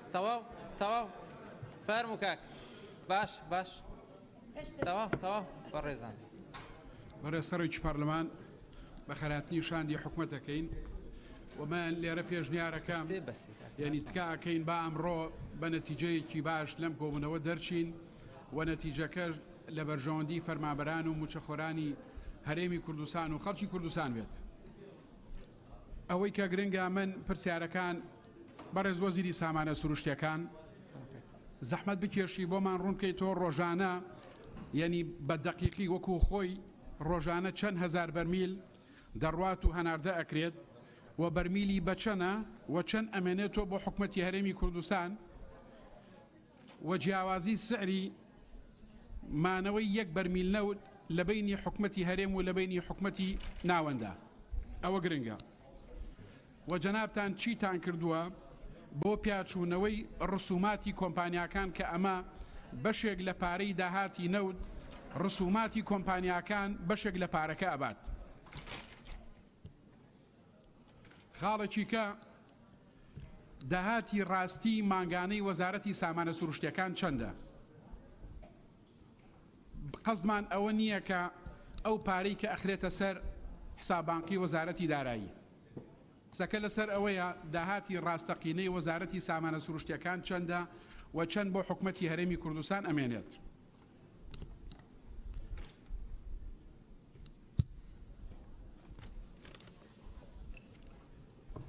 خاڵێکی کە بۆ بەڕێزان دکتۆرە ڤالا و دکتۆر ئومێد و دکتۆر ئامانج لە ئەنجومەنی وەزیران لە دوای دەرچوونی یاسای چاکسازی ئەنجومەنی وەزیران بە تەنسیق لەگەڵ وەزارەتەکان ڕێنماییان دەرکردووە یا پەیڕەویان دەرکردووە. ئەم پەیڕەوە لە دوای دەرچوونی یاسای چاکسازیە توانم بڵێم بە ڕێژەیەکی زۆر لە بەرژەوەندی وەزارەتەکان و لە بەرژەوەندی موچەخۆران و فەرمانبەرانی هەرێمی کوردستان نییە. ئەمە بابەتێکی گرنگ و بابەتێکی مۆزوعیە حەق وایە ئەمڕۆ لە ڕاستیە مناقەشەیەکی زۆر باش لەسەر و بابەتە بکەین چونکە لە دوای دەرچوونی یاسای چاکسازی لە پەرلەمانی کوردستان باشە بەو ڕێنمایە یا بەو پەیڕەوەی کە دەرچووە هەر وەزارەتێک پەیڕەوێکی دەرکردووە لە ڕاستیە ئەمە یعنی کۆمەڵێک قەید و بەند و کۆت و ینی ئەوەی داری کردو بۆ ینی بۆ فەرمانبەران و بۆ موچەخۆران. خاڵێکی کە من دێمە سەر ینی پرۆسەی با بڵین چاکسازی لە وەزارەتی شەیدان. هەتاکو ئێستا وەزارەتی شەیدان ئەتوانم بڵێم وەکو پێویست نەیانتوانیوە چاکسازی یا پاکسازی لە لیستی شەیدان بکەن. هەمومان نەزانی لە ڕابردوو هەمیشە و تومانە چەند جارێکی کە لەم قاعە باسمان کردووە لە لیستی شەیدان ینی لەگەڵ ڕێزمە خەڵکی تیا بووە پێش ڕاپەڕین پیاوی ڕژێم بووە ئێستا کراوە بە شەهیدی سەنگەر ینی ئەمە لە ڕاستیە توانم بڵێم خیانەتێکی زۆر گەورەیە و ئەمە بابەتێکی مێژوویە مێژوو ڕەحم بە هیچ کەسێک ناکات چونکە ئەمە پێویستە گرنگە ینی پاکسازی لە لیستی شەیدان بکرێت.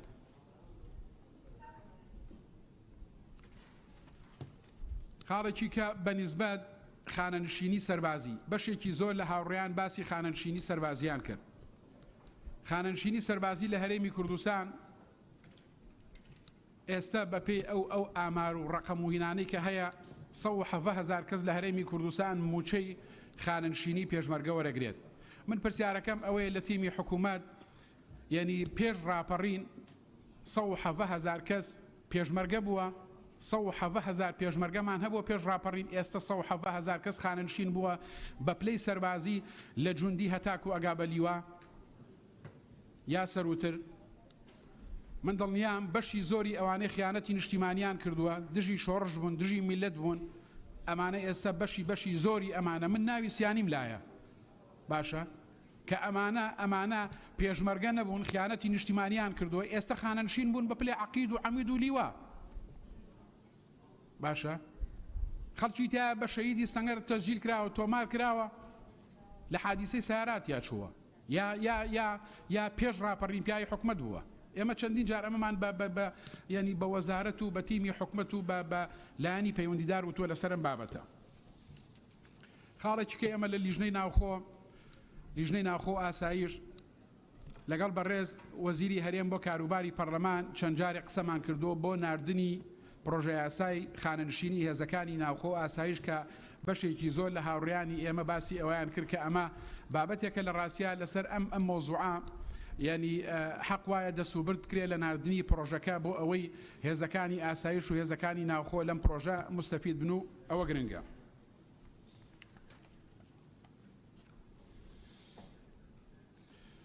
ئەوەی کە پەیوەندی هەیە بە خاڵە سنووریەکانەوە ینی بەڕاستی لەم قۆناغە گرنگە پیاچوونەوە بکرێ بە خاڵە سنووریەکان.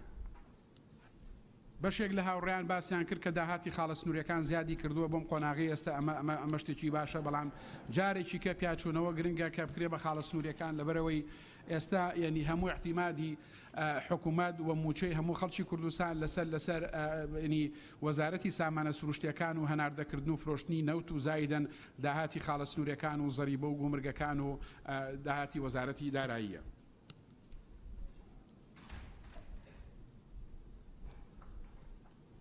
بەشێک لە هاوڕێیان باسی ئەویان کرد ینی ئەخیری ئەم کۆبوونەوە یا کۆتایی ئەم کۆبوونەوە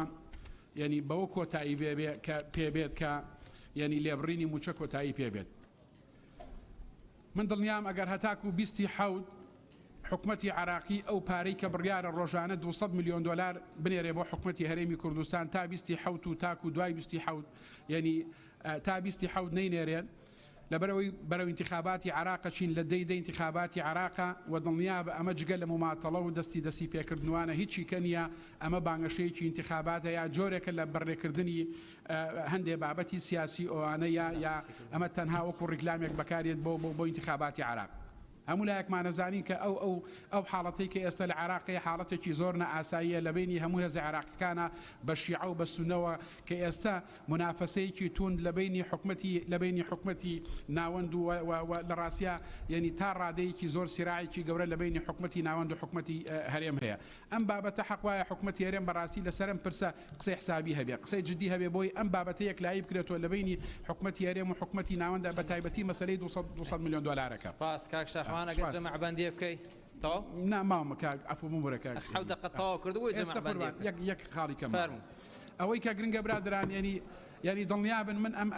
ئەم پەیامە بۆ تیمی حکومەتە ئێمە هەمومان فراکسیۆنە جیاجاکان هەموو ئەندامانی پەرلەمان یعنی ئەمڕۆ وارڕێکەوتوین وامان پێ باشە کە لێبڕینی موچە کۆتایی پێبێ چونکە بەڕاستی لە قاڵبدانی فەرمانبەران و موچەخۆرانی هەرێمی کوردستان با لێرا بۆسێ. سپاس کاک مەراجیات فەرموو.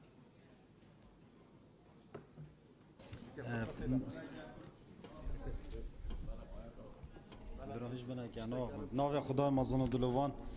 برای سروک پارلمانی بخیر هاتنا شانده حکومت کن که افریقا الویری آماده بوی و کیادیار که موچه مافی هر خلقه کیه هر فرمانبره کیه که هر کسی که هبید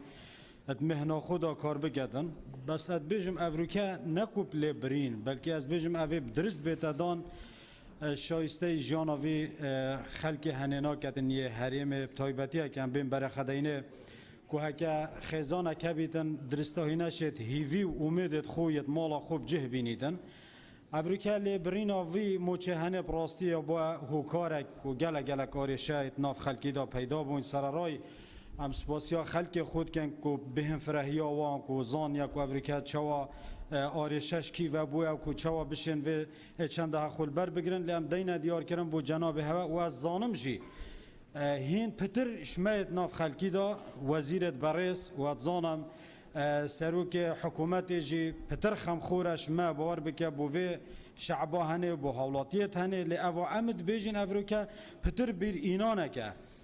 کوان بین اف کسی تنویت راتبه که 270,000 راستی جهویه تانگه نشد بخو مزل خو فره بکتن نشد زاده درست بخوتن که اوه تندروست که پینه مریتن که بنیاوی درست ببیتن و افریقا نشد بچید احتمال ایک دو بیجن نخوشخانه یا عیاده نشد بخو سفره که بکتن یا گشت و گذار نشد درست های عیال خو فرقت خواندنه بشکل که عام تاثیر حتی سر بازار کردستان جیکری چکو امد بینین وقتی راتبت اید لیسته کو بیجن دیتا دیار کردن کو د فلان روز فلان اعتبار گرفتن حرکتش نیکات کفته ات بازاری دا و سرای وقتی که دلار یک گرم بوی امزان کارب یا که ما امزان افریقا پایزین یا گرم بوی یعنی گلک کارتین و کارتین کو افریقا خاله گلک برتنگاویه دا دیسا از دی بیجمه و پراستی یعنی انا بیجمه هوا افریقا هین چنا کن یا هوا چنا کریه هکه ما بیجنم دید گناهکار بین چونکو شر گندالی نشرکه و صاحب صناحیه و هین همیشه زانن افریقا که هندک حتی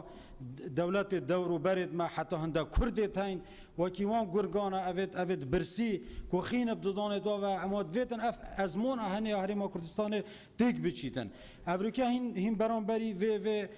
وان کادانه تنید مازن برای دکتر دویج بیج انشالله ام ویج اباش بیرنا که اینا وحینت ناف خلکی دا باور بکه احتمال وزیری هی منویت ناوی بیجم بس هر کسی که چتت وزارت وید بینید یا معاملت خلکی اتماشینید یا تلفونت خرکارات کد اما پارزگرات بینید یا ناف خلکی دا به حمایه درک کن اوه همی راستی جه دست خوشیه بل امجی تو سانه بین هم کوینت بن کارتی کرنا فیسبوک و افریقا ام باغ بین و طرش بین و پاوجین حکمت اخوار وکی چنهات کرن چکو راستی اوه جی اش گونه هکا یلکا مازن هکا مصابر خدینه پوی چند هات یا کرن افریقا پروژه مازن تینا کرن تنه موچجینینه یا پیش چاوت ما و امید بینین از دست بسیارت خوکم بس بری از دست بسیارت خوشی کم کو بسیار کرن و اندام پارلمان اش وزیرا گلی وزیرا از حسکم و بیر اینانه کو افریقا کاچا هم برانبری من راست یعنی ام بسیار شهوت کین و ساینده صباح روز قیامت برانبر خودت عالی جراوسین و دی بسیار شوایت کردن سر اوی عمری هنه کردی دنیا و جا رحمل وی وزیری یه بشت و از خوشی که شما همی اندام پارلمان جی یعنی بشت پتر خدمت بکرد پتر خوب واسنید بسیار ایکی اما با دکتر امیدیا ام زانین یعنی حکومت ما هاتی کو روتین کم ببیتن روتین گله کا زیاده بو و دکترم حسکن پیدا چونه که بکین امریکا دوائرت مدا اس نمونه که بینم یا امریکا مراجعه که چه دایره که بو معامله که خوب ریوبتن ریوبر مولات ورگرتی مانگه که یا گوتی اس ایشتا نامشینم حتی است اما سر دام خو مولات خلاص ببیتن براستی يعني قالك جرامي فرمان برد ما تبينين انا الدهوك انا هوليري وزارات احتمال تشتكى قالك بصناهيه جي لما باري خلقي بخو يا دارایی تكچويا هاري كار من سرو چند هنه بسیار کامنا دیجی بو هر دیسا وزیر سامان سروشتی از بجمه آیا هندی تو هات یا وی تا چو گهورین کرینه کتاب کردی بو مگود باید دل خلقی خوش بباید و یادیجی ام کردشین حتی کنگی پشت گرمید و نفتهانه بین اگر نبوم دیار بکه و حتی نمینیتن یا چند ساله کن جبلی طبعا منطقه کرکی که ماده 140 بحثی وانانا کن اوانو که البردستی ما داخل که ما تنه پیویا موچه جینه و نبیتونو دا پتر سکتر چاندن افریقا چاوه خوب دینه سپاس بو گوهداری آوه سپاس سوسن خان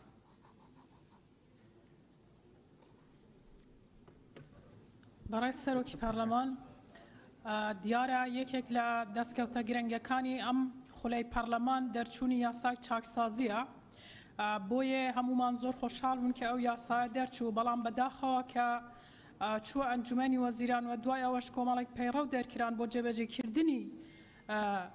ئەو بەرگانە کە خۆتان نەزانن چەندین وەزارەت پەیوەندیدار بوون بە جێبەجێکردنی ئەو بڕگە و مادانە و من وەکو ئەوەی کە ئێمە لە لێژنەی شەهیدانین لە ڕاستیدا ئەوەی کە جێگای تێبینی ئێمە من دەمەوێت لێرەدا لەو دانیشتنە بیخەمە ڕووچکە لە ڕاستیدا ئێمە تەعامل لەگەڵ کە سوکاری شەهیدان لەگەڵ زیندانیانی سیاسی دەکەین بەو پێیە کە ڕۆژانە ئێمە ئاگاداری معاناتی زیندانیانی سیاسین ڕۆژانە ئێمە ئاگاداری معاناتی کە سوکاری شەهیدان و جینوسایت کراوان و کەمەندامانی سەنگەرین بۆیە یعنی ئەوان زۆر گیرەیان هەیە لە جێبەجێکردنی ئەو بڕگە و مادانە یاسای چاکسازی بەتایبەت دوای ئەوەی کە ئەو لێژنەکانی چاکسازی دانران ئەگەر من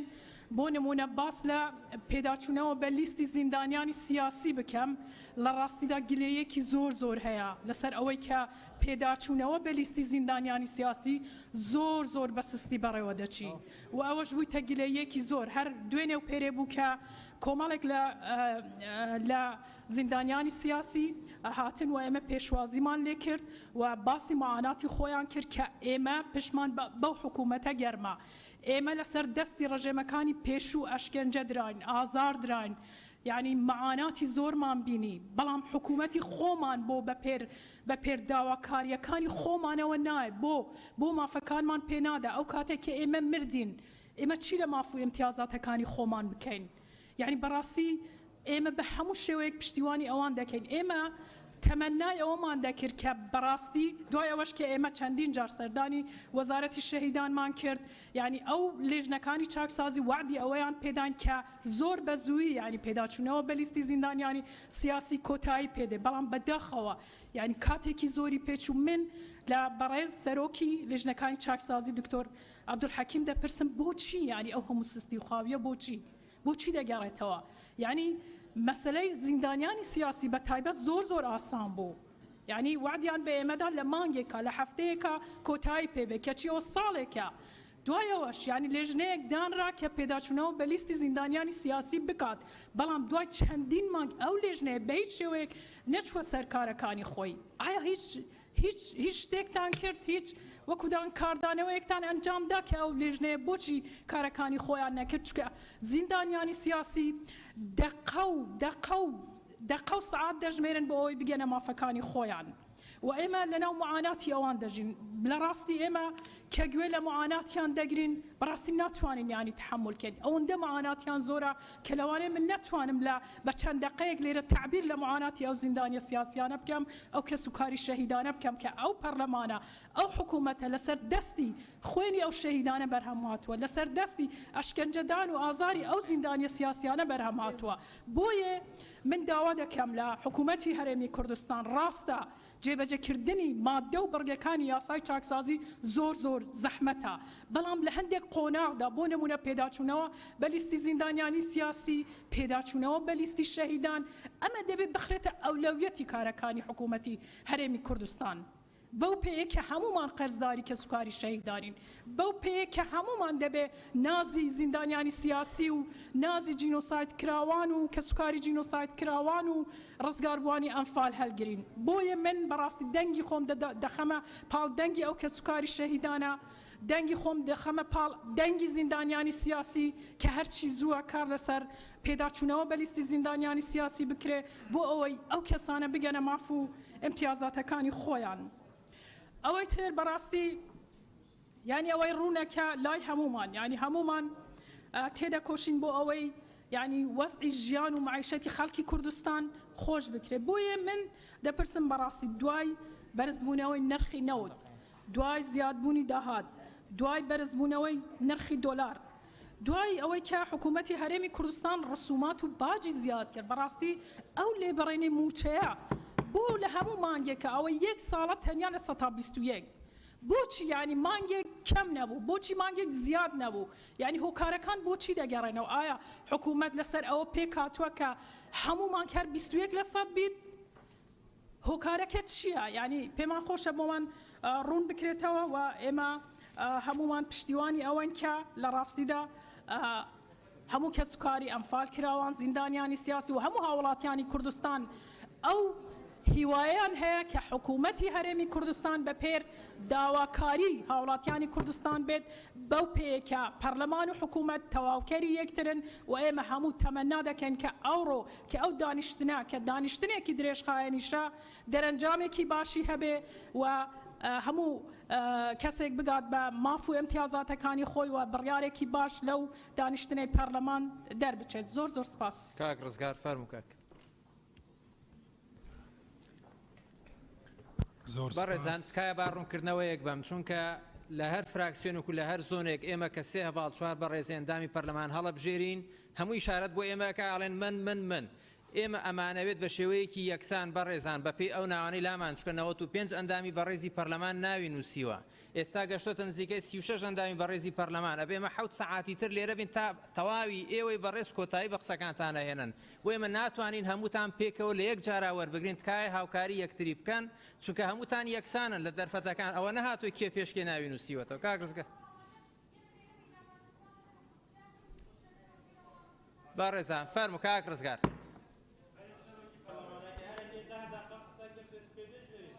تمام بەڕێزان دەی ئەگەر بتوانن تەواو بەڕێزان کاک ڕزگار لە ئێستاوە بۆ ئەم پێشنیارە زۆر تاخیری نانیل ئەوەی کە قسە کراوە دەغدەغە کراوە ئەوەی کە پێویستیش بیتەن من باسی دەکەم هیویدارم کەسیش مقاتعە نەکەتن بەڕێ سەرۆکی پەرلەمان زۆر سوپاس بۆ بێ دەرفەتێ بخێراتنا وەفد ئەنجومەنی وەزیران بکەین گەلە بخێر بین هەر سەرەتا پێشنیار کەم ئەف پرسیار و تێبینیت ئەندامێت پەرلەمانە هەرچەندە بەڕێزیان دنیام دێ جواب دەن بەس ئەگەر بکرێتیش راپۆرتێکا چڕوپەر تەسلیمێ سەرۆکاتیە پەرلەمانێ بکەن هەم وەک ئەرشیڤ بمینێتن و سوبەش ڕادەستێ لایەنت پەیوەندیدار بکەن بۆ هەندێ کەتبەنیش ئەو جواب هەبن طبعا ئەم هەمووت نیگەرانین لە ئەف کەم و کوڕیەک و لە بودجێتای ئێکناڤێت دانیتن بڕینا موچێ ئێکناڤێت دانیتن خۆ گونجاندن ئێک دانیتن نایاسایی ڕەنگە هەمیش وارد بن نانی بێ بنەمانینە ئەف ئاخفتن تاکید ئەس حەزکەم زیاتر ئەو ڕوویە دیە حقیقەتا ئەف وەزعێک و هەرێما کوردستانی کەفتە تێدا بۆ جنابێ هەوا بۆ ڕایا گشتی ڕوونکەینەوە و بەرهندێش دەبیتن پێنگاوێکە ئەحداسا بچینە پاشتر و کەس بەحسا هەندێ نەکرد زێدەتر مە بەحسا دەرەنجامێت وەزعی نالەبار لە هەرێما کوردستانی کرد بەس مە بەحسا هۆکارت وێ نەکردن و ئەز ئیشارەت بدوسێ خاڵادەم کە پەیوەندی هۆکارت وەزعی هەیە یەکەم هۆکارە سەرەکیش حکوومەتە عێراقیە کە زۆر بە برنامه‌کی سیاسی برنامه‌کی دارشراو لە زەختێکا سیاسی بۆ هەندێک و هەرێما کوردستانی حزبێت سیاسی كفنا ناكوكي وركابري تقال إكودو ووضع آبوري ووضع سياسي ووضع كمالات هرما كردستان تيك بچيتن براستي بوجا هرما كردستان هاتا بريني اويا ناياساي اويا ناعدالتي اويا شهمزاري بحكومت عراقي او حكومت كرنجا هرما كردستان بهم قوتا خوب حزب لايان سياسي هرما كردستان شياي ببيتا خداني ودا صلاتا كونوكا اول سر كرسي رنشتينا ووفدت هرما كردستان وحكومت هرما كردستان بهم حزبا هاوكار بوينا کو حکومت عراق ببیتا خدان دستوره که و حتی وقت بین ناوندگیری بین او لایانت عراقی کلگله کدوش ناکوک بونه گورترین و باشترین دور هرما کردستان هبویا که امن و آسایش و استقرار با عراق بشیوه که گشتر گرته و بلام بداخه و لبره هنده که افتشتل برچاف بیتن زور نایاسایی به وجدانانه بجا هرما کردستان بری طبعا لایک اوه تعدایه که زورا مزنل هرما کردستانی کری بس لایک دیگه وش مسترین چاکیال هرما کردستانی کری بو هنده کبزانی چگا و حکومت عراقی بو حل کبید بو پرخص یعنی حالا بو بیتا پیش اگر نوکجی بوجه پنیریتن یا بشه که بوجه هرما کردستان پنیریتن دی جاره که دیگه بوجه هرما کردستان دی بریتن بویا چاکیا و اویا که دبیتن حکومت هرما کردستان بزانیتن لمودوا درشخایان پشت خوب استیتن هیچ اعتماد لسر سیاست حکومت عراق نکتن چاویش لپاره حکومت عراق نبیتن او پاره کنوکب منت تتداناتن بو هرما کردستانه طبعا اگر مبگوت دبیت حکومت هرما کردستان پش ببستیتن بخو تاکید دبیت هندک هنگاوت استراتژی درش خایانیش پاویجیتن بو هنده دی بسیاره کم اف دوسه بسیارت کنو کل برایس یت پلاندان دبیت طبعا لیره بال لیره نیادی کم کو طبعا سامان سروشتی تنها نفتی هم بس بحث نفتید کن و ترکیز ما لسر خالد سنوری نو و ام زیاتر راستی و که حکومت هرما کردستانیان حوالاتی ام زیاتر کریاری ما بر همه خومال منیه و که پیویس آسته کشتوکال پرما پی ندایه به هنده برس وزیر سامان سروشتیکان بدیل نفتی چیه؟ بدیل نفتی رنگ انسان بشتن به نفت بجیتن بس یک لباشترین سرچاوت کودشتن هرما کردستان الوی قناق برا قناق که باشتر و برهم هنر بینیتن رنگ آف بیتن حکومت هرما کردستان تاب شتن دبی دست خودانی تسعاو هرما کردستان بنداوا چکتن گل بنداوا کشا رنگ کهربای نمینیتن و رنگ کشتوکال پرا پیبدین رنگ گشت گذار پیش وب چیتن یک لخارید هر سرکیه طبعا بلی نفتش نانی کانزای دیت سروشتی هرما کردستان هی وکی زیر وکی مرمر وکی زور اوی دیگه آیا برای وزیر سامان سروشتیکان سبارت و کانزایت که هرما کردستان پی دولمنت هنگوچه برنامه که طبعا زور خوش کبرایت منت پارلمانتار بحثت وضع نالبارا حوالاتی هرما کردستانی کری بله ویا وضع کمالاتی طبعا اب سیاست که حکومت عراق گرتیا بر نوکه در انجامت و باش بو هم تبینین خرابش بو خود بینین بو نمونه بالفعل ناکو که حزب سیاسی ید زیدتر بوی لبری هنده کو ام پنجاب حکومت عراق درش بکینو بین و که هنگ نحقنو هنگو ظلمال و خلقه کری ام خریک شر و مناقشه و تومت بارکرنا اکدوینا هل لیره راش است حسکم و نقطه اشارت پیبدم کو از ایدانا همو او هل سوکفتت ناشرعی و نادستوری و نا انسانی برانبر خلق هرما کردستانت کر ایدانت کم و شهمزارت کم و دبیتن ما اول بدایت اف ایدانا کر با و رفتار ما کر با نانو که امی کدوبت اومد بار کن بله وضع خلقی لو پاری خرابی دایه به هندک لبرزان اشارت بکوچا حوالاتیت مدای بله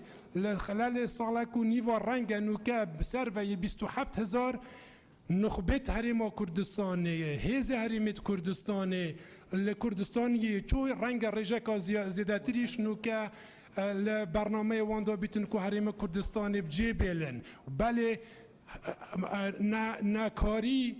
تنیا هوکارک نیه که خلق برای ماده هوش بر بچیتن بو آگاداری هنگو بر سروک پارلمانه هیناتنی ماده هوش بر بو هریما کردستان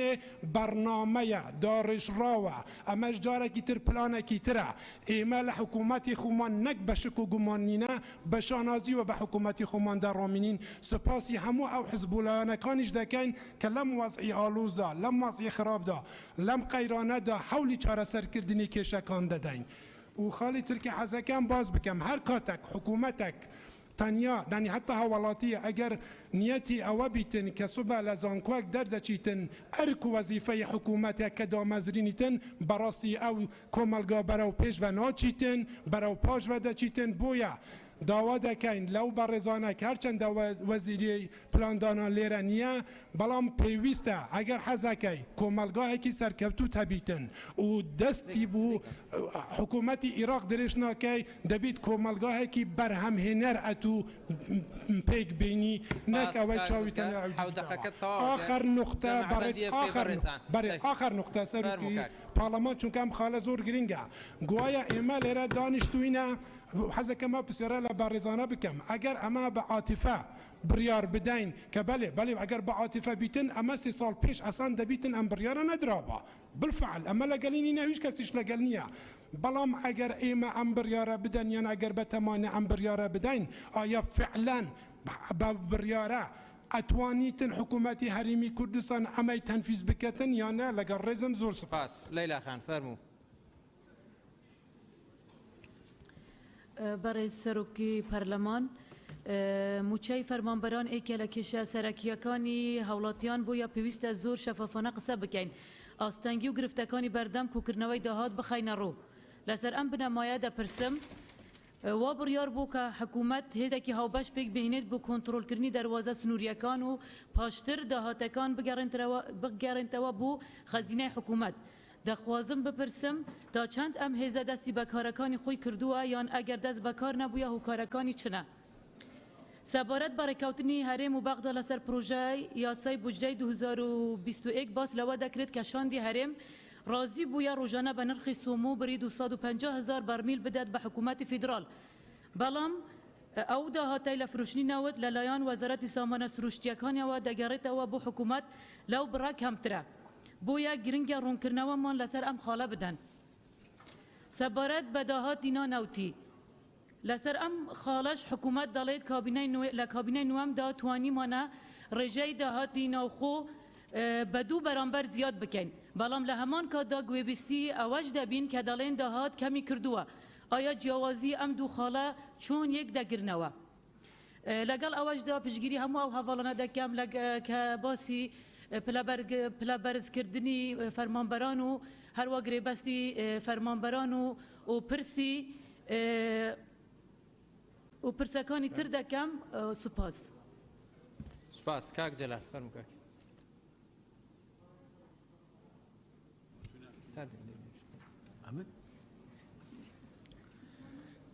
سپاس برای سروکی پارلمان بخیراتنی شاندی حکومت یاریمی کردستانی دکم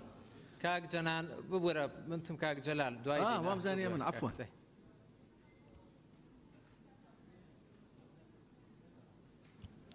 برای سروکی پارلمان بخیراتنی وزیر برزکان و شاندی یاوریان دکین بو پارلمانی کردستان من سرتای پرسیارکم هولا دموانی که لپیشوتر و ترا و دوباری نکموا لبرز وزیری سامان سروشتکان دست پیکم آیا لو ماوی جناب دست بکار بوی چی کراو بو کم کردنەوەی خەرجی نەوت دیارە من لە بابەتە ئاڵۆزەکان دەست پێ ناکەم و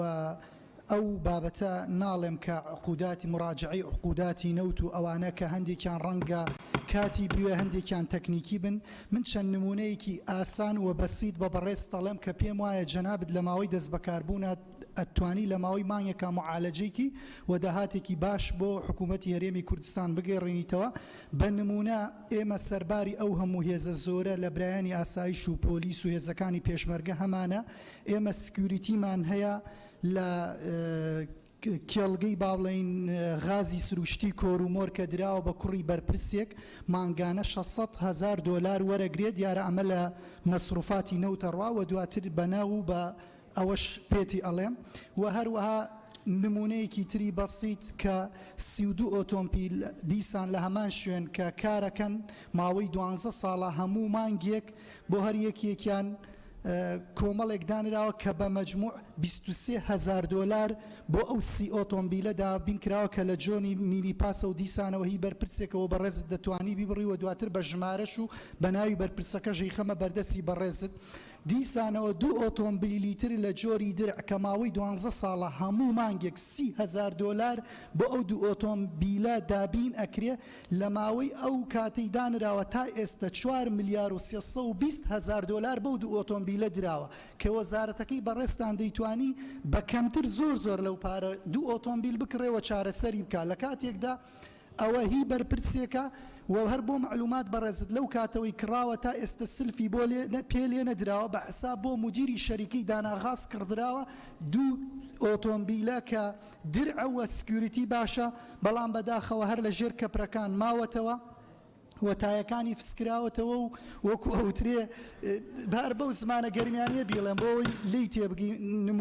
مشتێک نمونەی خەرمانێکەوە پاتریشی لەسەر نییە هی بەرپرسێکە تا ئێستا 4,320,000 دلاری وەرگرتووە هاوکات کە ئەمانە پێویستە ساڵانە عەقدەکانیان تازە بکرێتەوە بە ناوی ژەدەمێ وەکو تەکی دەکەمەوە هاوڵاتیەکی بەغدادی کە 12 ساڵە کری گۆڕینی ڕۆنی مەکائین و مۆلیدەکانی داناغازی گردووە هەر لەگەڵ تەندەرەکەی فرۆشتۆتەوە بە کەسێ مانگانە بە 35,000 دلار ئەویش لەو ماوە تا ئێستا 5,040,000 دلاری وەرگرتووە کە ئەمانە بە قەرارێکی ئیداری زۆر بەسیط بەڕێز دەتوانی ئەوەی پێ بکەیت هەروەها خواردنی داناغاز و خوڕمەڵە کە بۆ هەر کەسێک لەو 2 کەمپەکە بۆ خۆتەزانی زیاتر لە 3,000 کارمەندیان هەیە 23 دلاری بۆ دابین کراوە لەو خواردنە باشتر دەتوانرێ بە 10 دلار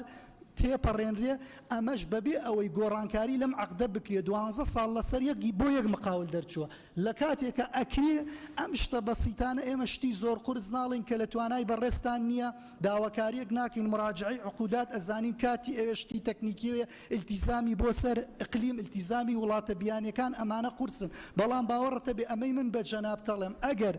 دەسەبار بین بە دروستکردنی یەک لیژنە کە نوێنەری بەڕێستان لە سامانە سروشتیەکان هەیە و هەموو ساڵێک لە تازەکردنەوەی عەقدەکان دائەنیشێ بەبێ ئەوەی ئیمێل بۆ شەریکاتەکانی تر بڕوە ئەدرێتە یەک شەریکە یعنی بەڕاستی ئەمە غەدرە هەم لە کۆمەڵانی خەڵکی کوردستان و لەو ناوچەیە شەکرێک کە جەناب تزانی ناوچەی چەمچەماڵ ناوچەیەکە کە زیاتر لە 200,000 دانیشتوانی هەیە لە ئێستا کێشەکەی تەنها بە 150 ملیۆن دلار کێشەی ئاوی چارەسەر ئەبێ چارەسەر نەکراوە یعنی هەر نەوتمان لێ بن تۆزی ئاومان بنێ ئەمە بۆ جەنابەت بەڕاستی گرنگە و خاڵێکی تر بۆ بەڕێز دکتۆر ئومێد سەباح کە ئەمەوێ پێی بڵێم بارودۆخی زیندانیەکان زۆر خراپە ئەکرێ بەڕێستان من ئەزانم حکوومەتی هەرێمی کوردستان پارە و بودجەیەکی باشی بۆ زیندانیان تەرخان کردووە بۆ ئەوەی خواردنیەکی شایستەوە ژیانێکیان هەبێ لایەن کەم لەگەڵ بنەماکانی جارنامەی جیهانی مافی مرۆڤ بگونجێت کە عێراق ئەندامەتیایدا بەڵام بەداخەوە ئەگەر بچینە ئەوێ زۆر بارودۆخی زیندانەکان لە ڕووی خواردنەوە خراپە سەبەبەکەشی بۆ بەڕێزت ڕوونەکەمەوە لەبەر ئەوەی تەندەری یەک چاکسازی کە دراوە بە بەڵێندەرێک 27 دەفتەر بەرتیلی لێ وەرگیراوە بە بەڵگەش پێتەڵم لەکوێ لێی وەرگیراوە و کێشە ئەو کەسەی کە تەندەرەکەی بۆ دەرچووە ئەگەر ئێمە ئەو شتە بەسیتانە باوەڕەتە بێ لێرە و لەوێ چاک بکەین من دڵنیام ئیسە سندوقی شێرپەنجە پارەی تیا ئەبوو ئەو مشکیلەمان نەئەبوو بۆیە سوپاسدانەکەم هیوادارین هاوکاری یەک بین بۆ ئەوەی بتوانین ئەو گرفتە بەسیتانە پێکەوە چارەسەر بکەین و بتوانین بار و ژیانی گوزەرانی خەڵک چاکەین لە شتە قورسەکان گەڕین بەس شتە بچووکەکان چارەسەرکەین دڵنیام داهاتێکی باش بۆ حکوومەتی هەرێمی کوردستان ئەگەڕێتەوە زۆر سوپاس بەڵێ زۆر سوپاس کاک جینان فەرموو زۆر سپاس بەرێ سەرۆکی پەرلەمان بەخێراتنی شاندی حکوومەتی هەرێمی کوردستان دەکەم بەڕاستی ئاشکرا بوو لای هەمومان ئەم قەیرانە هۆیەکانی چییە خالە سنوورەکانە قاچەغڵە خالە سنوورەکانە داهاتەکە لە هەموو یەک سندوق نایەتن سێمیش ئەو هێزەیە کە پێکهێنرا و ئیشی خۆی ناکە لەبەر چەند هۆیەک لێرە دەبی ئەمە بەڕاستی بەڕای من لێرە هەمومان دەبی یەک هەڵوێست و یەک ئیرادە ئەگەر و یەک قەرار سیاسیمان موحدمان هەبی دەتوانین ئەو مەشاکل ئەو قێرانانە حالی بکەین و ئەو مشکلەی موچە و ئەو پاشکەوت و ئەوانش پێویستە لە هەموو فراکسیۆنەکانی پەرلەمان ئەمە هەمومان بەبێ جیاواز یەک هەڵوێستمان هەبی جەختمان هەبی لەسەر ئەحزابە سیاسیەکان لەسەر حکوومەت بە هەموو ئەحزابەکان ئەوەیە ئەو قەیرانە حەلی بکەن و دەبیت ئەم هەڵوێستەش بەڕاستی ئەمە بەکاری بینن ئەمە جەختیش بکەین لەسەر حکوومەتی بەغدا ئەو شایستە داراییە کە دستوریان مافی ئێمەیە مەفروضە هەمومان بنێرێت بۆ چارەسەری کردنی برەک لەو کێشانەی. پرسیارەکانی ئێمە من دوو پرسیار لە بۆ جەنابی وەزیری دارایی و چاریش لە بۆ جەنابی وەزیری سامانە سروشتیەکان. بەرز وەزیری دارایی مشکلەی یەکمان هەیە ئەمە نوێنەری خەڵکین ئەمە دەبی ئێرە مەسیجی خەڵکی بنێرین لە بۆ جهەتی تەنفیذی هەموو دەپرسن بۆچی فەرمانگەی ضریبە بەس لە عەنکاوە هەیە بەبێ جیاواز لە شارۆچکەکانی دیکەی هەرێمی کوردستان نییە بۆ فقط بەس لە عەنکاوە هەیە بۆ ڕێژەی ضریبە و ڕوسومات لە عەنکاوە زیاترە لە هەموو جەیەک ئەوە یەک دوو دەپرسن ئایا تەقاعود لۆ فەرقی جیاوازی هەیە مابینی ئێرە و بەغا ئایا پەلانتان هەیە قانونی تەقاعودی موحد دەربینن موچەی یەک ئێرە و ئی بەغدا یەک بی لەبەرەوە لە بەغدا 18 مانگ مکافای وەردەگری لەرە 6 مانگ کە کابرا تەقاعود دەرەچی وەردەگری. بەرێز وەزیری سامانە سروشتیەکان ئایا پرسیاری یەکەم وەزارەت چ پلانێکی هەیە بۆ دەبازاندنی خەرجی کەرتی نەوت و غاز؟ دوو ئایا لایانی سکوورتی لە لایانی کەرتی تایبەت بەڕێوە دەبرێت و داهاتەکەی بۆ ئەوانە؟ سێەم ئایا هەلی کار بۆ دانیشتوانی هەرێمی کوردستان زیاتر دەبێت لە سێکتەری نەوت و غاز ڕێژەی کرێکارانی ناوەخۆی لەم سێکتەرە چەند لە سەدا؟ چارەم ئایا پلان هەیە لە وەزارە سامانە سروشتیەکان پرۆژەیەک دابنێ بۆ ئەو غازە کە لە فلێری بئر و مەسافی دەرئەچێ ئەگەر ئەمە محطاتی عەزلی استخلاص غاز المنبعث ئەگەر بیکەنە غازی باش و غاز حلو پێدەنێن لە بۆ پرۆژەکانی تەولیدی کارەبا بەوە خەرجیەکانی حکوومەت کەم دەبی. زۆر سپاس. بەڵێ مامۆستا بووبەکر سپاس کاک جینە.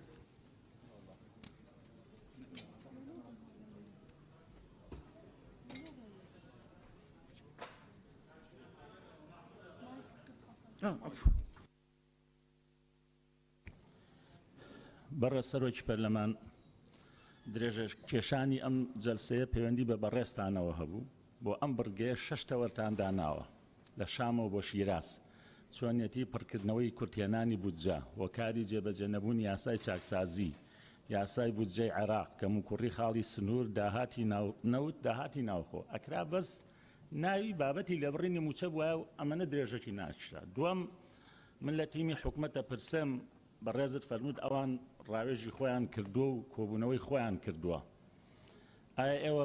بەچی بڕیارێکەوە هاتوون؟ زمانی جەستەتان ئەوەمان پێڵێکە ئێوە نیازی لابردنی لێبڕین و خۆگونجاندنی موچەتان نییە و ئایا گەر ئەمڕۆ ئەم بڕیارە تەشریع دەربچێت ئایا ئێوە جێبەجێیەکەن؟ وەڵامی ئەم پرسیارەمان بدەنەوە. دوام کاک ئومێد سەباح ئێوە لە 22 سی 2020 و 24 سی 2020 و 21 5 2020 کۆمەڵێک بڕیارتان دەرکردووە تایبەت بە پێداچوونەوە بە بڕیار و ڕێنماییەکانی لێبوردنی گومرچی تایبەت بە بەستی خزمەتگوزاری خاڵە سنووریەکان تایبەت بە دیراسەرکردنی بارودۆخی سەرجەم خاڵە سنووریەکان تایبەت بە کۆمپانیەکانی ئاسایشی نەوت و کۆمپانیەکانی بواری ئینتەرنێت معقولە نیوەی خەڵکی کوردستان قەرزاری کۆمپانیەکانی مۆبایل و ئینتەرنێتە و ئەوان باج نادەن؟ ئەمە لەکوێی وڵاتانی دنیادا هەبووە؟ بەڕێز وەزیری دارایی کا خالیدی هیوادارم ئەم پەیامی منی پێ بگەێنێ. تۆ پێشمەرگەی هەکاریت لە شاخی چێلەشین لە ناو بەفرا بە موعجیزە دەربازت بوو. وەزارەتەکەی تۆ وەزارەتی پارەدابەشکردنە یان وەزارەتی دارایی؟ ئایا هەموو داهاتەکانی حکومت دێتەوە بۆ وەزارەتەکەی تۆ ئەگەر نایەتەوە بۆم حەقیقەت و ڕاستیانە ناڵێ تۆ بە تەمای چیت لای هەندێ هەواڵ و لە هەندێ مەجلیسی دۆستانە تاوت تا ئەچم حەقیقەتەکان ئەڵم چێ ڕێگرە چه حیزبێک بۆ نایڵێ کە ئەم داهاتانە نایەتەوە بەردەستی تۆ بەڕێز سەرۆکی پەرلەمان من سێ کۆمنتی سێ هاوڵاتیت بۆ خوێنمەوە لە دانیشتنی ئەمڕۆ هاوڵاتیەکیان بە ئێماڵێ تەمان ئێمە ماندوو بووین بەدەست حکوومەتەوە و هەندێ وەزیر وەڵاممان ناداتەوە وەزیری تیا لەم مەجلیسەیە من حەز ناکەم ناوی کەس بێن و بیشتێنم جوابی تەلەفۆن نایەتەوە جوابی بۆ نێرم بەڵام من نەبوو بەکر هەڵەدنیم نامەکە ئەبینێ مەسیجەکە ئەبینێ بە واتساپی بینێ بە ڤایبەری بینێن جواب نایەتەوە وەزیر هەیە لێرە دانیشتووە هەمووشی پێڵم ناوی هەموو وەزیرەکانی پێڵم کە جواب نادەنەوە بارحاڵ گوێ لەم هەوڵەتە بگراڵێ لەو کاتەوەی ئێوە باسی لێبڕینی موچە و چاکسازیەکەن 27,000 هاوڵاتی ڕۆیشتووە 27,000 گەنج بەقەدەر 2 کورسی پەرلەمان بەقەدەر قاسمی انتخابی 2 کورسی پەرلەمان دووەم ئەڵێ هەموو ئیبداعی ئەمڕۆی پەرلەمانەوە بوو لێبڕین و پاشەکەوت و خۆ گونجاندنی موچەی گۆڕیوە بۆ چۆنیەتی پڕکردنەوەی کورتهێنانی بودجا گۆڕوێتی بۆ ئەوە سێهەمیان ئەڵێن سوودی ئەم دانیشتنە چییە جگەل لە قسەی سواو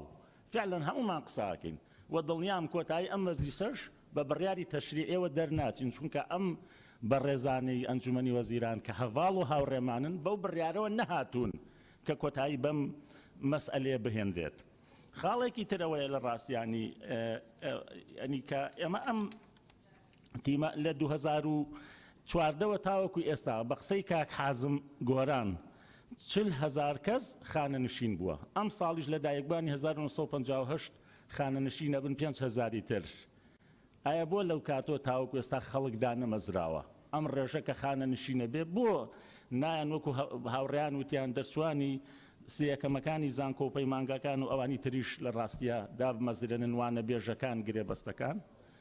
دکتۆر ئەحمەد ئەنوەر قسێکی جوانی هەیە سەرۆکی دەستەی دەستپاچی ئەڵێ ئەگەر هەموو هەرێمی کوردستان هەر 6 ملیۆن کەسەکە ببن بە دەستەی دەستپاچی فریای گەندەڵی ناکەوین بۆ فریا ناکەین چکە ئیرادە نییە ئەم حکوومەتش ئیرادەی نییە ئەم کابینێش ئیرادەی نییە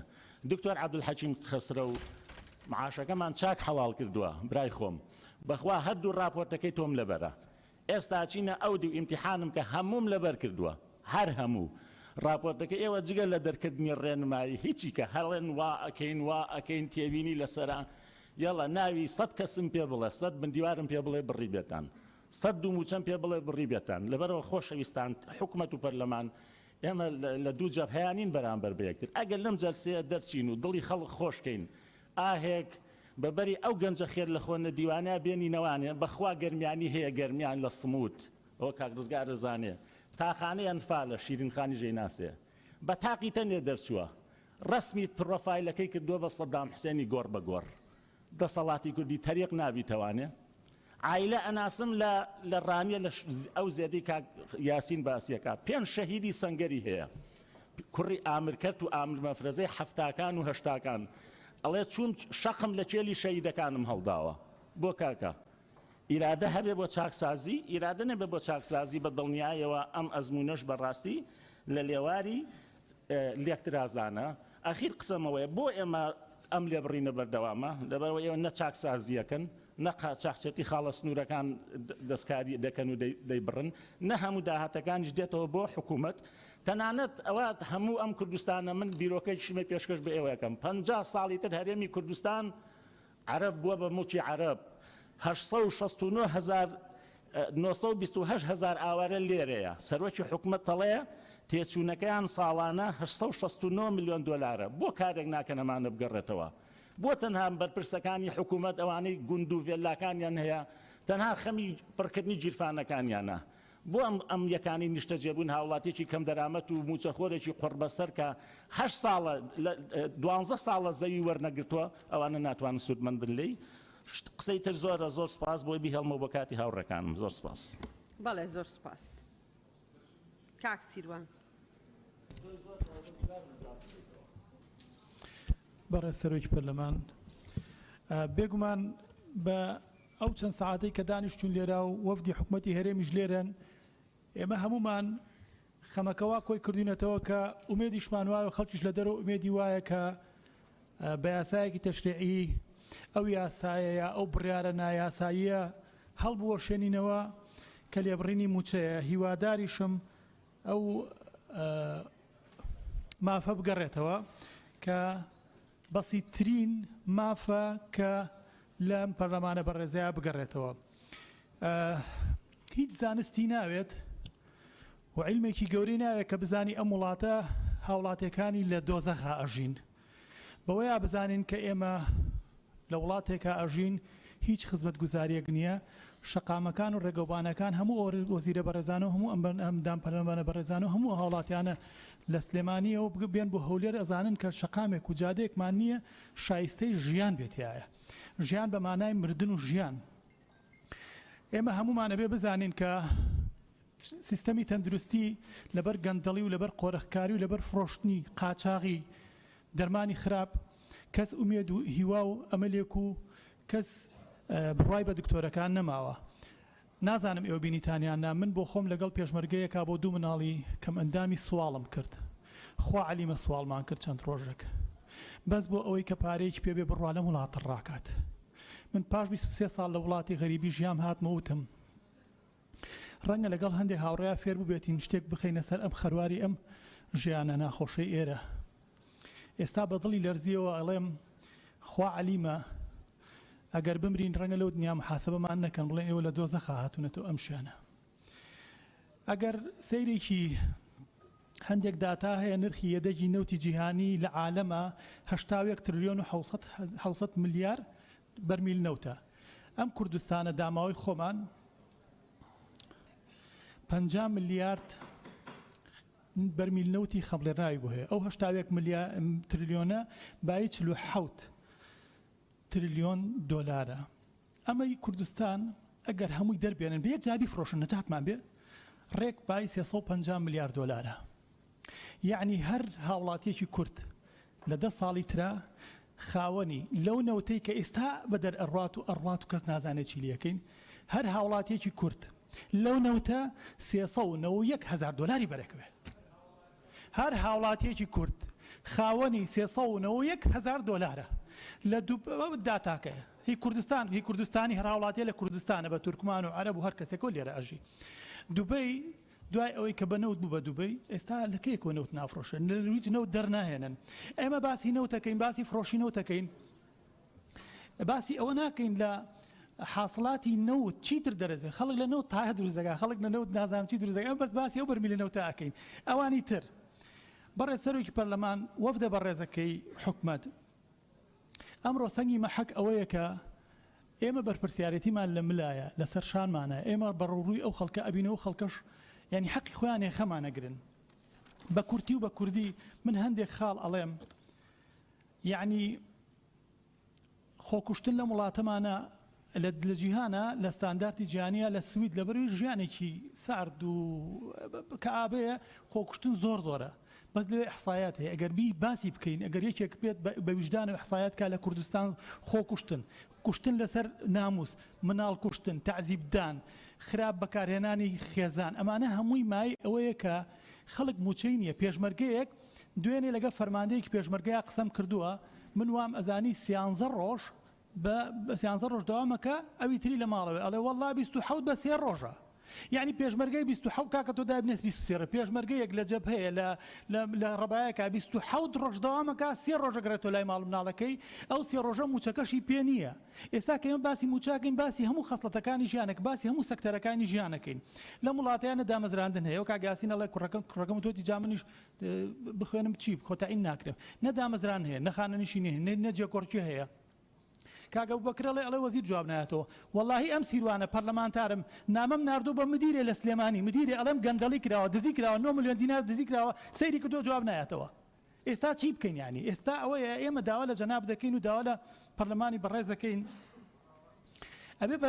بە یاسایەکی تەشریع هەموو کۆکین لەسەرەوەی سا بەس بزانین کێیە کە ئەڵێ ئەم لێبڕینە یاساییە هەموو یەڵێن نایاساییە. بەڕێز سەرۆکی پەرلەمان بە دوواداچوونی چەند جارێکیم کردو بەنداوێکمان هەیە لە دوکان ئەو بەنداوی دوکان وێزگەی کارەبای تایە ئایا کەس ئەزانێ بەڕێزەکان ئەزانن بەنداوی وێزگەی کارەبای دوکان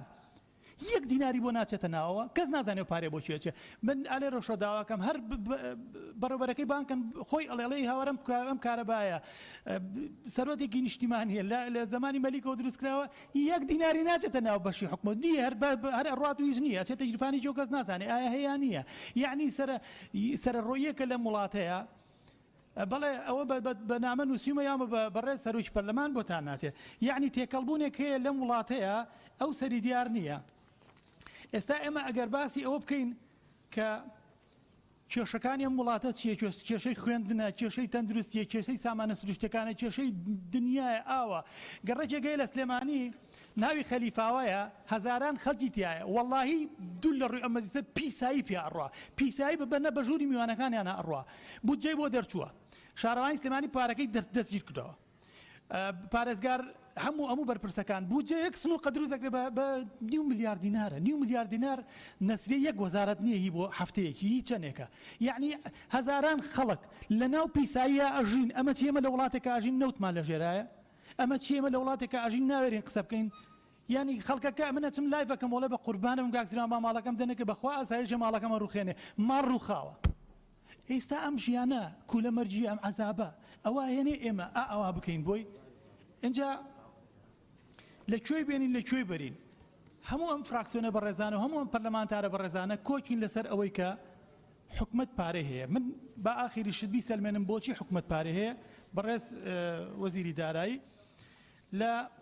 حکومەتی هەرێمی کوردستان هیچی نەکردو دانیشتۆ لە ماڵی خۆی خەوتووە بەیان ئێستا عێراق بڕیارێکی دەرکردووە دۆلاری لە 180 کرۆ بە 150 لەوێایە 190 ملیار دیناری ماگانە قازانجە لە فڕۆشی 90 دۆلارەوە هیچ لە ئەنجامی لێبڕینی موچە 21 لە 100 و 50 لە 100 لە باڵاکان و ئێمە 170 میلیۆن دۆلاری قازانج کردووە لەگە هەموومانی قازانج حسێبێکین کاک ئاوا حسێبێکن قەیچێکە خۆ حاسیبێ و حسێبێکین چۆن وانە لە سایە 20 بەڵێ ئەوە تا حسابم کردم من حسابم کردۆمیتان بۆ خەبەردەست لە ئەنجامی فرۆشتنی نەوت وانە تریلیۆنێک و 400 هزار دینار یەتە ناو خەزێنەی حکومەتەوە ئێوە 600 بۆ 800 هزارتان پێویستکەواتە 600 یا بە 600 تریلیۆن زیایەت چی لێ هاتووە من پرسیارەکەم وا لێ ئەەکەم بەڕێز وەزیری سامانە سروشتەکان کە جەنابەت دەست بەکار بوو ئێمە خۆمان ئەو گرێبەستەی بینی کوردستان و تورکیامان نبینیەوە بۆ 50 ساڵ ئایا بەڕێزت بینیوتە ینی ئەو پرسیارەم ئەبێ جواب بدێتەوە ئەو گرێبەستەی لە نێوان تورکیا و کوردستانە 50 ساڵە 15 چەنە ئایا بەڕێستان بینیوتانە و پرسیارێکی تریشم بۆ وفدی بەڕێز لە حکومەتی هەرێمی کوردستان و بەغا مێشکمان چوو بەدەست ئەوەی کە چێ پاڵەوانە و چێ پاڵەوان نییە لەوەی کە بودجێ عێراق و 200 ملیارەکە هات و ئەملا ئەولا ئێستا پاڵەوانەکان دیارن پاڵەوانەکان زۆرن و کەسیش ناوێت قسەیان لەگەڵاکامی زەلامی باڵا بەرزن ئێستا پێمان بڵێن کێ بەرپرسەکە ئەو پارێ نایە ئایا ئێمە هی ئەوەیە کە نهێنیمان نییە سڕمان نییە هەموو دەوڵەتێ لە دنیای سڕی هەیە بەڕێ سەرێکی بەلا هەرچی دەوڵەت ئەو عێراقا ئەوە سووریا تێک چووە سڕی هەیە ئەم وڵاتە ئێمە سڕی نییە دوو کەس دەچن کۆبوونەوەیەکەکەن هەردووکیانە نەدەرەوە کێ بە پەلاماری مایکەکە با لێمان تێک چێ من ئەمێ بپرسم بزانم ئایا بۆ ئەم دەوڵەتی ئێمە ئەم وڵاتی ئێمە ئەم هەرێمەی ئێمە ئەم شتەی ئێمە بۆ سڕی نییە ئەنی چییە ئەمە هەموو شتێکمانە بێت لە عەلە نابێ زۆر سپاس بەڵێ دکتۆر ئەورامان فەرمونون سپاس کاکسیرۆن بەناوی خوای بەخشندەی میهرەبان بەڕێز سەرۆکی پەرلەمان وێڕای بەخێرهێنانی شاندی حکوومەتی هەرێمی کوردستان لە ڕاستیدا قسە زۆر کران و تێبینی و داتاکان زۆر باس کران ئەم بڕگەی چوارەم کە لوب و کاکەڵی دانیشتنەکەی ئێمە و داخوازەکەی ئێمە بۆ ئەمە بوو بەڕاستی چۆنیەتی پڕکردنەوەی کورتهێنانی موچە بۆ ئەوانە بووە ئێمە یاداشتمان بۆ ئەوە نەدا یاداشتماندا بۆ چۆنیەتی و بۆ نەهێڵانی و کۆتایی پێهێنانی ئەو بڕیارەی کە هەموو لایەکمان بەستەمی ئەزانین و پاساوی نییە و پاساوی نەماوە کە لێبڕینی موچەیە هۆکارەکانی جێبەجێ نەبوونی یاسای چاکسازی بەڕاستی ئەوەیە کە حکوومەت تاکوی ئێستایش وێڕای یاساکە دەرچووە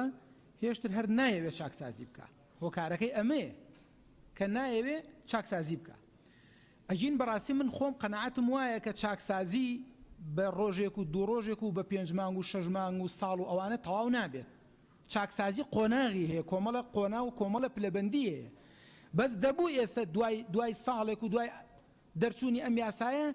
کەمێک لە بەروبوومی ئەم چاکسازیەمان هەر ببینایە ئێمە ئەو کاتەکە ئەم یاسایەمان دەرچوان لە خولی پێشووی شاکارمان زۆر لەسەر کردبوو بۆ تحقیقکردنی ئەو فەرمایشتەی پێغەمبەر بوو صلی الله علیه وسلم کە فەرمێت تؤخذ من أغنيائهم فترد على فقرائهم لە دەوڵەمەندەکان وەرگیرێتەوە بدرێتەوە بە فەقیرەکان بەڵام ئەوەمان بەڕاستی نەبینیوە لە چاکسازی بەداخەوە کەم و کوڕی خاڵە سنووریەکان هەروەکو خۆی وایە ئەوەی کە باس کراوەی کە کۆمەڵێ برای بەڕێز برخستیانە ڕوو بەتایبەت برای بەڕێز کاک عەلی حەمەساڵە کە زۆر بە مفەسەلی باسی کرد هەروەکو خۆیەتی داهاتی نەوت و داهاتی ناوخۆ بە پێشەوانەکەوە داهاتی نەوت دیارە کە نەوت گران بووە و بووە بە دۆلار و دۆلاریش لەولاوە بەرسر بووەتەوە و داهاتی ناوخۆ زیادی کردووە بەڕاستی من ئەوەی کە ئەمەوێت بە کورتی زۆر بە گوشراوی ئەوە بڵێم کە ئایا ئێوەی بەڕێز کە نوێنەری ئەنجومەنی وەزیرانن نوێنەری حکوومەتن هەر فعلەن ئەم حکوومەتە ئەیەوێ حکوومەتداری بکە ئەگەر ئەیەوێ حکوومەتداری بکە ئەوە بەڕاستی بە حەڵوا دەم شیرین نابێت پاش 30 ساڵ ئێستا تۆ ناتوانانی ئێستا ئێمە دانیشتوین لەجێ ئەوەی مناقەشە بکەین لەسەر ئەوەی کە ئەم وڵاتە چۆن پێشخەین چۆن خەدەمات پێشکەشکەین چۆن ئەوەی کە لە وڵاتان هەیە لە وڵاتی ئێمەشە بەلای کەمەوە بێت تازە مناقەشەی ئەوە ئەکەین کە موچەمان حکوومەت موچەی وەکو خۆی پێ نادرێت کە ئەبوو مناقەشە و بابەتەکان لەسەر شتی تر بووانێت دوای 30 ساڵ ئێستا باسی ئەوە ئەکرێت بەڕاستی فعلا حکوومەت دەگەرێت حکوومەتداری بکە ترجو النجاة ولم تسلك مسالكها إن السفينة لا تجري على اليبس كشتي بسر وشكانيا نار وكشتي لناو دريارو أسباب ومسببات خويه براسي خاڵی زۆر کورتکراو و گوشراو ئەوەیەکە من خۆم قەناعەتم وایە ئێوەی بەڕێز ئەمڕۆ ناتانەوێت بابەتی کۆتایی هێنان بە لێبڕینی موچە بخرێتە دەنگدانەوە و بڕیاری تەشریعی بۆ دەرچێت بۆ لەبەر ئەوە ئەگەر بتانویستایە حکوومەت بیویستایە ئەو بڕیارە دەرکان نەیهێنایە پەرلەمان لە ئەنجومەنی وەزیران بڕیارەکەی دەرئەکرد و چاکەکەی بۆ خۆی هێشتەوە بەڕاستی نەک بێنێتن بەردەم نوێنەرانی گەل لەوێ بڕیارەکە دەرکا من ئەمە قەناعەت و نەتیجەکەی شێبین یا ڕەبی خوایە و قەناعەتەی من وانە بێت ئەمڕۆ پێشەوانەکەی بێت بەڵام ئێمەش نوێنەری گەلین ئێوە نوێنەری ئەو حکوومەتن ئێمەش نوێنەری ئەو گەلێن ئەمڕۆ خەڵک هەمووی چاوەڕوانی ئەوەمان لێکە بە ئێمە و بە ئێوە کە ئیدخال السرور في قلوبهم تۆزێک خۆشی بخەینە ناو دڵ و دەرونیانەوە خەڵک هەمووی ئاوا چاوەڕوانە کە ئەم پەرلەمانە ئەم شەو کە جەلسەکە کۆتایی پێ بۆ کۆتایی پێبێ کە ئەم لێبڕینە کۆتایی پێبێ و نەمێنێ لەبەر ئەوە ئێمە قەناعەتمان وایە گەل قەناعەتی وایە کە پاساوەکەی نەماوە بەڕاستی پاساوی ئەم لێبڕینی موچەیە نەماوە ئەم دانیشتنە ئەوڵ و کۆتاییەکەی بۆ ئەم بابەتەیە وەسەلام عەلەیکوم سپاس ئاشنا خان بەڵێ بەڕێز سەرۆکی پەرلەمان ڕاستیەکەی زۆربەی زۆری پرسیارەکان و ئەو بابەتانەی کە نیەتی ئێمەش بوو باسی بکەین هاوڕێیانمان باسییان کرد بۆیە من قسەکانم زۆر کورتەکەمەوە دەبوو سەرۆکی حکوومەت وە جێگری سەرۆکی حکوومەتیش ئامادە بوونە لەم جەلسەیە گەر قەرار وایە ئێمە بڕیارێک بین بەڕاستی ئەو قەراری کە دراوە لەلایەن حکوومەتەوە بۆ لێبڕینی موچە پێشێلکردنی قانونە پێشێلکردنی یاسایە ئێمە وەکو پەرلەمان ئەرکی چاودێریکردنی جێبەجێکردنی قانونەکان و یاساکانەکەین ئەم پێشێلکاریە زەقەی کە بەرامبەر بە قانون کراوە چیتر نابێ ئێمە قبوڵی بکەین بەڕاستی لەم پەرلەمانی کوردستانە پێویستە بڕیار بین کۆتایی بوو زۆڵ مستەمە بکرێکە لە موچەخۆرانی هەرێمی کوردستانەکرێت و زۆر سپاسدانەکەم هاوڕێ فەرموو بە ناوی خوای گەورە میهرەبان من هاوڕێ مەلاسار بەڕێز سەرۆکی پەرلەمان بەرمەبنای ڕاو بۆچوونی هەموو ئەندام پەرلەمانانی لە فراکسیۆنە جیاوازەکان من بۆ خۆم قەناعەتم وایە ئەمڕۆ کاتی ئەوەیە کە ئەو بڕیارە پەرلەمانیە دەربکرێت لە دژی لێبڕینی موچە و پەلامان کاتا پێم وایە ئەگەر بێت و ئەو بڕیارە پەرلەمانیە نەخرێتە دەنگدانەوە تاوانەکەی لە ئەستۆی سەرۆکاتی پەرلەمانە بێ لەبەرەوەی هەم تیمی حکوومەت لێرن هەم وەزیرە بەڕێزەکان لێرن هەم کۆدەنگیەک لە نێو کۆی گشتی فراکسیۆن و پەرلەمانتارەکان هەیە نەمەتی قسەکردی پەرلەمانتارەکانە بینی ئێستا لە پرۆتۆکۆڵ ئەگەر هەم گوێتان لێ بوو هەم لە پرۆتۆکۆڵیش پێم وایە ئەوە کراوە دواتر بۆ بەڕێز وەزیری دارایی چەند پرسیارێک ڕاستی پرسیارەکان ڕەنگە دووبارە بن لەبەرەوەی زۆر لە پەرلەمانتارە بەڕێزەکان قسەیان لەسەری کردووە بە هەمیشەی کردی فەرمانبەرانی گرێبەست مامۆستایانی وانە بێژ دەکرێن بە گرێبەستیان بە هەمیشەیی سێیەکەمی زانکۆ پەیمانگاکان کارمەندانی تەندروستی ئەمەیان زۆر ئەنی پێم وایە کەمترین قسەی لەسەر کرا کارمەندانی تەندروستی خۆبەخش کە ڕێژەکەیان زۆرە و لە کۆی گشتی شار و شارۆچەکان لە هەرێمی کوردستاندا وجودیان هەیە ینی ئەو کارمەندانە ئەو خەڵکانن لە کاتێکە کە بەرپرسەکانمان لە ماڵەوە خۆیانە شاردەوە ئەو کات ئەوان چوون خۆبەخش لە مستەشفاکانە کاریان کردووە لە کاتێکا کە ڤایرۆسەکە زۆر بەربڵاو بوو بۆ هیوادارم ئاوڕیان لێ بدرێتەوە لەلایەن حکوومەتەوە بەڵێ بەڵێ هەر دیسان بۆ بەڕێز وەزیری دارایی ئێمە بە دوواداچوونێکی وردمان کردبوو لە گەرمیان لە چەمچەماڵ لە دەربەنیخان لە کەلار لە کفی ناحی ڕزگاری و سەرقڵاو ناحی سەنگا و ناحیەکانی دەوروبەر ڕاستی لە کۆی گشتی ئەو پێداویستیانەی بۆ ناوچانە کە من ڕاستی بە نووسراوێکیش ئاراستەی ئەنجومەنی وەزیرانم کردووە و دیسان ئەمە شەر پەیوەستە بە وەزیری داراییەوە لەبەرەوەی قاسەکە لە لای بەڕێزیانە نزیگەی 180 ملیۆن دۆلار کۆی کولفەی تێچووی ئەو پرۆژە زۆر زۆر گرنگانە ئەوانەی کە پشتی هەنووکەین کە ینی بتوانین وە بە شێوازێک ئینقازی تەماشای بکەین بۆ ناوچەی گەرمیان ئەوەندەی تێچێ ڕاستی بۆ ینی هەوڵ نادەن ئەو مەبلەغە پارە سەرف بکەن لە کاتێکە گەرمیان هەمومان نەزانین چەند قوربانی داوە و چەند خاوەن تەسیەن بۆ بەڕێز دکتۆرە ڤالا هەمواری یاسای وەبەرهێنان لە ماوەکانی پێشووی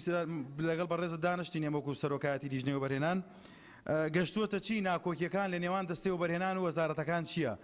ئەگەر بۆمان ڕوونکەیتەوە سپاس دەکەین لەبەرەوەی یەکێکە لە سێکتەرە گرنگەکان وەبەرهێنان و ئەگەر حکوومەت بە بەرنامە و پلان کاری لەسەر بکە دەتوانین بڵێن حکوومەتێکی بچووکراوە لە ناو حکوومەتدا و داهاتێکی باشیش بۆ حکوومەت ئەگەڕێتەوە دیسان من زۆر جار ئاماژەی پێدەم کاڵم حکوومەت ئەو حکوومەتە ڕەشیدەی کە هەموو داهاتەکان لە خزمەت خەڵک و هاوڵاتیان و موچەخۆرانە بتوانێت سەرف بکاتەوە و بۆ کۆی گشتی سافی حکوومەت ئەم پرسیار ڕەنگە گشتی بێ ئەین بەڕێزیان هیوادارم وا بیریان نەکرد بێتەوە کە لێبڕینی موچەخۆران پێی ڕاهاتوون ئەگەر وا بیریان کرد بێتەوە دڵنیام خراپ بیریان کردوێتەوە و قەناعەتم وایە چیدی موچەخۆران لە هەرێمی کوردستان ئەم غەدرە نایاسایی کە بەرامبەریان نەکرێ لە حکوومەتی قبول ناکەن ئێمە زۆر جاروتمان قبولی ناکەین لە پەرلەمان بەڵام بەداخەوە ئەو قۆدەنگیە دیموکراسی کە زۆر جار بابەتەکان یەکلا کاتەوە لە ماوەکانی پێشوو نەمانتوانی ئەو یەکلا بکرێتەوە ئەمڕۆ قۆدەنگیەکە هەیە لە پەرلەمانی کوردستان ومێ دەکەم سەرۆکایەتی درێژینەکە و ئەو بابەتە بخاتە دەنگدانەوە بۆ بەڕێز وەزیری سامانە سروشتیەکان ڕاستە من دەنگم بە جەلابیان نەداوە بەڵام پرسیارم لێ هەیە چەند پرسیارێکم لە بەڕێزیان هەیە ئایا لە ماوەی دەست بەکاربوونیان توانیوانە دەستی کۆمپانیا حزبیەکان لە قۆڕکردنی سێکتەری نەوتی ببڕن ئیدی لە دەرهێنان لە فرۆشتن لە هەناردەکردن لە گرێبەستەکان هەر هەنگاوێکیان ناوە هەنگاوێک دڵخۆشکەر بێ بۆ ئێمەی پەرلەمانتار ئەگەر پێمان بڵێ سوپاسێکین و خۆشحاڵیشە بین بەڵێ ئایا لە کاتێکدا نرخی نەوت بەرز بۆتەوە داهاتەکان دەبێ بەرز بێتەوە بۆچی لێبڕینەوە ستاوە دیسان ئەمە هەر پەیوەندی بە وەزارە سامان سروشتیەکان و وەزیری داراییەوە هەیە و کۆی گشتی سافی حکوومەت هەیە ڕێکەوتنامەی 50 ساڵە ڕێکەوتنامەی 50 ساڵە ئەنی ئومێد دەکەم وەزیری سامانە سروشتیەکان لە ماوەکانی دەست بەکاربوونی توانی بێت مەلەفێک لە بەردەستیا بێ بۆ ئێمە شەرح بکە ئایا ئەم مەلەفە بەکوێ گەشتووە و ئایا ئەگەر ئەمە دیسان پرسیارەکەم لەگەڵەوەی پێشوا ڕەبتەکەمەوە یعنی ئێستا نرخی نەوت زۆر بەرز بۆتەوە لە چاو ماوەکانی پێشوو کە بە سەردەمێکی خەیراناوی تێپەڕین ئەگەر داهاتەکان گۆڕانکاری نەکردو لە نەوتە کەوایە ئەو گومانە پشتڕاست ئەکاتەوە کە زۆر جار ئەوترایان ئەڵێن نەوتی هەرێمی کوردستان پێش دەرهێنانی فرۆشراوە ینی بە وڵاتێک لە وڵاتەکان فرۆشتاوە بۆ ماوەی چەند ساڵێک ئەگەر وایە یعنی دیسان ئەوەیە کەوتم ئەگەر داهاتەکان فەرقی نەکردو ئەومان بۆ پشتڕاست ئەکاتەوە پێم خۆشێک بەراوردکارێک بکەین لە نێوان ئەو کاتانەی کە نرخی نەوت لە ئاستێکی نزما بوو و بۆ ئێستا یعنی ئەگەر گریمانەیەک دابنین ئەگەر کاتێک نەوت بە 20 دلار فرۆشراوە ئێستا بە نزیکەی 75 دلار فرۆشرێ یعنی بەو گۆڕانکاری کە لە نرخی دۆلار دیناری عێراقیە هەیە ئەگەر کۆی کەیتەوە نزیکەی 100 تا 300 بەسەرەوە ئەبێ داهاتەکان زیادی کردبێت لە هەرێمی کوردستان هۆکار چییە لێبڕین بە هەمان میکانیزم و شێواز بەردەوامە هیوادارم ئەمەش دیسان ڕوونکردنەوەی لەسەر بدەن بۆ بەڕێز وەزیری هەرێم کاک خالد وڵایی پێما بێ هەندێک لە برادران پرسیاریان کرد لەسەر ئەوانە دیسان دووبارەیەکەمە نەک شتێکی نەوترابێ ڕێکەوتنەکانمان بەچی گەشتون ئایا لە پای ئەو دڵخۆشبوونە زۆر و زاندەی کە هەمان بوو پەرلەمانتاران خەڵک هاوڵاتیان موچەخۆران ئایا ئەو دڵخۆشیە هیچی لە سەوز بووە ئایا ئەتوانێت ئەو ڕێکەوتنە بێتە هۆکارێک بۆی کە ئەو پارەی لەلایەن حکوومەتی عێراقیەوە بنێنرێت و بتوانێت ئەو کورتێنانە کە من بڕوام وانە کورتێنان هەبێ لە دارایی هەرێمی کوردستان ئەو کورتێنانی خۆتان باسیەکەن پڕی بکاتەوە یعنی لامە بەستە بزانین ئایا گرفانی چۆڵی ساردی بڕاوی هاوڵاتیان گەرمەکاتەوە پێم وایە ئەمە بێتە کۆتا قسەکانم پێشنیارەکان من ڕاستی لە شوێنی تر وتومە پێشنیارەکەم بۆ ئەم وەزیرە بەڕێزانە و ئەوانەی دیکەش کە نەهاتوونەتە پەرلەمانی کوردستان ئێستا ئێمە باسی ئەوم کرد هەوڵماندا فشار دروستکەی نازانم بۆ نەکراوە ومێ دەکەم ئێرێکێک لە ئێوە ئەگەر ینی ببورن مەبەستەکە شتی شخصی نییە بەڵام دڵنیام هەرێکێک کە پۆستێک وەرەگرێت کۆمەڵێک بەرژەوەندی تایبەتی بۆ دروستە بێ بە ڕێکاری یاسایی ومێ دەکەم یعنی هەرێکێک لە ئێوەی بەڕێز دەست لەو بەرژەوەندانێڵ بگرێ گەر ئەزانن دەست لە کارکێشانەوەتان ئەبێتە کارتێکی فشاری بەهێز لە بەرامبەر ئەو بڕیار بەدەستانی کە لە حکوومەتن بۆ ئەوەی کۆتایی بە لێبڕینی موچە بهێنرێ ئەگەر ئەمە ڕاستە دەستە کارکێشانەوەتان لەبەر بەرامبەر ئەو بڕیارەی حکوومەت ئەبێتە ئەو کارتە فشارە ئومێ دەکەم ئەو کارتە فشارە بکەن بۆی ئێمە ئەو کات من بۆ خۆم وێنەیەکتان لە ماڵەکەش ماڵواسم لە پێناو ئەوەی کە لەبەر قوتی خەڵک هاتوون دەستان لە کارکێشاوەتەوە دیسانەوە بۆ بەڕێز سەرۆکی پەرلەمانەتر کە تەسەوڕەکەمەوە کۆتا قسەم بێ ئومێ دەکەم ئەمڕۆ ینی ئەم خوڵەی پەرلەمان کۆتایی دێ بۆی هیچ نەبێ مێژوویەکی جوان بۆ خۆمان تۆمارکەین مێژوویەک کە ئەگەر حکوومەتیش پێوە پامەد نەبوو ئێمە بڕیارێکی پەرلەمانیمان هەبێ بڵێن لە فلانە ڕۆژ ئێمە دەنگماندا لەسەر ئەوەی کە بڕیارێکمان دەرکرد لە پەرلەمانی کوردستان کە لێبڕینی موچە کۆتایی پێ بهێنرێت ومێ دەکەم جەنابتان دەست پێش خەریب بکەن بۆی ئەو تۆپە لە ساحەیە مەدەرچی هەموو فراکسیۆنەکانیش تاقیب بکرێتەوە پێی و حکوومەتی ئەو کاتە ملکەش بکرێ سپاس بەڵێ زۆر سپاس لەنجەخان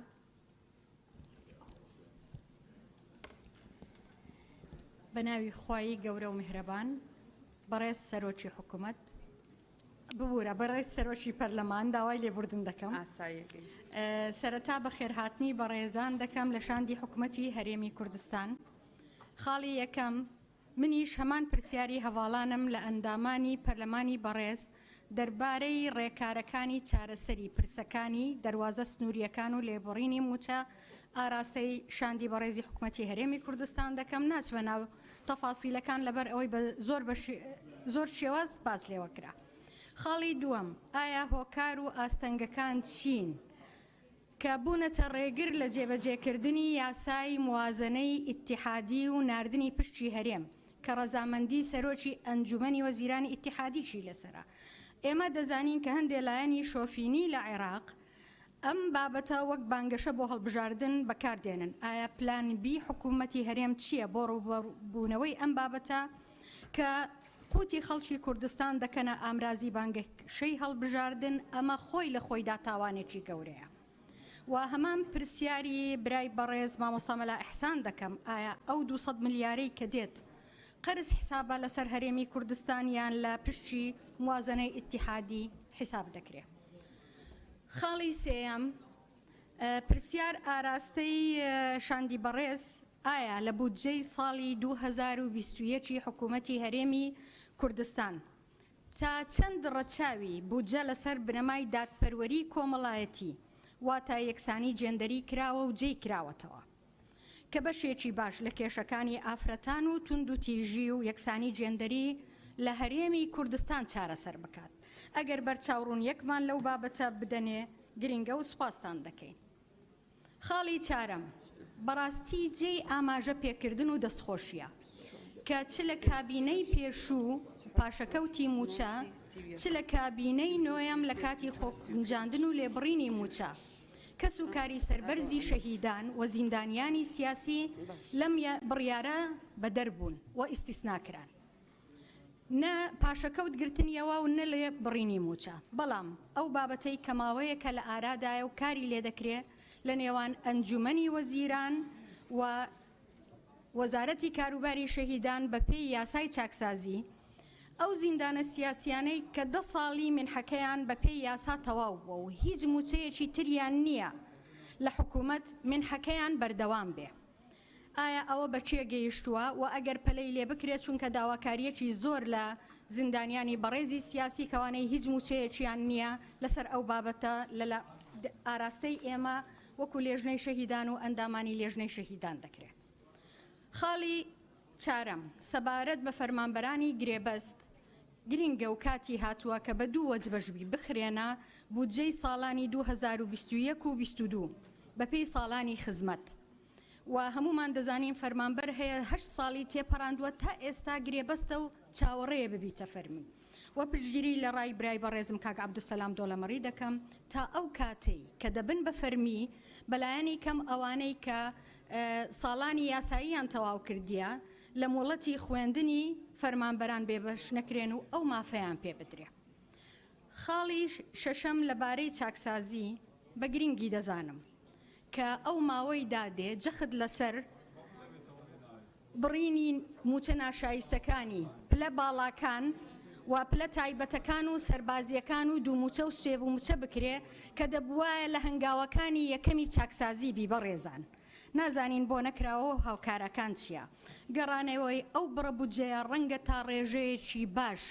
هۆکار بێ بۆ چارەسەری گرفتی فەرمانبەران و مامۆستایانی گرێبەست و یەکەمەکانی زانکۆ و چارەسەرەکانیان. هیوادارین هەمومان بەیەکەوە چارەسەر بۆ ئەو کێشانە بدۆزینەوە و خزمەتی زیاتر بە هاوڵاتیانی هەرێمی کوردستان بکەین. زۆر سوپاس دووبارە. بەڵێ زۆر سوپاس. کاک پێشەوە لێرە نییە. کاک بەهجەت. زۆر سپاس. بەڕێز سەرۆکە پەرلەمانی پێشێ بخێراتنا تیمەی حکومەتێت کەین بۆ پەرلەمانی کوردستانê هەڵبەت ئەف ڕێنیشتنامەیە ئەڤروکە ji ber hindê bûye kem diçawa şên wê kurtînana mûçê fermanberê Herêma Kurdistanê de hey bike. Helbet bû hindê ku em bişên çareseriya vê kurtînanê bikin vê tem bizivrîn bû serçawa û jêderê dahatî li Herêma Kurdistanê kaçine. Min pê xweş e ez bû hemî birader û hevalêt me behs bikim ke dahatê reîsî li Herêma Kurdistanê çar jêderin bû hindê ku dahat bo hikûmeta Herêma Kurdistanê bêtin. Yek dahatê neftê ye, dû dahatê naneftî ye vê وزارات نافخو و خالص سنوری و الگمرکا و زرایبا و رسومات کومد بیتن سه دهات یعنی ماف و شایسته دارایی خلک کردستان نکش بغداد هم بو هرما کردستان و رژا هاریکاریه که هفت پیمانی پیشکشی حزب پیشمرگه کردستان کن براستی اگر امسر خالد دهاتت نفته به حزب کین اندام دیت پارلمانیت برز همی او پسیارت مدویان بکن یتکرین هر وصل سر دهات نانوتیجی دیسان او اندامت پارلمانت برز همی پسیارت خوش وزیر پیوندی دار کرین یامد ویتن از سر راوستم که او هر دو خالدی يعني مافت خلق كردستان مافن فرمانبر و مچخور تريما كردستان که ام همي بيك و رجدين سر هنده که چوا فشار بینیم بو هنده که اف مافوان بو بیت دابین کرن لیش بیر نکن که اش بلیوان مافت مال سروان داهات ناف هرما کردستان ده هین ما هندک ماف دیجیت هین او جی او ماف دستوری یاسایی اداری نکل حکمت عراق فدرال بو هرما کردستان تیتن که برادر گلک شوانا زور لاوازی بحث وکر لی اول سبب که رئیسی ابو هنده که رجال برینه بگهیت وی آستی لو ام داخازت که جدی و هەمی لایەن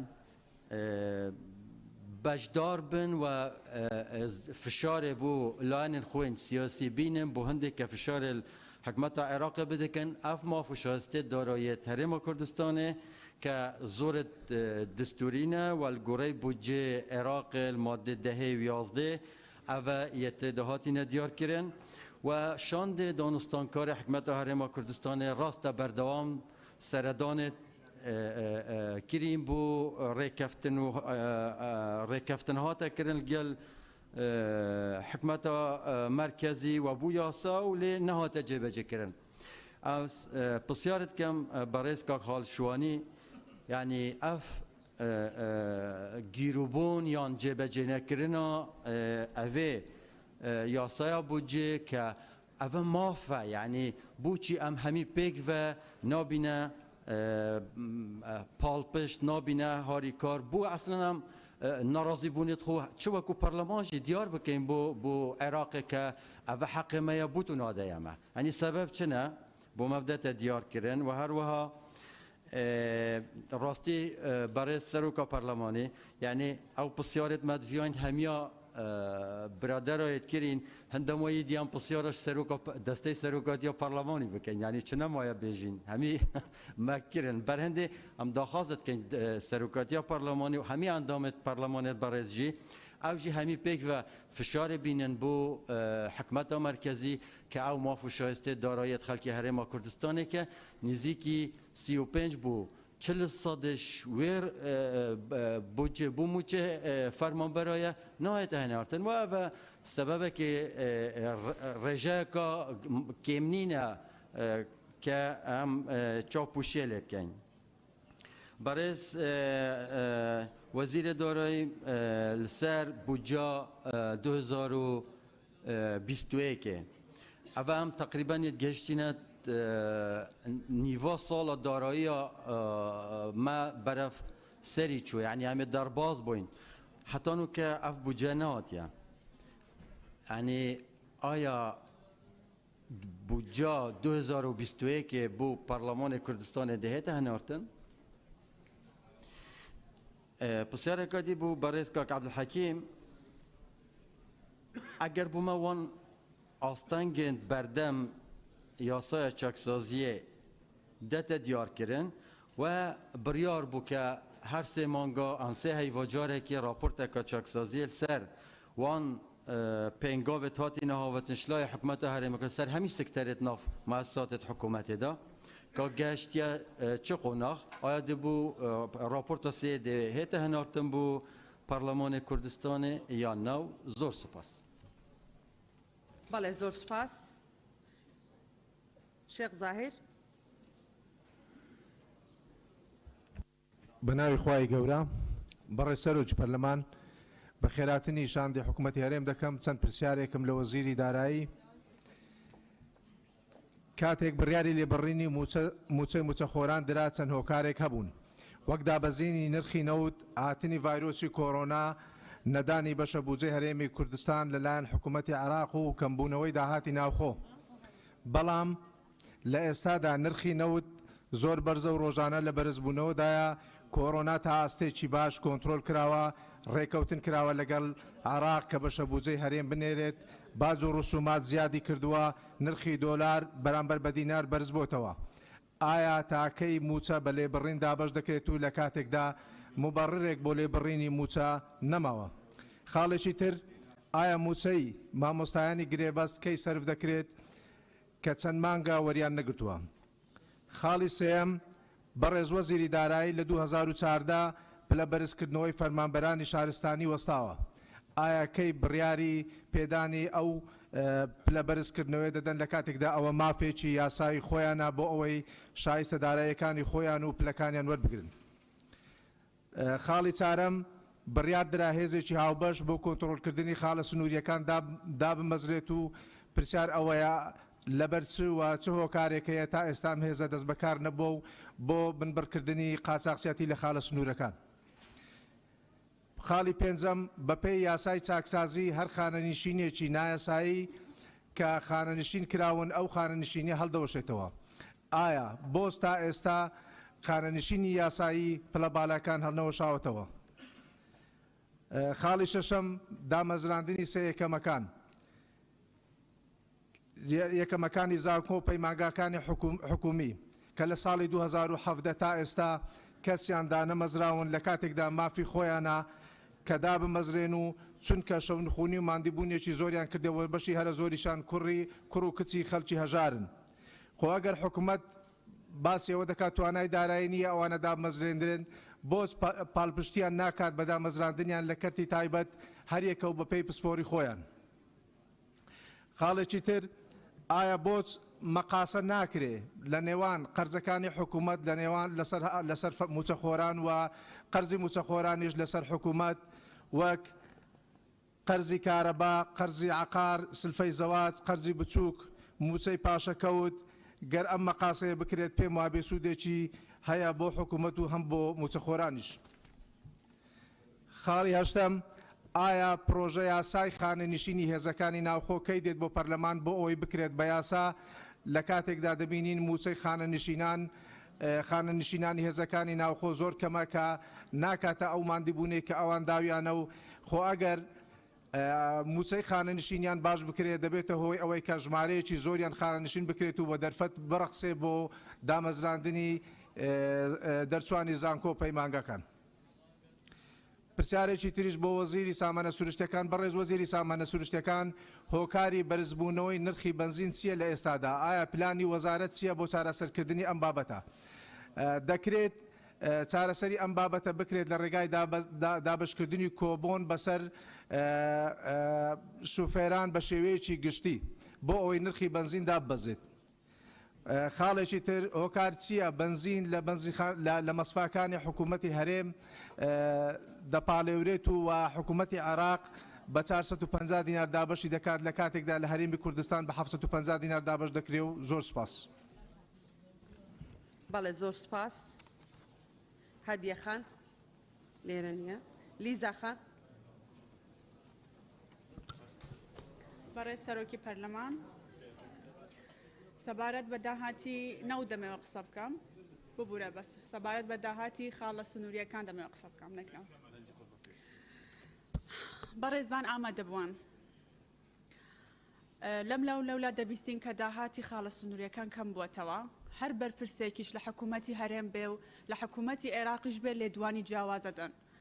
بۆ نمونە بەرپرسانی عێراق یەکێک لەوانە کە سەرۆکی دەستەی دەواازە سنووریەکانی عێراقا ڕایگەاندووە کە بەهۆی جیاوازی لە شێواز و ڕێژەی باج ئەمە وای کردووە کە بازرگانەکانی عێراق ڕووکەنە دەواازە سنووریەکانی هەرێم. ئەمەش پێمان دەڵێت چی کەواتە جوڵە بازرگانیەکان لە خاڵە سنووریەکانی هەرێم زیاد بووە کەم نەبووە. کەچی بەرپرسانی هەرێم ئەوانەی کە پەیوەستن بەم بابەتەوە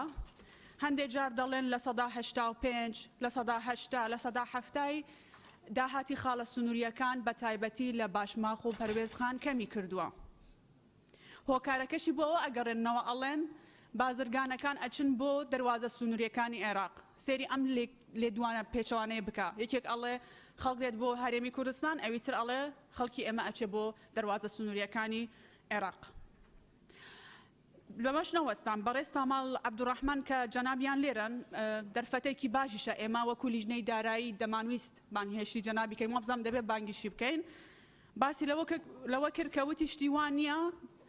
داهاتی دەواازە سنووریەکان کەمی نەکردووە لە 120 زیادی کردووە لێدوانی جەنابەتی ئەمەشمان بۆ وەڵام داتەوە. پرسیاری دووەم سەبارەت بە ڕێکەوتنی بەغدا و هەولێرە سەبارەت بە بودجەی عێراق ئەگەر ئەو شاندەی کە ئامادەبوون لەو ئەندامانی شاندەکە وڵاممان بدەنەوە.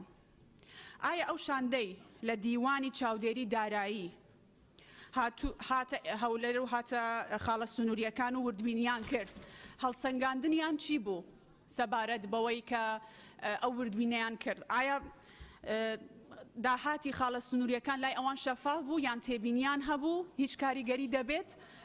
لەو ڕێکەوتنەی کە لە نێوان ئێمە و هەرێمی ئێمە و عێراق دروست بۆ؟ زۆر سوپاس. بەڵێ سوپاس.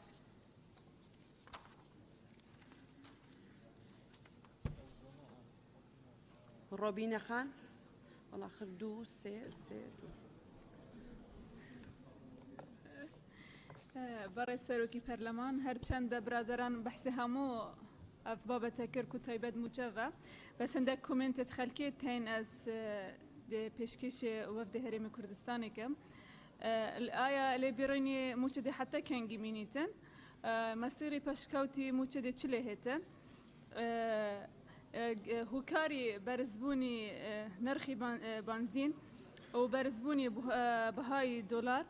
ئەvە چەند ساڵ ئەم دبینین حتا نوک هەندێک پلت فەرمانبەر نەهاتینە بەرزکردن ئایا چی میکانیزمێک پلانێک هەیە کو ئەف پلە بهێنە بەرزکردن و نسبەت من حد زیندانی سیاسی ئەvە چەند ساڵە تقریبا هەندێک معاملە و هەویەی هاتینە وەلگرتن لێبەرێ حتا نوکە من حدوان نەهاتیەدان بەری نوکە کومەدیتن بۆ هەندێکە پارە هاتینە سەرفکردن ئان من هاتیە سەرفکردن لێبەلێ بوان کەسە بووە ئەوێ کوموچە نییە تأکید ئەو زیندانی سیاسی کوموچەش هەیە دوێ باوەڕێدامە موچاوی زیاتر 200,000ش نییە تقریبا ئەvەژی هەر بێ موچە حیسابە و بەحسی هەندێک مخصصات هێتەکردن ئایا دی هەندێک مخصصات هێنە بەڕین ئایا ئەو مخصصات بۆ کینە ئایا بۆ چه پلەی وەظیفیت فەرمانبەرانە هیویدارین ئەف پرسیارە مەجاوب هەبیتن و بێ هۆڵش دەرنەکەبین ئەگەر چارەسەریش نەبیتن و زۆر سپاس بەڵێ زۆر سپاس مژدە خان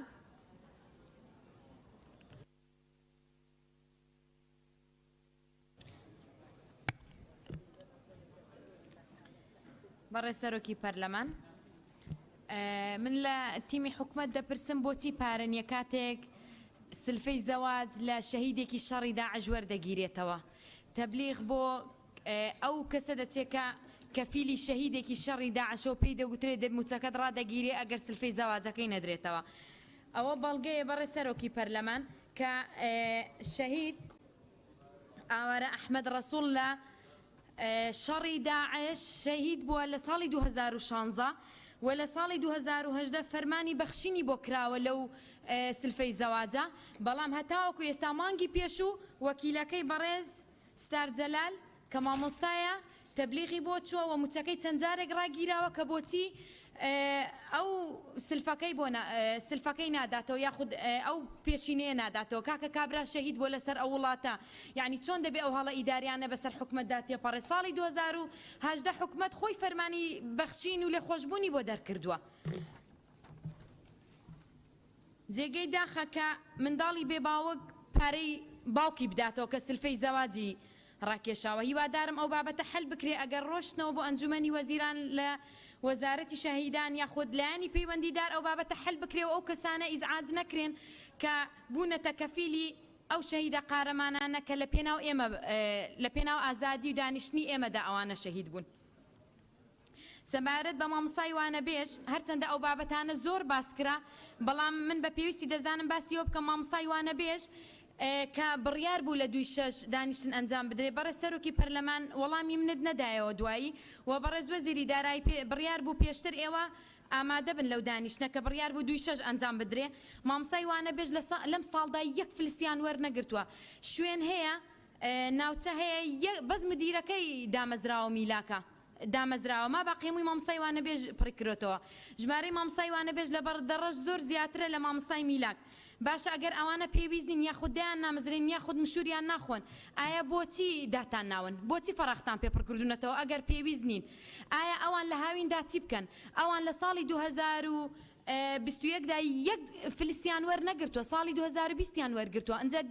نازاندرێ بە مەقطوع وەردەگیرێ یاخود بەو 3000 و 4000کە پێی دەگوترێ کرێ و وەکو کرێکاری وایە جێگەی داخە ئێمە ئابە و چەشنا و حکومەتە ڕێز لە مامۆستا دەگرێت کە هەمومان قەرزاری مامۆستاکانمانین سەبارەت بە فەرمانبەری گرێبەست کە خوێندنەوەی یەکەمی بۆ کرابوو چەندین جار ئێمە باسمان کردووە کە بۆچی فەرمانبەری گرێبەست ناکرێن بە ڕەسمی کاکە ئەگەر فەرمانبەری گرێبەست بارسووکی نەبن بارگرانیش نین ئەوان کاتێک کە دادەمەزرێن خانەنشینیان لێوەردەگیرێ بڕێک پارە دەگەڕێتەوە بۆ حکومەت وە کە دادەمەزرێن ئێستا ئەگەر بەهۆی ئەو لێبڕینە 300 و 400 ئەوانیان هەبێ ئەو کاتە 200 و شتێک موچە ڕسمێ بنەڕەتیەکانیانە پاشان وردە دەرماڵیان بۆ زیاد دەکرێ و زیاد پارەکەیان زیاد دەبێ فەرمانبەری گرێبەستکاتی خۆی بڕیاروا بوو لە ماوەیەکی کەم مودە وەرگیرا بۆ ئەوەی کا پێداچوونەوە بکرێت سەبارەت بۆ زانیاریان لەسەر کۆ بکرێتەوە وەڵاهی بیدەنە دەست من بە ئەڵڵا بە یەک هەفتە هەمرەرچی زانیاری فەرمانبەری گرێبەستە هەمووتان بۆ دێنم بە یەک تەلەفۆن یەک هەفتە وعد بێ بۆتان بێنم بەس ئێوە بڕیار بدەن بیکەن بە ڕەسمی سەبارەت بە یەکەمەکان بەداخەوە ئەو جوانەمەرگە ئەوە یەکێکە لە سێیەکەمەکانی سلێمانی یەکێکە لە گەنجەیەکەمەکان کە من چوون بۆ لای باوکی بڕواب کە باوکی نەیەتوانی قسە بکات دەیوت بە کرێکاری و بە دەستی تەزی و بە سەرماسۆڵە ئەوەم پێگەیاندوە ئەوەش پشتی شکاندم لە بێ ئومێدیدا ڕای کرد و شەهید بوو جوانەمەرگ بوو بەداخەوە باشە ئێمە چەند چاوەڕێکین چەند گەنجی دیکەمانۆک و کاکە هەژێنی جوانەمەرگ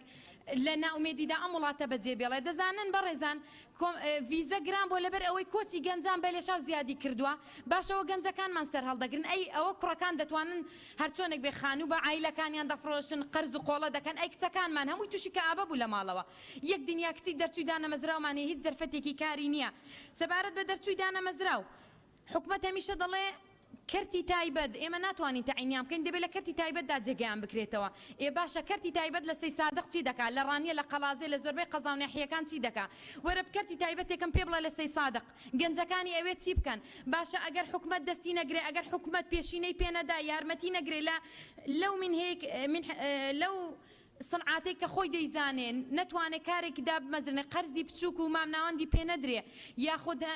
کۆمپانیای زەبەلاح و حکومەت هەندێک وەبەرهێنان نەکاو لەوێ کۆمپانیان نەکرێتەوە ئەو گەنجە داماوە چۆن بچێ بۆ کەرتی تایبەت خۆی دروستیکە بە جیرفانی بەتاڵ کەرتی تایبەت دروست دەبێ بەداخەوە هیوادارم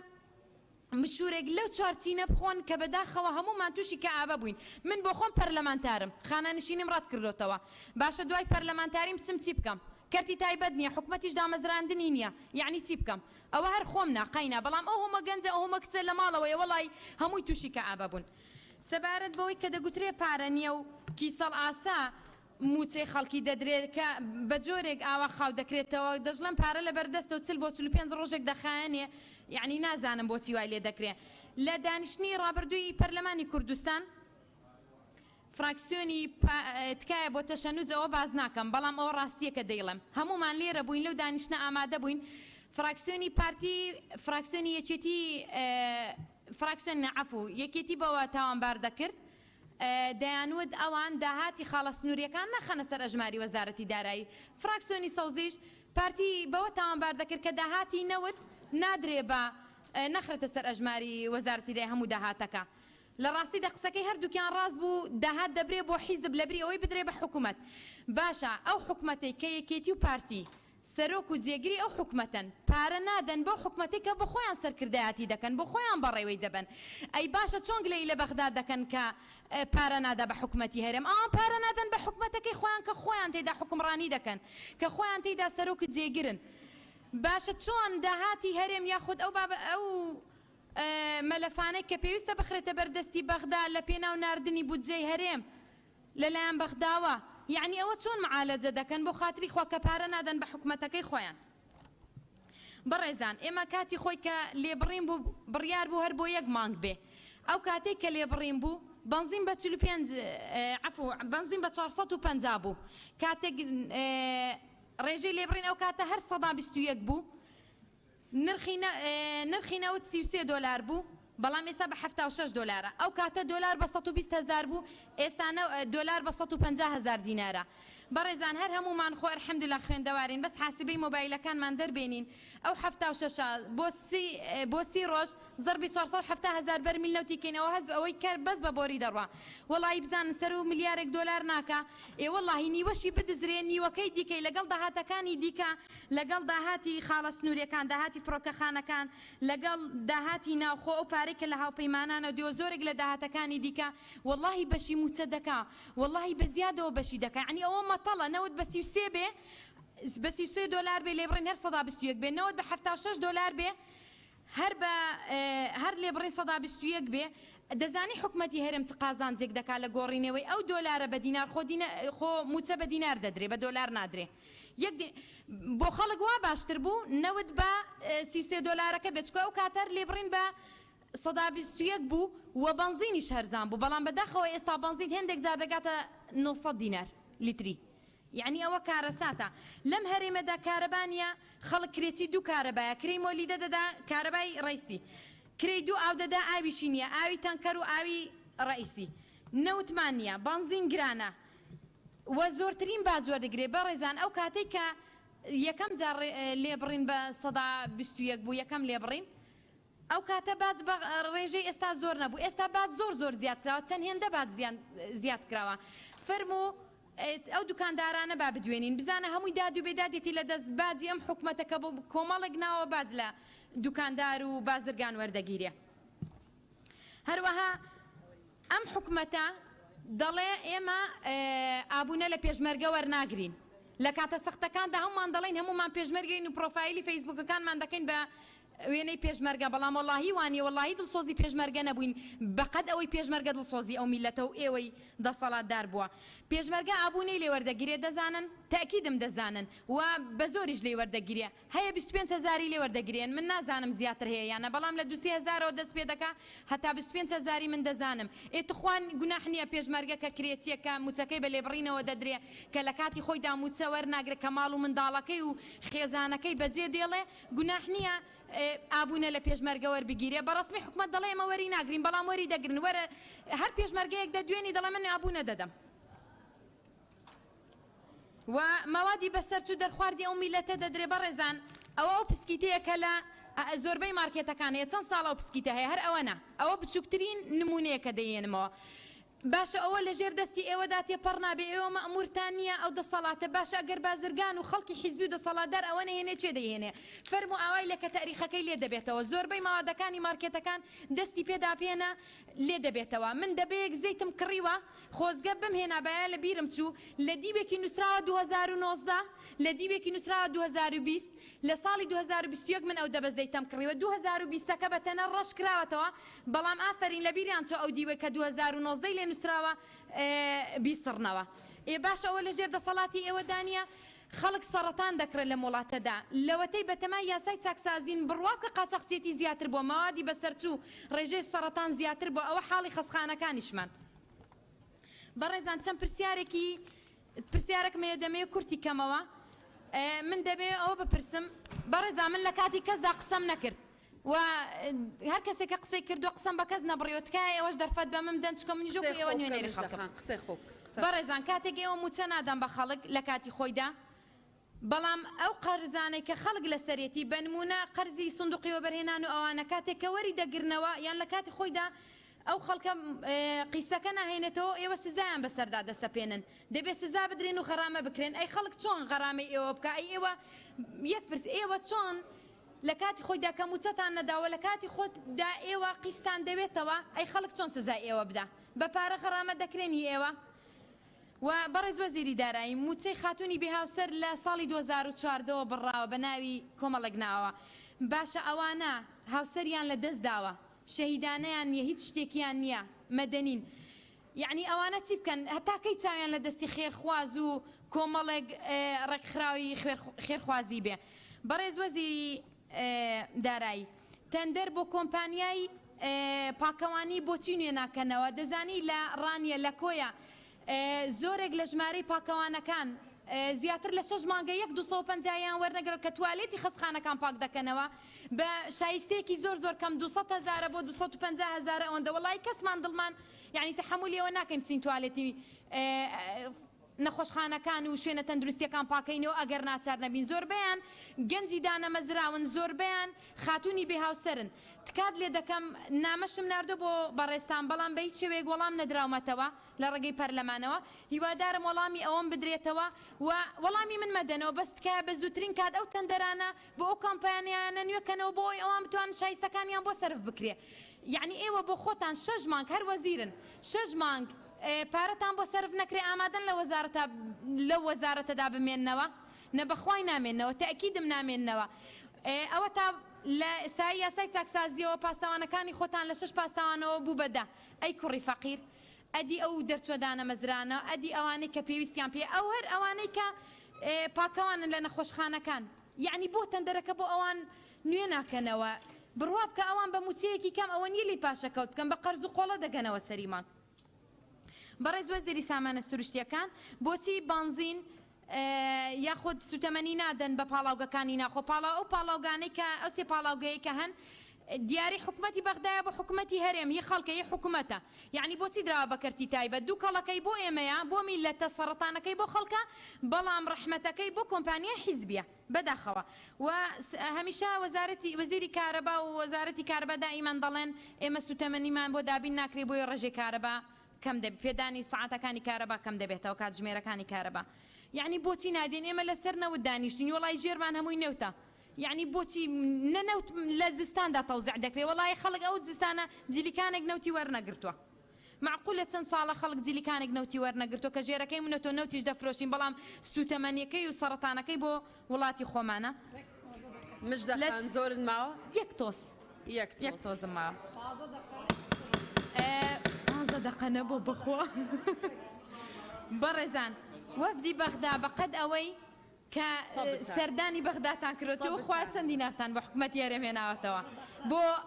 خەڵک تێناوەتەوە چەندی جار ئێوە دەچن بۆ بەغدا یەک دنیا مەساڕیف یعنی هۆکار چییە یعنی ئێوە ڕێک ناکەون یعنی بۆت وڵی بەقەد ژمارەی چوونەکانی خۆتان دینارتان نهێناوەتەوە بۆ هەرێم هەڵەس خانفەر لە کۆتاییدا یەک چەند چرکێک لە کۆتاییدا هەمومان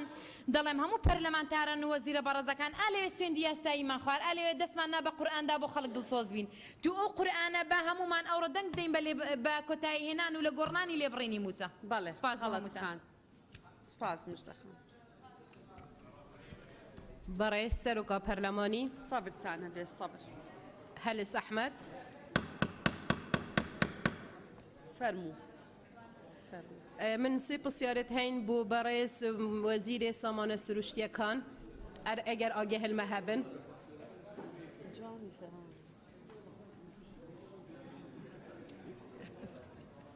پرسیارەکانی بەڕێز بۆ ئەوانە بەس ئاگان لە من نییە بەڕێزان بەڕێز وەزیرێ سامانە سروشتی من سێ پرسیار بوو جەنابێتەیەت هەین ئایا هەیڤانە چەند داهاتیە نەفتێ تحويلت بتن سر هجمارة بنقية وزارة دارایی چند تحويلت بتن آیا همي ایک ريجة تحويلت بتن يعني حدا كي بيجين دست نشان كري هيا بو وگراندناوي برا پاره یا نه چونکه ام زانین هیف بو هیوتیتا گوهرینه خاصة نفت بلندت بتن و دلار بلندت بتن آیا همي وكي هاتيا تحويل كرن آنه صندوق كردستان بو دهات نفت و غازية كان حتى نو كان هاتيا دروس كرن آیا سبب هنه آیا ریگر هیا آیا کی ریگره و بوچی حتی نوکه که و ایکش دست کفتیت وی پرلمانی بویا بوچی حتی نوکه انجمن هریمی بو نفت و گاز کم نبوینه کی ریگره بوچی کم نابن یعنی بوچی لویره و امزانی دهاتی هر سرکی یه هریمی بابت نفته بوچی اف انجمن هنی کم نابتن من دو سه پسیاره گید هین بو وزیر دارایی سر رای پال پشتیامن بو همی وان بارزت بحثی وانه بیجان کرین و گریبستکان کرین و فرمان بران کرین لیدگل هندی دماف بسیاره های برا پاره که مقطوع بو وانه بیجانی هات یا دست نشان کرین جناب وزیر دارایی که 250,000 بو دیپلومه 300,000 بو بکالوریوسه طبعا زور بیج وانه جی چنه گندا ناحیه قضا دوامت کن کریا هات نو چونی جدن کریا وانه بیجیا روزانه 3,000 دیناره 3,000 دیناره اگر 250,000 ورگرتن صدا بدتا کریا هات نوچونه مقطوعی روزانه بتا 3,000 آیا ما مساکی وانه بیش دیشتن کار کتب 3,000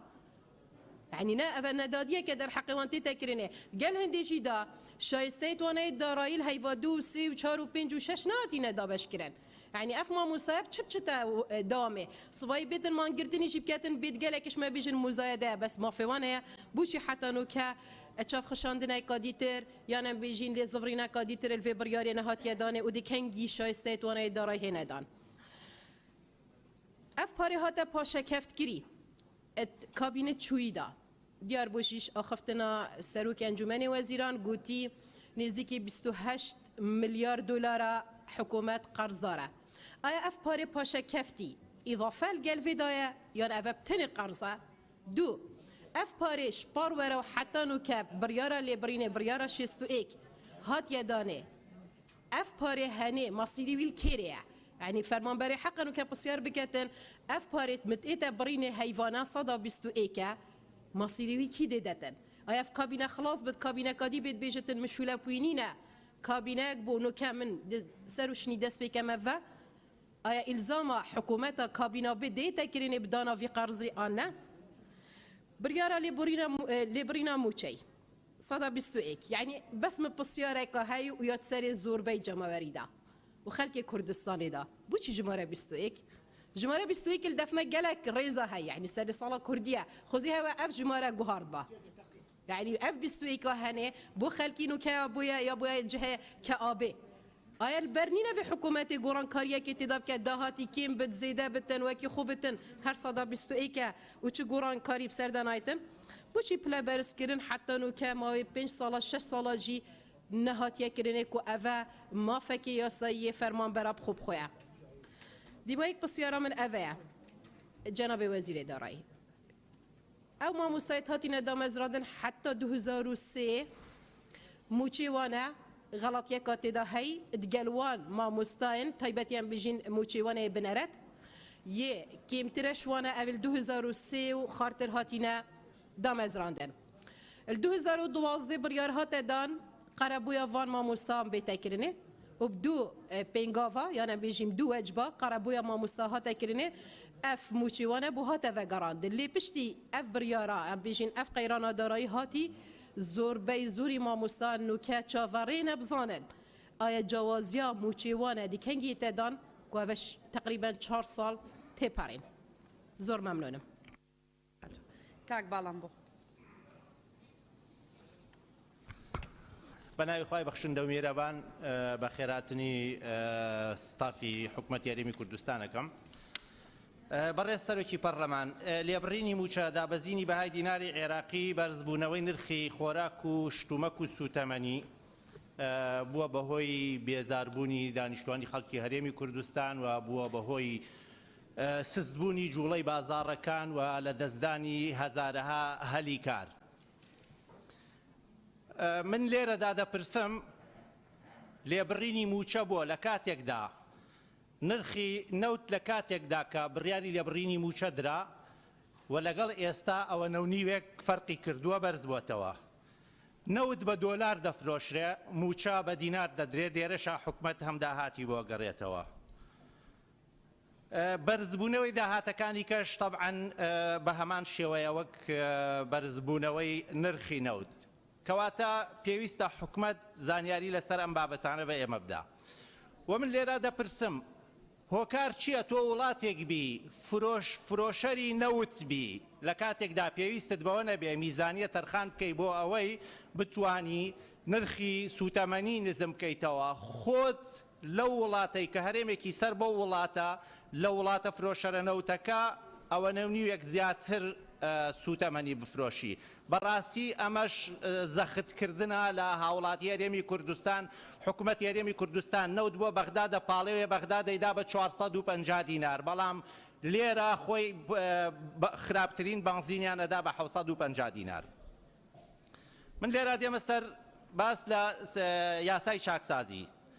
چاکسازی پێویستە لەسەرەوە بکرێت بۆ خوارەوە نەک لە خوارەوە بۆ سەرەوە.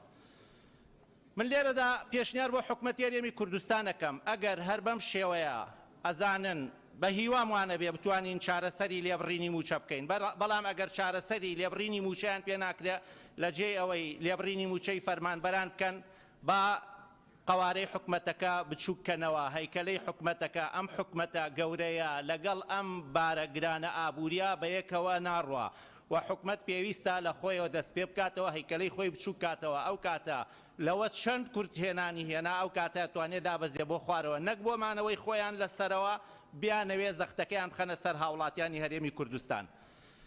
سیستەمی حکومڕانی بە تەعین و تەرقیە و تەنەقل و تەقاعود ئەڕوا بەڕێوە. حکومەتی هەرێمی کوردستان هەر چوارەیانی وەساندووە نە دامەزراندن هەیە نە پلە بەرزکردنەوە هەیە نە گواستنەوە هەیە نە خانەنشین هەیە. گۆمێک ئاو بێنە ئەگەر ئاوی نێتە سەر و لەبەری نەڕوا بۆ گەنەکە. ئێمە وامان لێ هاتووە ئەمەش لە ئەنجامدا بۆ هەرێمی کوردستان و بۆ گەلی کورد زۆر خراپ ئەبێ لەبەرەوە ئەمە تەنها ئەوە نییە ئێمە بڵێین خەڵکەکانمان تەعین ناکرێ. ئەگەر ئێمە نەتوانین ئەو خەڵکانەی کە لە جامیعەکان و لە مەعهەدەکان تەخەڕوج ئەکەن لە حکومەتا کاریان بدەینێ و بیان خەینە سەرکار شەرت نییە تۆ بڵێ لە هەمووی حکومەت بەس خۆ ئەبێ حکومەت ڕێژەیەکی جیا بکاتەوە ئەی کەواتە ئێمە جامیعەکانمان بۆ چێ لە 2014 هەتاوەکو ئێستا فەرمونون ئێمە کێمان تعین کردووە و ئەگەر کەسێک بوارێکی تعین کردبێ لەو بوارێکی تەواو کردبێت لەو کاتە هەتا ئێستا لە بوارەکەی خۆیان کاری نەکردبێت چی لە بیرماوە کەواتە ئەو تەمەنەی بە خوێندنەوە سەرفی کرد تەمەنەکەی بەزایە چووە و ئەگەر واش بێ ئێمە تەمەنی هەموو گەنجەکانی ئەم وڵاتە بەزایە بدەین من پێشنیارەکەم بەڕاستی ئەو دووەزارەتە وەزارەتی پەروەردە وەزارەتی خوێندنی باڵا نەمێنێ خەڵک بنێرن فێری پیشەی بکەن لە جێ ئەوەی فێری خوێندنی بکەن و نەتوانن کاری بۆ بدۆزنەوە.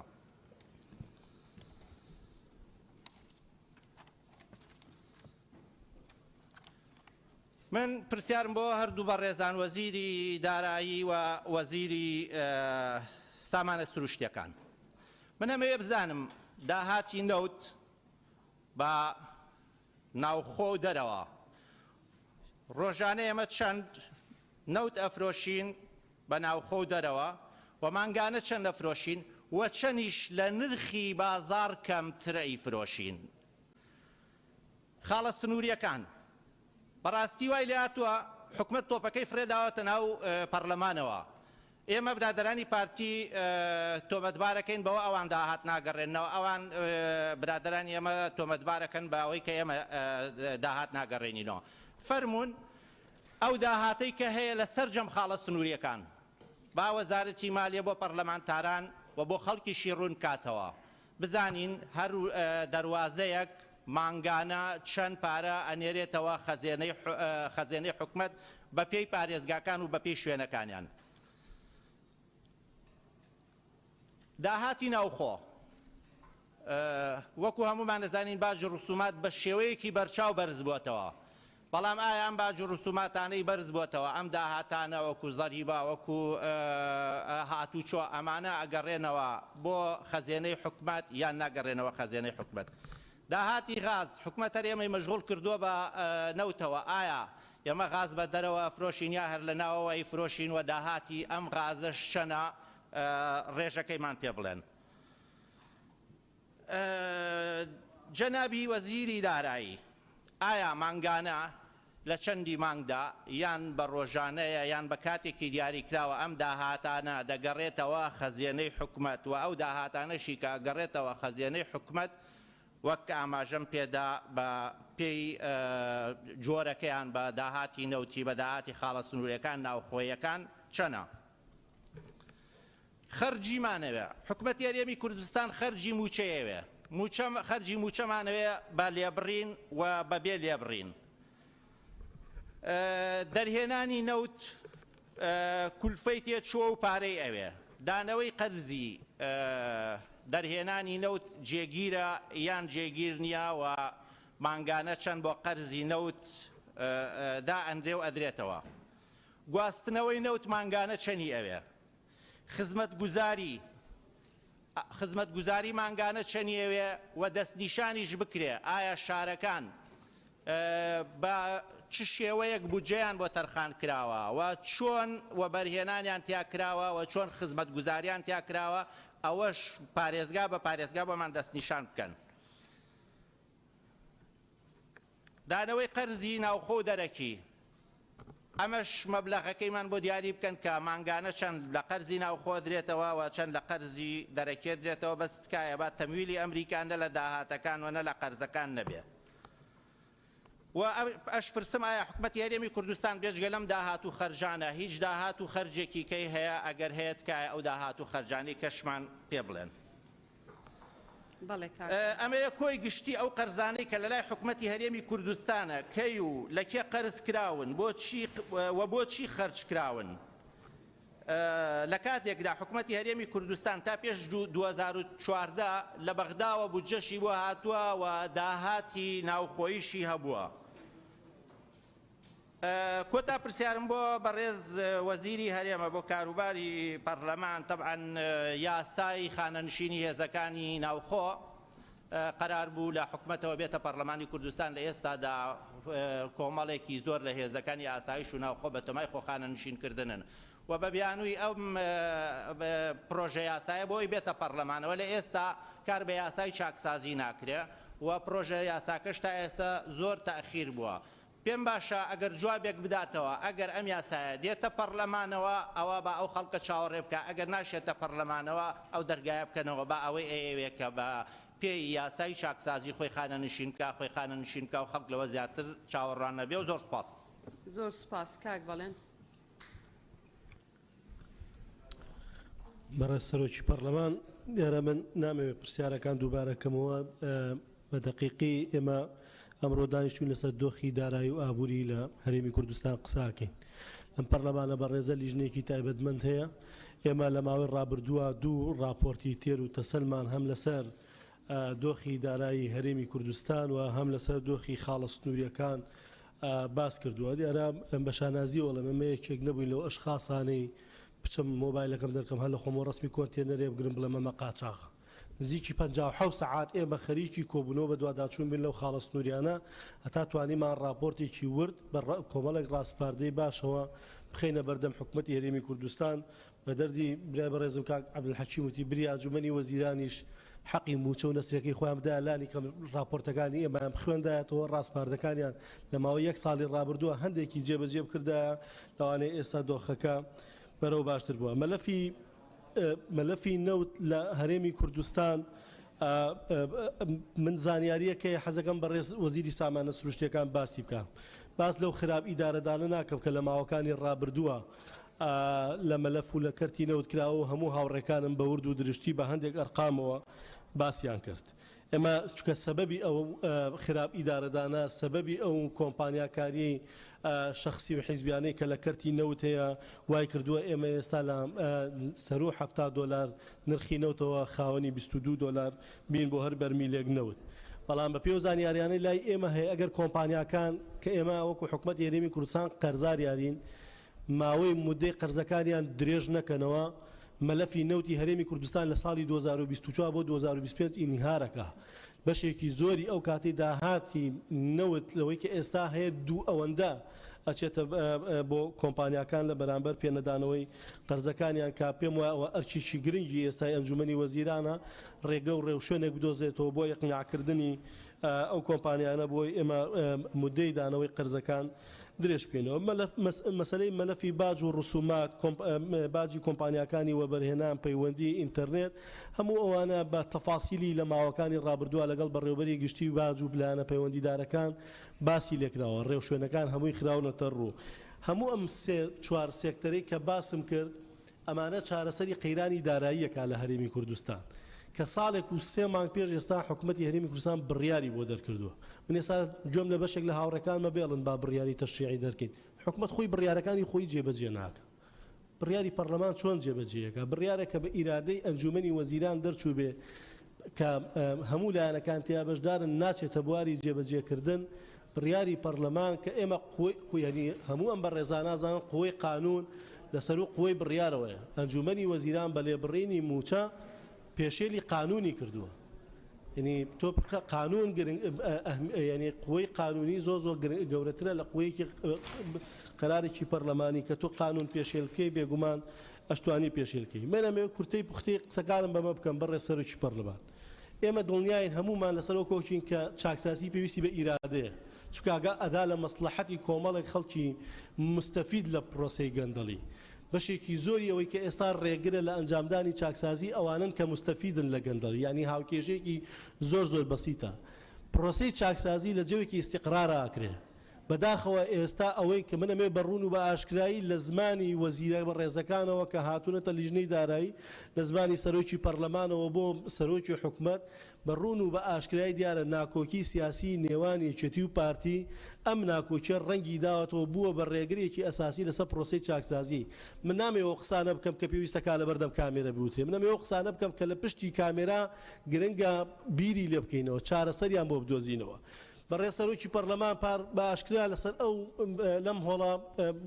داوای لێبوردنی لە خەڵک کردوتی پێش ماگە ناکۆکی سیاسی دەست و پێی منی بەستووە نایەڵێ پەرلەمانی کوردستان کۆبێتەوە بەڕێز سەرۆکی حکومەت ئالێوە هاتووە ئەڵێ من ناتوانم بە قورسی دەست برم بۆ خاڵە سنووریەکان تووشی شەڕی ناوخۆ بم وەزیری پێشمەرگا هاوارێتی لەوەی کە لە باتی هێزەکانی بۆ بکەن بە هێزێکی نیشتیمانی ئێستا هێزەکان بوون بە هێزی شەخسی کۆمەڵێک نمونەی بچوو کە لەم ماوەی ڕابردووە بووە بەس بزانە بوونی ناکۆکی سیاسیەوە چی لێ بووە بڕیار درا هێز بنرێتە خاڵە سنووریەکان ئەم بڕیارە لە ئەنجومەنی وەزیران دەرچووە یەکێتی ئەڵێ خاڵە سنووریەکان بە ناردنی هێز چارەسەر نابێ ئەبێ ڕێوشێنی تر بدۆزینەوە بۆ میکانزمی تونددۆڵکردنی سنوورەکان پارتیەڵە نەخێرەبێ بە هێز حەلیکەین لە ئەنجامی ئەم ناکۆکیە هێزەکە ینی بڕیارەکە ناچێتە بواری جێبەجێکردن بەڕێز وەزیری ناوخۆ لە لیژنەی دارایی باسی کرد یەک ساڵی ڕێک بەس دەرچواندنی پەیڕەوی ڕێخستنی یەکەی پاسەوانی لەسەر ژمارەی بارەگا و بەرپرسە حیزبەکان پەچی کەوتووە بەس لەسەرەوە کۆکبوون کە موچەی حیمایی وەزیرەکان بکەن لە 6 بکەن بەدە لەسەر هەمووی ناکۆک بوون یعنی ئێمە بەپێی یاسای چاکسازی ئەبووە وحدەی حسابی یەکەکانی 1970 دروستکەین کاک عەبدولحەکیم خسرۆ لە کۆبوونەوەکە بوو بەڕێز کاک شۆڕ ئیسماعیل وتی دیوانی ئەنجومەنی وەزیران پەیڕە و ڕێنماییەکیان دەرکردەوە بۆ ئەم ئیشە وتی لە دیدی ئێمە پێمان وایە ئەوە توانەوەی یەکەکانی 70 لە بەرامبەر ئەوان یەکەکانی 80 تۆمەتبارەکەن بە ئیلتیزام نەکردن یەکەی 80 یەکەی 70 تۆمەتبارەکە لە ڕێخستنەوەی یەکەی پاسەوانی بەڕێز سەرۆکی پەرلەمان کە ئێمە بەپێی یاسای چاکسازی دەسەڵاتمان داوە بە وەزیری ناوخۆ ئەو عەدەدانە دیاری بکە ئەو بۆ پاسەوانەکان بڕوا بکە نەگەشتونە نەتیجە چوون لیژنەیەکیان پێکێناوە نوێنەری یەکەی 70 نوێنەری یەکەی 80 نوێنەری زێرەڤانی نوێنەری بەرگری و فریاکەوتن نوێنەری وەزارەتی ناوخۆ نوێنەری وەزارەتی پێشمەرگە ئەمە دەرچواندنی پەیڕەوێکە بۆ ڕێگریکردن لە چاکسازی بۆ ڕێگریکردن لە یەخستنی یەکەی پاسەوانی بەم شکل و بەم شێوازە ناتوانین بگەینە نەتیجە هەموو ئەو وردەکاریانەی ئێستا هاوڕێکانم لە شەرحی لە ئەرقامەوە بۆ چارەسەری خاڵە سنووریەکان بۆ چارەسەری مەلەفی نەوت هەمووی خستیان ڕوو هەموومان نەزانێ حکومەت لە ئێمە باشترە مازانێ پرۆژەی زۆر ورتریان لەم قسانەی ئێمە لەبەر دەستایە